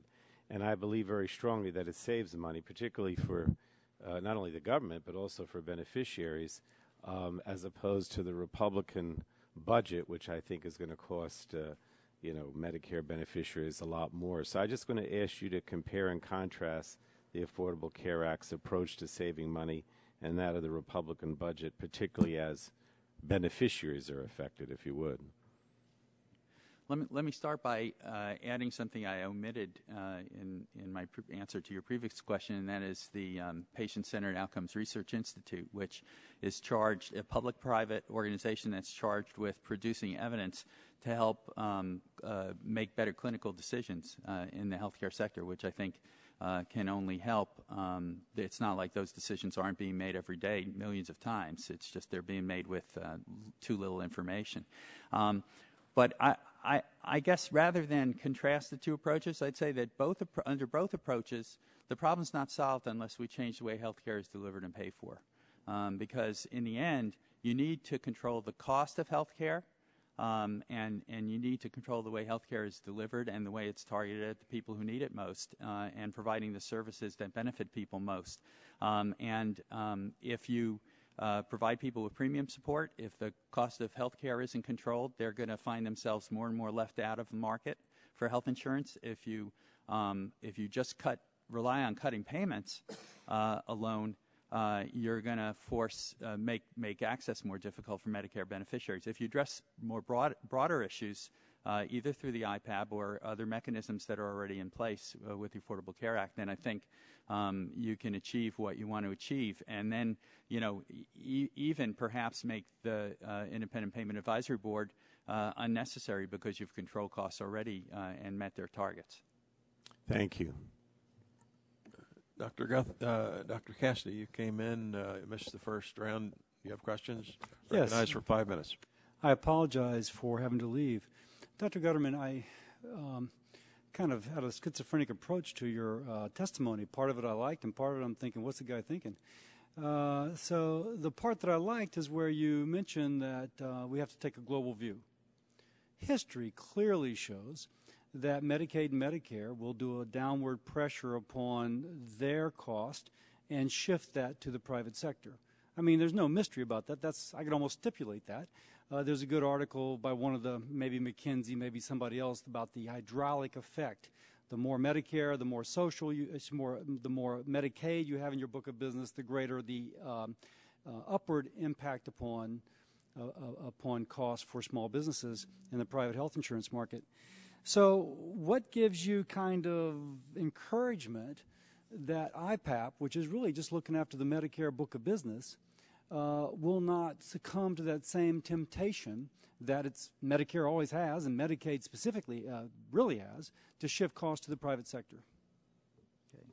Let me first, the term cost shifting is often misunderstood, partly because it assumes that the cost of health care is somehow immutable and can't be reduced by better examination of what is appropriate to provide. I will give you that we can do a better job with what we have, but if Medicaid pays 60% of cost, then clearly there has to be a makeup someplace. Well, but that depends on whether you think costs are right. But beyond that, what I think is important to realize, to think of IPAB in the context of, is the broader set of tools that are available to us. That I think there's more really unprecedented push to use to address the problems that we're facing now. And I think, looking at IPAB alone is not going to solve the problem. But IPAB is in the context of a broad array of policies that are on the table that may, in fact, be able to solve the problem. And it's also part of a process that I think the Congress has to be involved in. Sometimes let me pause you there. Let me pause you there because I have limited time. Mr. Roy, what would you? I think we know where Dr. Gutterman is going. What would be your thoughts? Yeah, so I think you actually, Dr. Cassidy, bring up the most important point around this faulty idea that somehow Medicare expenditures are growing more slowly than private sector. Because what happened is the Medicare shifts costs to private insurers. So if I have two Chevys that I paid $10,000 each for, and the government comes to me and says, I'm buying that one Chevy from you for $5,000, and I lose $5,000 on that, maybe I charge the other guy $15,000 to make it up, and that's effectively what cost sharing is. It's more complicated than that in reality, but that's basically what Medicare does. Medicare cheats by underpaying for care and restricting access, and these are the problems that, unfortunately, have a significant, are what IPAB is all about. Dr. Gottlieb, what your thoughts, please? Well, I think IPAB has no alternative but to try to squeeze payments in the short term because anything it could do to try to fundamentally reform payment systems, the way care is delivered, isn't going to score well. CBO, they're going to have to achieve immediate savings. I think one of the larger problems here is that a lot of the reforms in the Accountable Care Act and a lot of things we're talking about here today are predicated on changing the delivery model, getting better coordination of care. Those require investments in innovation in how care is delivered. And the only way that providers, hospitals, doctors are going to invest money to better coordinate care is if they can earn an above market rate of return for a sustainable period of time on their invested capital. And the problem is that the administration's legislation and regulations don't allow for that. And that's why you're seeing the adverse reaction to the regulations on the accountable care organizations. I could tell you I've seen a lot of business plans floated with venture capitalists on creating new accountable care organizations or services that would provide services to the accountable care organizations. I haven't seen a single one get funded for that precise reason, that the presumption out there is you're not going to be able to earn a return on capital. If you do earn an above market rate of return on capital for any length of time, it's going to be regulated. If you continue to earn above market rate of return, it's going to be taxed. And if you continue to earn it after it's taxed, you're going to be criminalized. But on the other hand, if you don't, you'll be subsidized. And when it's gone, you subsidize it. Now, and that is without saying that, again, as I mentioned earlier, the New England Journal of Medicine article that reflected upon the 10 accountable care organization pilot studies, places specifically chosen so that they would be more likely to succeed, did not. Now, Dr. Gutterman, you must have some thoughts about that. In fact, I was at CMS when we started up those demonstrations, and in fact, I would describe that demonstration as a rousing success for several reasons. One is that half of those 10 sites were able to achieve measurable savings according to the rules of the demonstration and receive bonus payments for saving Medicare millions of dollars compared to the targets that they were working under. Now, in fairness, Secondly, in fairness, it was a 3-year demonstration project, and I think 3 did. And it was not every year, so and several did not. In the last 3 years, there were 5 of them, and all of the sites achieved noticeable increases in the quality of care, which perhaps was even more important, certainly without spending more money. And there was some, as there will be, and I think something that the IPAB or any other mechanism is going to have to deal with is compared to what. And how you deal with getting either CBO scoring or the Office of the Actuaries and CMS to agree that a particular project is going to save money. But that's going to have to be dealt with. That's a methodological issue that I think needs to be dealt with. I'm out of time. I yield back. Thank you all. Chair, thanks, gentlemen. Mr. Chairman? Go ahead. Did you rule on my unanimous consent request for Senator Cornyn's letters from Scott and White? Okay. There's no objection. Without objection, so ordered. Thank you. Thank you, and thank you to the panel. Very informative.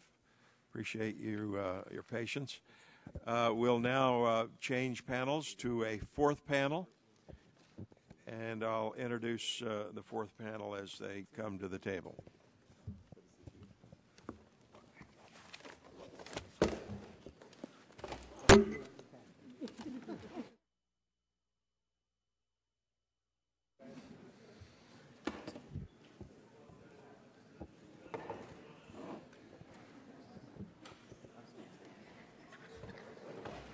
Joining us on our fourth panel are Dr. Alex Velodka, a neurosurgeon.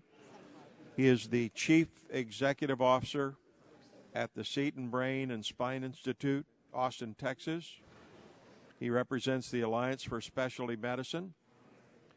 Secondly, we have Mary Greeley, who is president of the Healthcare Leadership Council in Washington, D.C. Then we have Dr. Jack Lewin, Chief Executive Officer of the American College of Cardiology.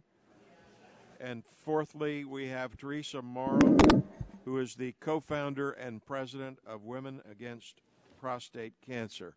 Your written testimony will be entered into the record. We ask that you'd summarize your opening statements in 5 minutes each. Dr. Velodka, you may begin your opening statement. Great. Thank you, Chairman Pitts, Ranking Member Pallone, members of the subcommittee, for allowing me to testify about the Independent Payment Advisory Board. My name is Alex Velodka. I'm a practicing neurosurgeon from Austin, Texas. And as far as I can tell, I'm the only practicing physician who has the privilege of testifying before you here today. I'm pleased to be here today on behalf of the Alliance of Specialty Medicine, which was founded in 2001 with the mission to develop sound federal health care policy that fosters patient access to the highest quality specialty care and improves timely access to high-quality medical care for all Americans. As advocates for patients and physicians, the Alliance and its members welcome the opportunity to contribute to the ongoing debate regarding IPAB, or as we think about it, the Impacts Patients Adversely Board. We're deeply concerned about the unintended consequences that will result from the establishment of IPAB. We oppose its creation, and we are now urging Congress to immediately act to repeal IPAB.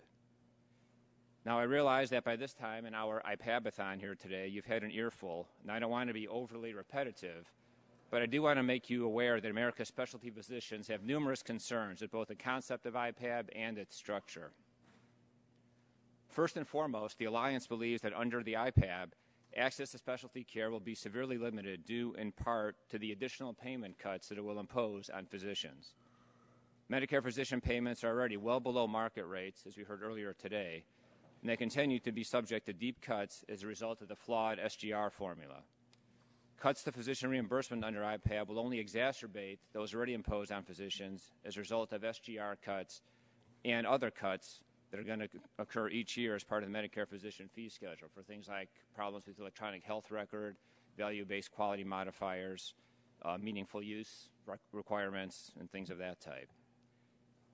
Our physician survey data demonstrates that these cuts, including those imposed by IPAB, may ultimately force specialists out of the Medicare program, severely threatening Medicare access to its beneficiaries to innovative therapies and quality of care.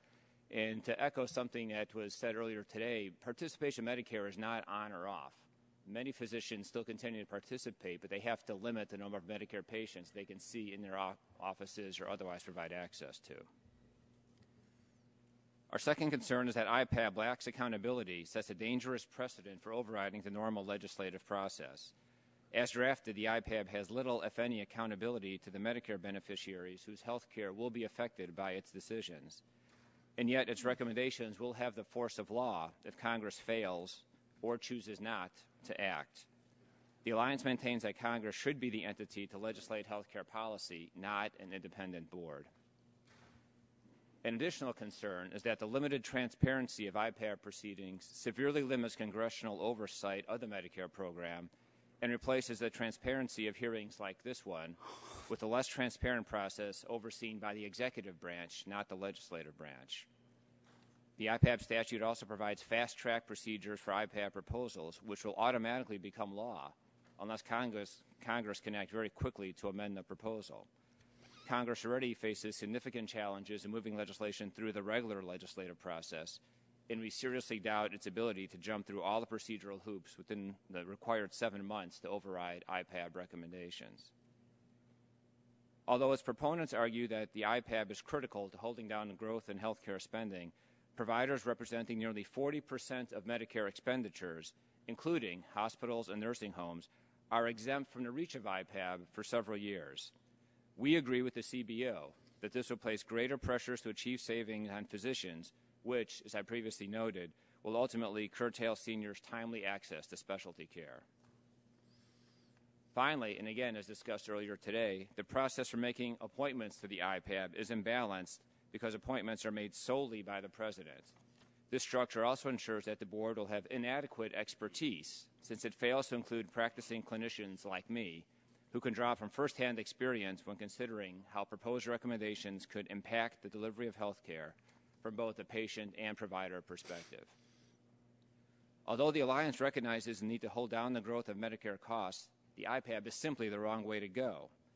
But the more than 100,000 physicians represented by the Alliance reiterate our pledge to work with Congress to identify more appropriate ways to achieve this goal.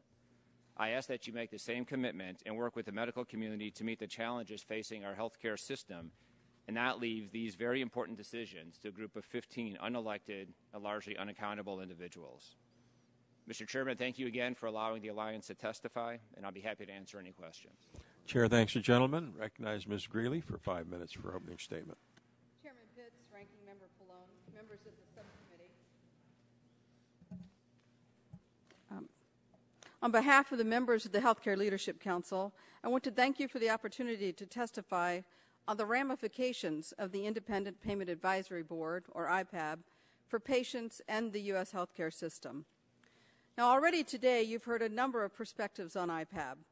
While I request to submit my full testimony for the record, I would like to briefly share the point of view of HLC members who are chief executives of the nation's leading healthcare companies and organizations.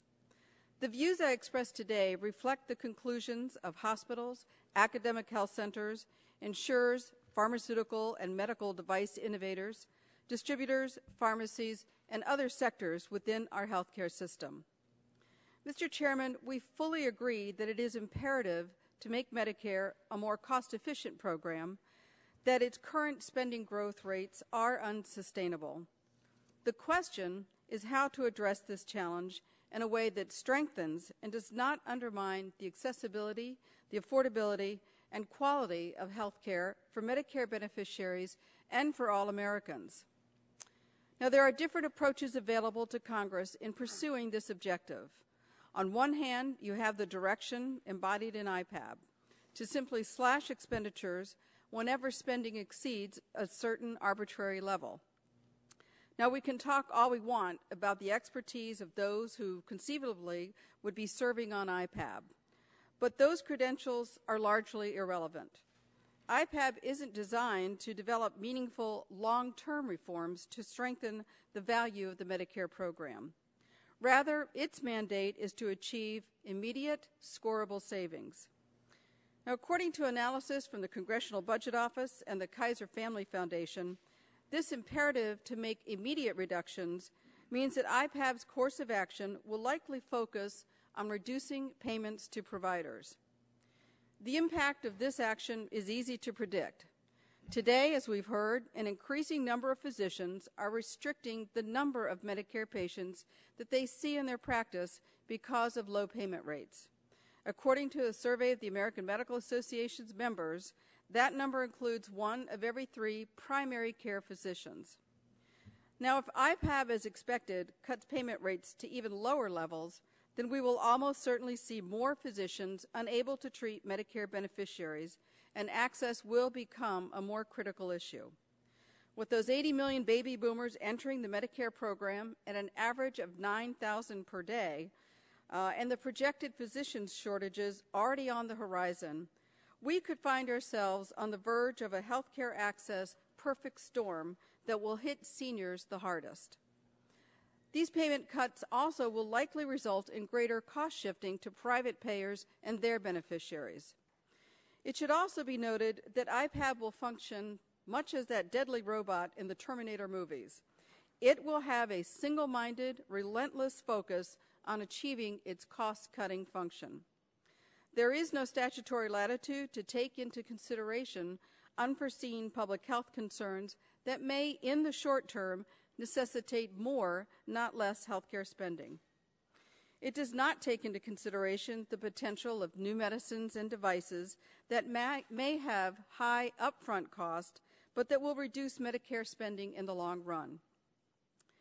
Now, there is no question that Congress has more flexibility than the IPAB in being responsive to healthcare circumstances, capabilities, and needs, and will certainly be more responsive to public concerns than an unelected board ever will be. There are far more preferable approaches to making Medicare more cost-efficient.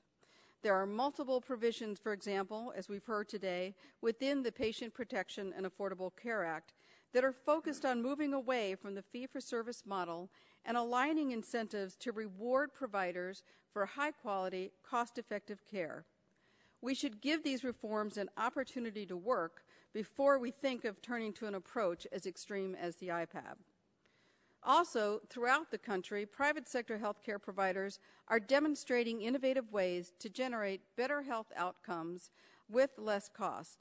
We've documented many of these successes in our HLC Value Compendium, which we provided to CMS, and I'd like to submit for the record. Mr. Chairman, thank you again for this opportunity to present our views. In summary, the members of the Healthcare Leadership Council believe that the IPAB mandate and inherent inflexibility will inevitably result in reduced health care access for seniors. We need instead to turn to payment and delivery reforms that will actually improve care while reducing costs. Thank you, and I'll be happy to answer any questions. Chair, thanks, gentlelady, and recognizes Dr. Lewin for 5 minutes. Thank you very much, Chairman Pitts, Ranking Member Pallone, and Vice Chair Dr. Burgess. Pleasure to be here today representing the American College of Cardiology, all of America's cardiologists, and the many cardiovascular nurses and researchers. Cardiovascular medicine represents 43% of Medicare costs today, still, unfortunately, the #1 killer in America.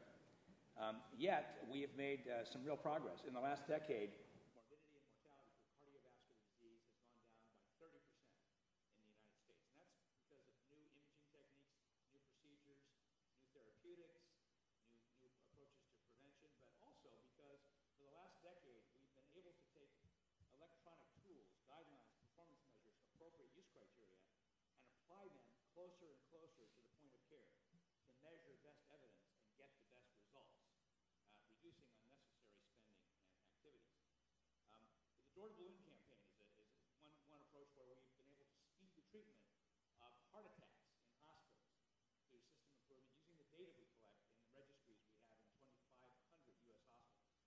We've reduced the variation from heart attack treatment by a factor of 3, the length of stay from 5 to 3 days, the cost by 30% across the United States just in the last 3 to 4 years. Unbelievable. But here's the thing. We got no reward for that, no incentives for that. It happened because we believe in it. The IPAB, as proposed, is going to fail. Its price controls won't work. It's a mechanism that represents the past, not the future. And we're very concerned about that. In fact, we probably ought to get rid of the existing flawed price control mechanism, the SGR, which you have on the books right now. Hasn't worked very well, has it? Get rid of that one before we launch the next one, please. We need an immediate and different approach, or a very different IPAB, to bend the cost curve. In the last 40 years, amazingly enough, the healthcare costs have gone up, multiples of the GDP, 40 years in a row. This is really amazing. If we got the GDP, if healthcare costs were GDP plus 1%, the U.S. national deficit would go away in 20 years. So, it's a patriotic kind of thing, calling for me at least, for the profession of medicine, physicians, hospitals, and others to get on this. We really have to bend the cost curve. And can we do it? Yes, we can. If we get the unnecessary spending out of the system, we can get this done. Now, I think that to do that, we've got to go back to using those tools at the point of care, the guidelines, the appropriate use criteria. These measure not only quality, but for appropriate use, effectiveness in terms of efficiency and spending, getting the right test the first time, getting the right procedure the first time, etc. We can now measure comparative outcomes. We couldn't do that 10 years ago. We didn't have the electronic means to do that. We couldn't tell doctors and hospitals how they're doing as to whether they're spending the money efficiently, providing patients with the best care. Now we can. So let's provide the incentives for consistent best evidence at the point of care. Let's systematically reduce variation, get rid of the unnecessary tests and procedures, unnecessary admissions and costs. Let's use that kind of a price control approach. That is not the IPAB, folks. If we want the IPAB to work, it's going to have to be so radically modified to do the following. It's got to develop incentives for doctors and hospitals to reward quality and not volume. Setting price controls on volume is not going to solve our problem. We already know that. It needs to apply to all healthcare sectors, not just the doctors. Wait a few years and add the hospitals later. It needs to be flexible to attract people who really understand the healthcare system, are in it, and see it from various perspectives. And it's currently designed so that it can't do that in terms of the 15 members it's going to attract to be full-time parties as it's designed now. So, we're committed to the cause of the IPAB. We think its purpose is absolutely right on. We believe in that purpose. We see it as, in fact, a national kind of patriotism. Let's compete in a global economy and get healthcare costs down without destroying innovation in healthcare and without destroying patient care itself. So let's rethink the IPAB or amend it so that it can achieve the kinds of targets that will provide viable Medicare, targets for Medicare spending that will keep the healthcare system viable, that will stifle, that won't stifle innovation and won't harm patient care. Thank you very much. Chair, thanks, gentlemen. Recognize Ms. Morrow for 5 minutes. Thank you. I'd like to thank Chairman Pitts and Ranking Member Pallone and the committee for for holding this important hearing today, and I appreciate the opportunity to submit my testimony on a topic that will definitely have a significant implications on the lives of thousands of men, women, and families. My name is Teresa Morrow, and I'm co-founder and president of Women Against Prostate Cancer. Our mission is to unite the voices and provide support for the millions of women affected by prostate cancer. As healthcare leaders of the household, the role that women play in all phases of prostate cancer, from preventative screenings to treatment and follow-up care, is critical. As you know, prostate cancer, as with any cancer, impacts the entire family. Our own co-founder, Betty Gallo, experienced the impact of this firsthand when her husband and your former colleague, Representative Dean Gallo, was diagnosed with prostate cancer in 1992 and subsequently died from the disease in 1994. Since his passing, many advancements in treatment and access to screenings and quality health care have saved the lives of thousands of men diagnosed with prostate cancer, and fewer families have to suffer the loss of their loved ones as the Gallo family did. We are here today because we are concerned about the effect that implementation of the Independent Payment Advisory Board will have on Medicare patients and families, including the large number of seniors that are diagnosed with prostate cancer each year. We share your concerns for more sustainable health care costs, but do not believe that IPAB is the best way to achieve this goal. We believe that IPAB will have a negative impact on patient access to quality care. IPAB's power to dramatically cut payments to healthcare providers and physicians who provide services to beneficiaries will likely result in fewer providers being willing to accept new Medicare patients and limiting seniors' access to quality providers. We are concerned that IPAB could ultimately limit access to certain treatments or medications. While IPAB may be specifically prohibited from rationing care, reduced payments for certain medical services and providers could lead to the unintended consequence that beneficiaries should have access to certain treatments and therapies, but not to others. As a prostate cancer organization, we are particularly concerned that patients may not have access to new and innovative therapies to treat cancer that can ultimately improve and save lives. Treatment decisions should be made between a healthcare provider and a patient and his or her family, and not be limited by an unelected board. I recently spoke with a prostate cancer patient named Doug McGill from Northeast Ohio, and when he was diagnosed with prostate cancer, he began his quest to determine which treatment to pursue. He did all the things an informed patient would do. He got a second opinion, spoke with other patients, family, and friends, and he did a lot of research. Ultimately, he chose to travel across the country to Loma Linda University Medical Center to receive proton radiation therapy. He chose proton therapy because of his fear of the side effects, such as impotence and incontinence, that other treatments may cause. Doug expressed his concern to me that an entity like IPAB may have restricted his right to choose his treatment. By limiting his access to certain providers, he may have been forced to choose surgery instead of proton therapy and possibly left incontinent and impotent for the rest of his life. Like Doug, each prostate cancer patient is unique, and that should come into play when determining a treatment path. Patients and providers should have the right to choose what is best for them.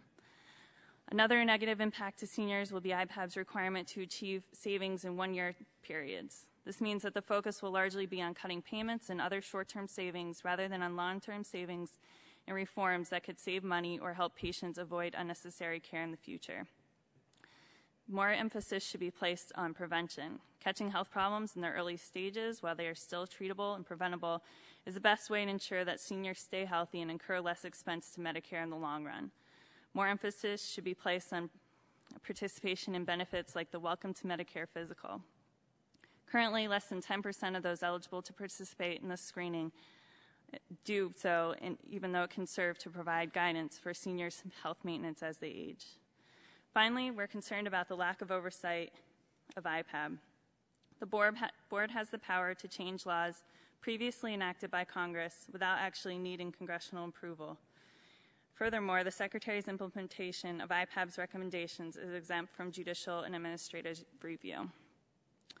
We are also troubled that there is no patient representation on the board and that IPAB is not required to hold public meetings where the voices of patients, caregivers, and families can be heard.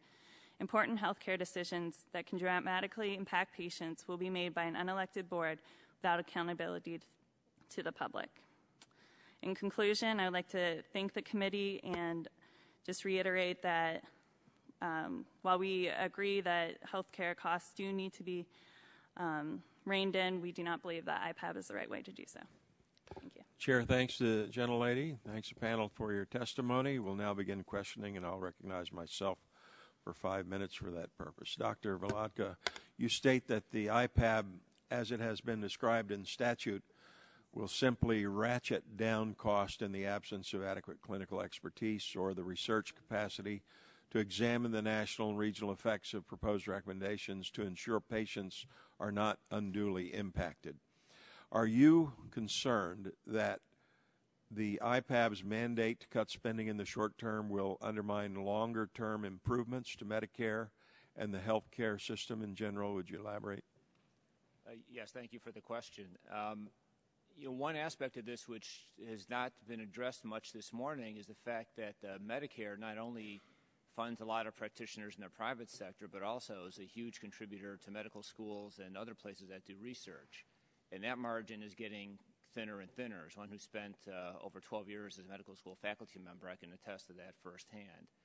So if Medicare reimbursements to all the physicians participating in medical schools are going down, that leaves very little excess room for research to develop new treatments, as well as for education of medical students and residents who are going to be the next generation of practitioners. And those are the most fertile source for new innovations and ideas coming forward for the several decades following their training. And moving to people who are already in practice, there's a lot of very clever people practicing out there who come up with better ways to do a procedure or treat a patient or treat a disease. But again, if there's less excess capital flowing into their practices, they're not going to have the luxury of that time to develop new and better treatments. Thank you. Ms. Greeley, many, if not most, healthcare analysts think that meaningful health reform will occur over a number of years. Are the short-term scorable proposals that the board is likely to have to make consistent with meaningful health reform, in your opinion? Well, actually, I think it could be a barrier to that long-term meaningful reform. I think, as you've heard among this panel, that things that could save Medicare money in the long run may require a capital investment up front. We look at the current development of accountable care organizations. It requires investment. As Dr. Lewin has pointed out, we need to have health information technology as an important tool. Again, these are things that in the short term could increase spending, and this idea of having a year-by-year, 1 year budget reduction requirement, I think really could impede some of those longer-term savings that would improve quality as well as reduce the cost of care. Thank you, Dr. Lewin. In your testimony, you state that, quote, until the SGR is replaced, you cannot support implementation of the IPAB, end quote. Does this mean that if the SGR is replaced, you would then support the IPAB? Thank you for the question, Mr. Chairman. No, I think the IPAB, I think the SGR needs to be replaced, and that's going to be exceedingly difficult, as you well know, because of the accumulated debt that it has accrued. I think that we need something different from the IPAB and the SGR, something that is not a price control approach. I think if we, in fact, let's move beyond from away from the past and really innovate in health system reform to a new future where we start rewarding for better quality, more efficient care rather than the volume of care. And so, we need to get on this now. We may not get the SGR fixed for years, as far as I know. So we need to develop a new mechanism. And, sir, the IPAB, while the goal is right, the method is wrong. And so we'll work with you to develop something that really will bend the cost curve, really will achieve those spending targets, but to do so in a fashion that could actually work. Thank you. Ms. Morrow, how could the IPAB affect the development of newer treatment modalities for prostate cancer as they're developed in the future? Does the IPAB have the potential to limit care for future patients as well as current patients, in your opinion? Yes, we do believe that, IPAB is charged to reduce excessive growth rates in Medicare spending, and, that could be defined as reducing payments for new high-priced drugs, and, we're very concerned about that, particularly prostate cancer. Thank you. The chair yields to Mr. Pallone for 5 minutes for questions.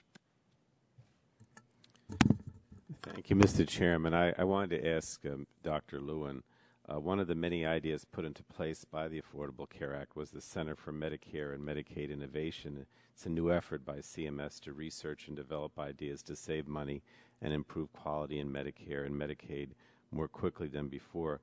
Last week, the Innovation Center announced projects to improve the coordination of care for dual eligibles, for instance, in cooperation with the states. Do you believe that the Innovation Center is a good idea? Would you just, comment on it and why you might think that it's a good idea? We heartily applaud the Innovation Center idea. We think that this is exactly what we need. And we need a part of the CMS agency that really starts rewarding and funding innovation and new ideas. I mean, we want to continue to have the best health care for all people in this country, and including those who don't have access right now, and we want to continue innovating. But we're going to have to cut spending. Fortunately, there's a lot, we can do this because there's so much waste in the current healthcare system. The Innovation Center moving toward the triple aim, things that improve health care, and lower costs at the same time are possible. The door-to-balloon, the speeding up of heart attack treatment is an example, and I could give you numerous more that we're working on in cardiology. So if we could start funding models and show people out there what best practices are, and then diffuse those across the healthcare system with a new kind of payment incentive process, I think we can solve this problem, have the best healthcare system in the world for real, and do it at GDP plus 1%. Thank you. Did you want to comment, Ms. Greeley, on the Innovation Center as well? I think this is a real opportunity for a public-private partnership. I think Jack has given some great models of what is being done in the private sector now against the financial incentives in the current Medicare program. They're doing the right thing despite not really getting rewarded for it.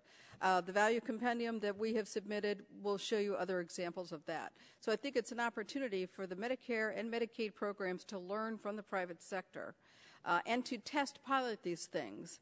As opposed to this board of 15 people coming up with a number, making some recommendations that perhaps haven't even been test piloted. And I think that's the real advantage of having the Center for Innovation.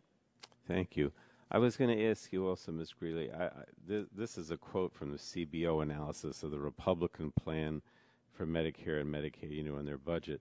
It says, under the Republican budget proposal, the gradually increasing number of Medicare beneficiaries participating in the new premium support program would bear a much larger share of their health care costs than they would under the traditional program, and that greater burden would require them to reduce their use of health care services, spend less on other goods and services, or save more in advance of retirement than they would under current law. Now, in your testimony, you said that the IPAB, and I quote, IPAB has the potential to cause serious harm to Medicare beneficiaries, and but could you lend your, I'd like to know what your views would be of the Republican budget plan and its effect on beneficiaries. Do you agree with the CBO's characterization of the Republican plan?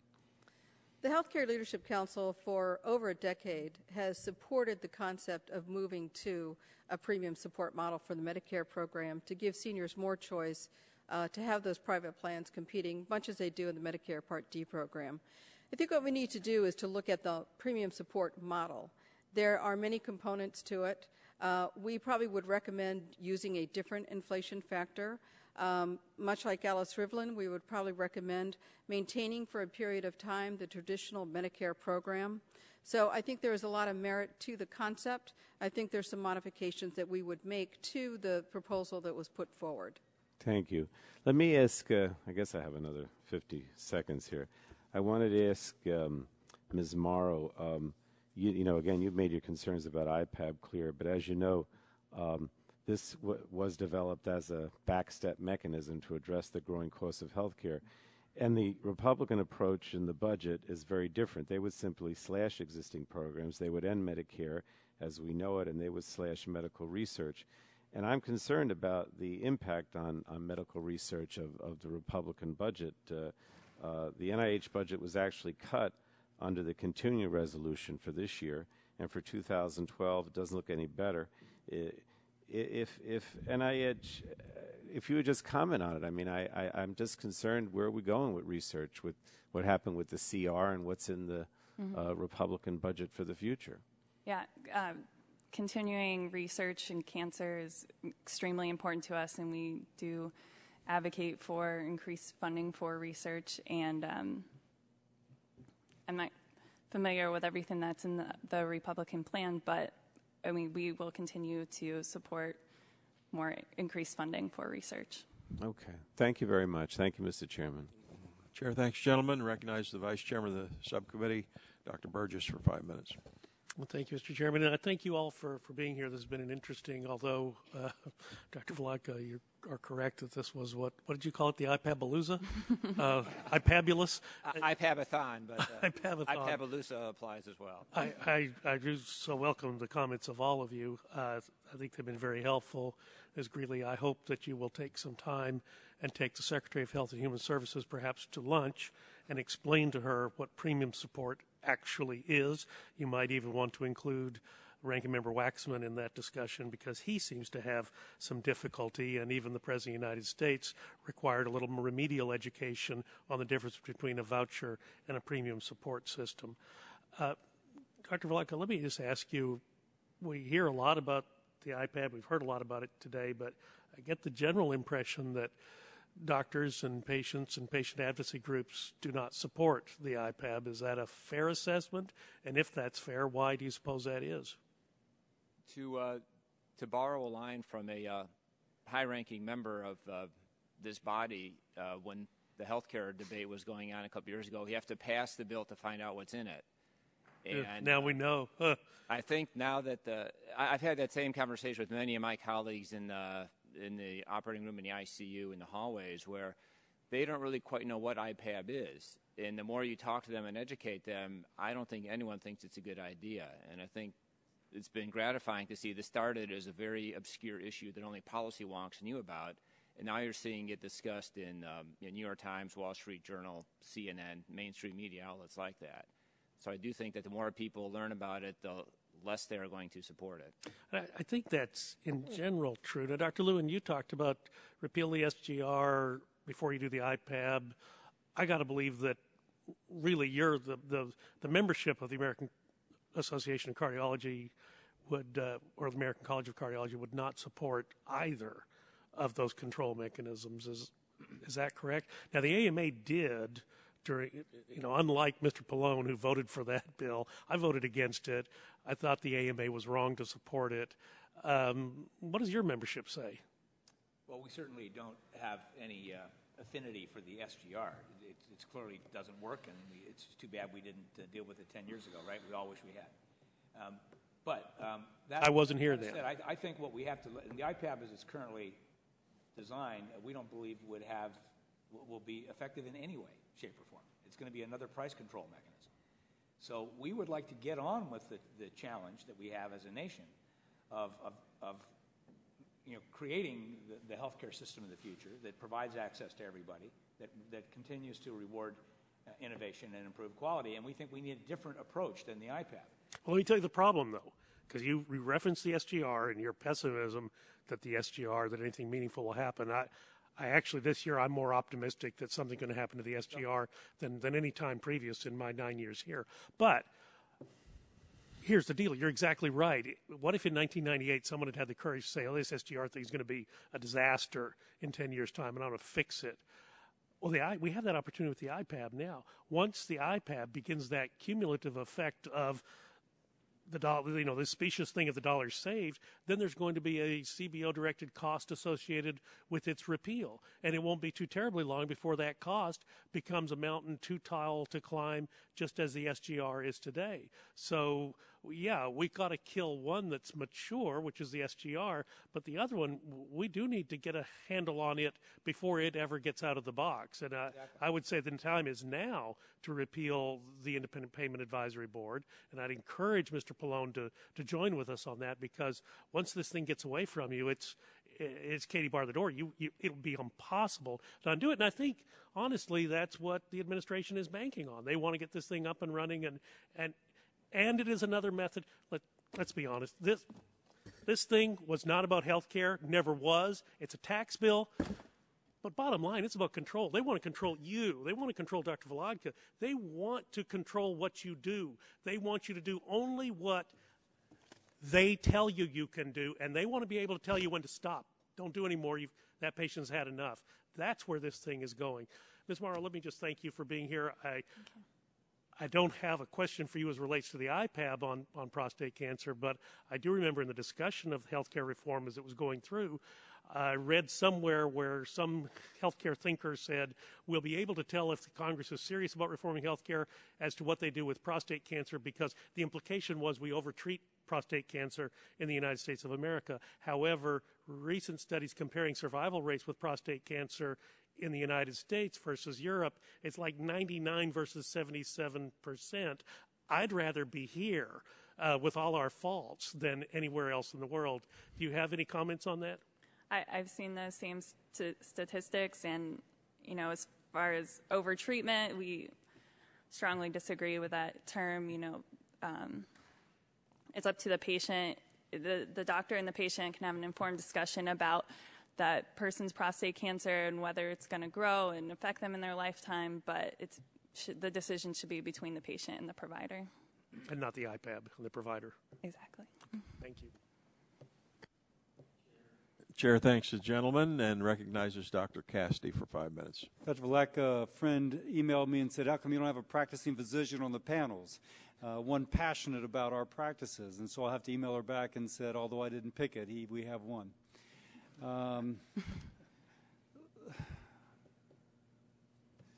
My question for you is that when you look at the CBO score that Mr. Pallone referenced, it says the reason that traditional Medicare scores less than a private insurance plan is that traditional Medicare pays physicians less.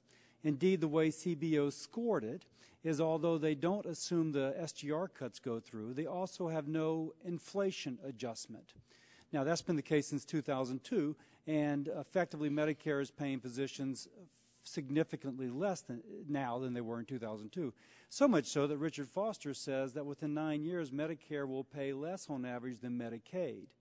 You are a practicing physician. Secretary Sebelius avoided answering this question every which way. But if Medicare is now paying less than Texas Medicaid, what will that do for access to services for those who have Medicare? In one word, cost shifting. As we discussed here earlier today. Now, let me say this. You're saying that as a specialist who sees people coming through the ER and almost have no choice but to see the patient. So speak first as a specialist and then imagine what it would do for access to primary care. Well, exactly. As you well know, when patients come through the emergency room, we take care of them first, and oftentimes we don't even know their name. They're in a computer's unknown number something. We operate, we take care of them, and then later figure out who they are, who the family is, if they have any resources. That's a hospital administration issue, but that's time it takes away from your practice, and as you know, time is a very precious thing. So you're going to have to make up the gap in other ways, because you're going to have to pay your secretary, your nurses, you have a fixed overhead. Absolutely. Now, knowing that you're not primary care, but if you're primary care and you're spending 50% of your receipts on fixed overhead, and you've got a choice of which patients that you can afford to take. New York Times documented this very well. An oncologist in Michigan getting paid below cost by Michigan Medicaid at some point can no longer afford to take more Michigan Medicaid patients. Would you accept that it's going to hurt access to primary care? Well, I think you used the word choice as to what patients you're going to have to take, and I would quibble with you a little bit. You don't have a choice. You have to take more patients with commercial insurance just to subsidize all the activity you're spending taking care of the patients with no insurance or Medicaid. Or limit what you would take. Now, in this case, if Medicare is paying less than Medicaid, we would now put the Medicare patient in the same boat, if you will, as that Michigan Medicaid cancer patient who could not find a provider. That's exactly right. Yeah, and again, in 9 years, under the provision that CBO describes as saving money for traditional fee-for-service Medicare, we end Medicare as we know it because seniors will not be able to access care. Dr. Lewin, you raised something. Just kind of I had thought about it, but the way you phrased it kind of ticked my mind a little bit. So IPAB can only cut among providers, physicians. No. So really, we could have a hole in the bucket for for hospitals. There could be a hole in the bucket for hospitals, just inordinate amount of cost going there. But physicians would have to make up the difference, correct? As it is now, yeah. Because hospitals have I think till 2018 or 2019. Yeah. They're out of the loop. They kind of negotiated themselves out. I just can't stress it enough. It's like a broken record. We have to do something different than this. We need to deal with the rising costs of Medicare. We can, but we need help from Congress to do that with a different approach than this design. This isn't going to work. And if this is health reform, let's start off and do something the right way, and reward the incentives for quality and efficiency and improve care. That we can do. We now have the tools to do that. We couldn't have done that in the 90s when health reform was proposed. We can do it now, and physicians want to do this. We still want clinical judgment's still going to be important, but we want to protect the patient-physician relationship in this process. I like the way you emphasize the practicing physician's role in controlling healthcare costs. I note in IPAB, I don't think you're allowed to continue to practice and still serve on the board, which gives me kind of pause. Wait a second, if the person who's in the mix, if she is the one who knows best how to do it, but she's the one who by statute is not allowed to serve, it seems kind of odd. Certainly, and especially a full-time occupation to be on the board. We're going to attract people that are going to be retired people. Right. So this is not the design for a system that's really going to innovatively improve Medicare. It was a system designed by staffers, not by people involved in healthcare. I am out of time. I yield back. I thank you all. Thank you. Chair, thanks the gentleman. That completes the first round. We'll have one follow-up on each side. Dr. Burgess. Dr. Lewin, you referenced that the setting price controls on volume doesn't work, and I think we've seen that with the SGR rather eloquently. You reduce the amount you pay, and you drive up volume because, as Dr. Cassidy pointed out, overhead costs are fixed. So you got to do more if you're going to keep those overhead costs met and continue to earn a salary if you're in an individual or a small group practice, which I was. Now, fee-for-service medicine gets a bad rap in all of this, and we are told by all the great thinkers in healthcare that the fee-for-service system is the culprit. But really, the culprit is the administrative pricing brought to us by the Center for Medicare and Medicaid Services. And in your specialty in particular, I mean, I have had deans of medical schools who are cardiologists come to me and say, the big problem is the overutilization of our specialty. You know, the door-to-balloon time studies that you've done, that's great and a great metric, but if these guys are accurate and more balloons are being done than are necessary, then it doesn't matter that you do them quickly. It's still going to be a cost driver. And yet, because of administrative pricing, we have favored that type of activity in the Medicare system.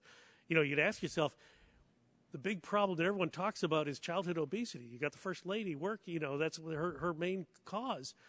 You would think that with childhood obesity and the raft of childhood diabetes that will follow, that we would be churning out pediatric endocrinologists right, left, and center, and yet we turn them out a handful a year. And cardiologists, though, we turn out a lot. So how, as the leader of your professional organization, how are you proposing to deal with this? Forget SGR and IPAB for a moment. You guys have a responsibility here. Yeah, just as a quick aside, that with the tsunami of obesity and diabetes, there's not going to be, well, we won't have enough cardiologists to deal with what's coming up in the future.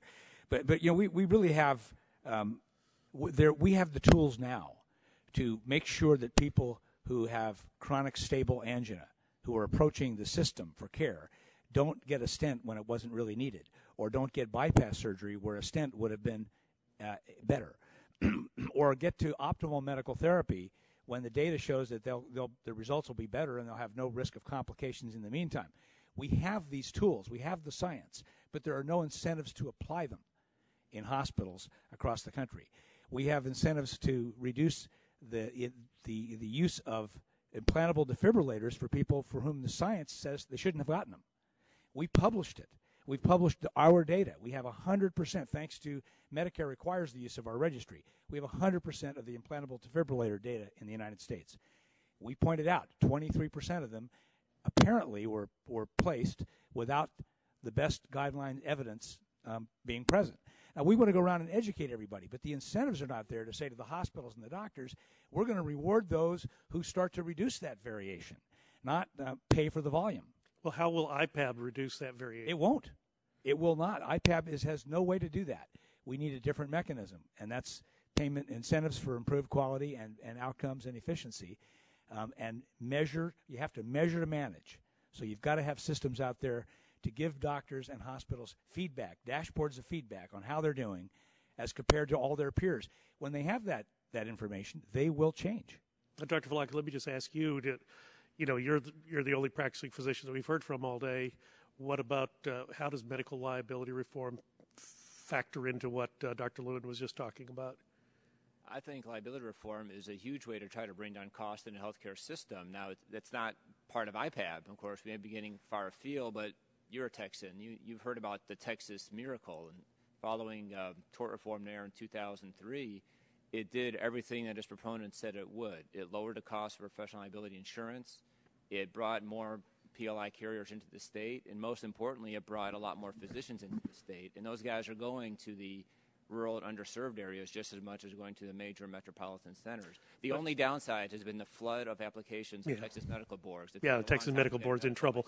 But Dr. Lewin referenced, the fact that sometimes a stent might do instead of a bypass or maybe maximal medical therapy. But it can be tough if you're the doctor on the front line who is worried about the appearance of, did I do everything possible if this patient walks out of the office and crashes and burns in my parking lot? Did I do everything possible to prevent that from happening? And that is a burden with which we live as practicing physicians every day, is it not?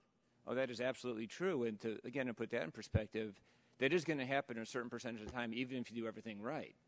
So now you're thinking, okay, did I do everything right? Someone's going to be looking over my shoulder in 6 months or 12 months if there's a bad outcome. And again, Abraham Lincoln said that even if you did everything right and events proved you were wrong, 1,000 angels swearing you were right will make a difference. So that's a huge concern for all practicing physicians. Thank you for being here today, all of you. Thank you. Chair, thanks, gentlemen, and recognizes the gentleman from Michigan, the ranking member emeritus, Mr. Dingle, for 5 minutes of questions. Mr. Chairman, you are most courteous. Thank you. Dr. Lewin, welcome to today's hearings. I'd like to begin to discuss your recommended improvements to IPAB. You mentioned in your testimony that flexibility should be provided to help recruit high-quality board candidates. Do you believe then that under the current statute, the board will be unable or will be able to recruit high candidates? Congressman Dingle, thank you for the question. I don't believe the way it's currently constructed, the IPAB will recruit the kind of people that we want. First of all, the IPAB membership is a full-time, if you will, occupation. It means that we can't bring in the best and the brightest from throughout the health sector with various perspectives to help guide this process. We're almost destined with that approach to bring in retired people. My next question is you've gotten a bit ahead, but one, what will be the barriers to recruiting candidates?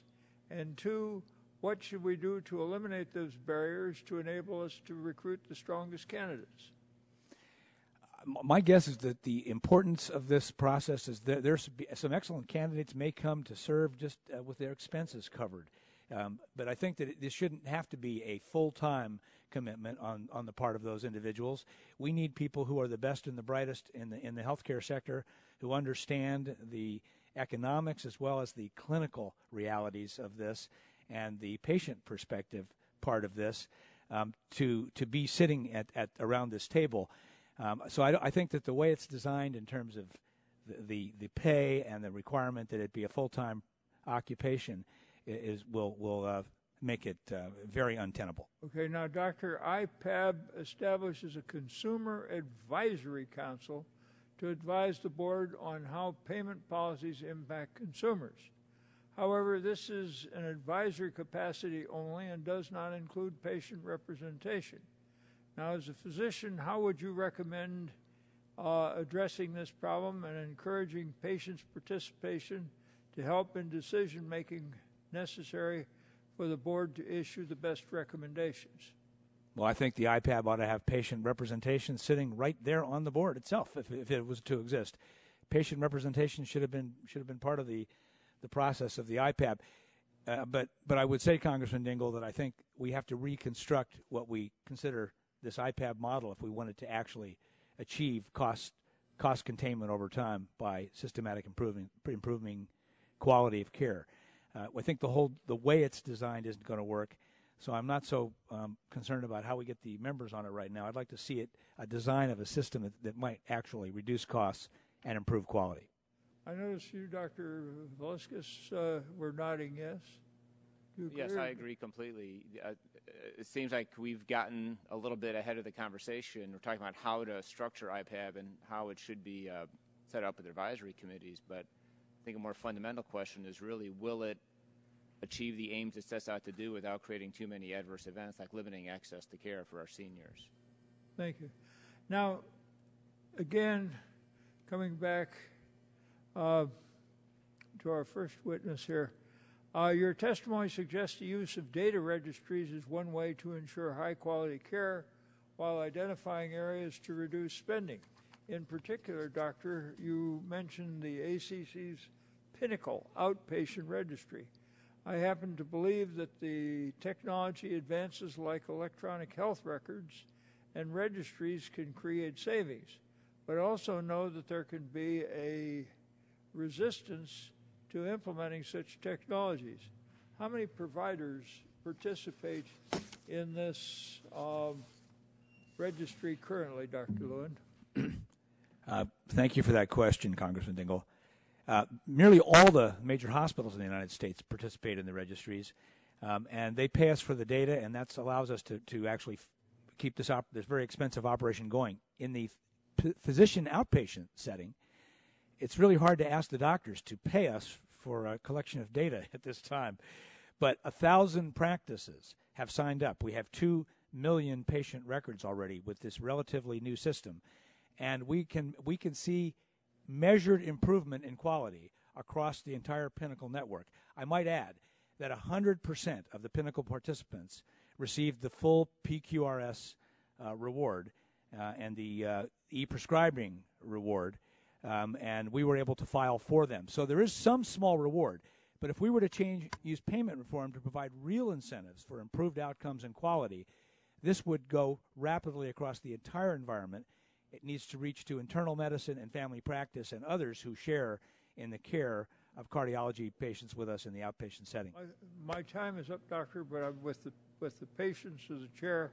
I'm going to ask you, can you give me an example of how a member of ACC has used a registry to bring down the costs of their practice? Absolutely. The one thing I can give you is that they got an average of $8,000 to $10,000 back from the rather pitifully small reward program called PQRS that Medicare uses today by participating in the registry. They got rewards from Bridges to Excellence and from other employer-based private insurance approaches. And some of them are now going to receive a bypass of having to go through call a nurse to get permission for a procedure because they can demonstrate to the insurance company that they're making the right decisions using the clinical decision support tools embedded in the registry. So it's a hassle factor improvement for the doctor, and time is worth money. So even though the payment incentives aren't really aligned yet to improve quality, even now this Pinnacle registry is offering some benefits to people in the current environment. Thank you, Doctor.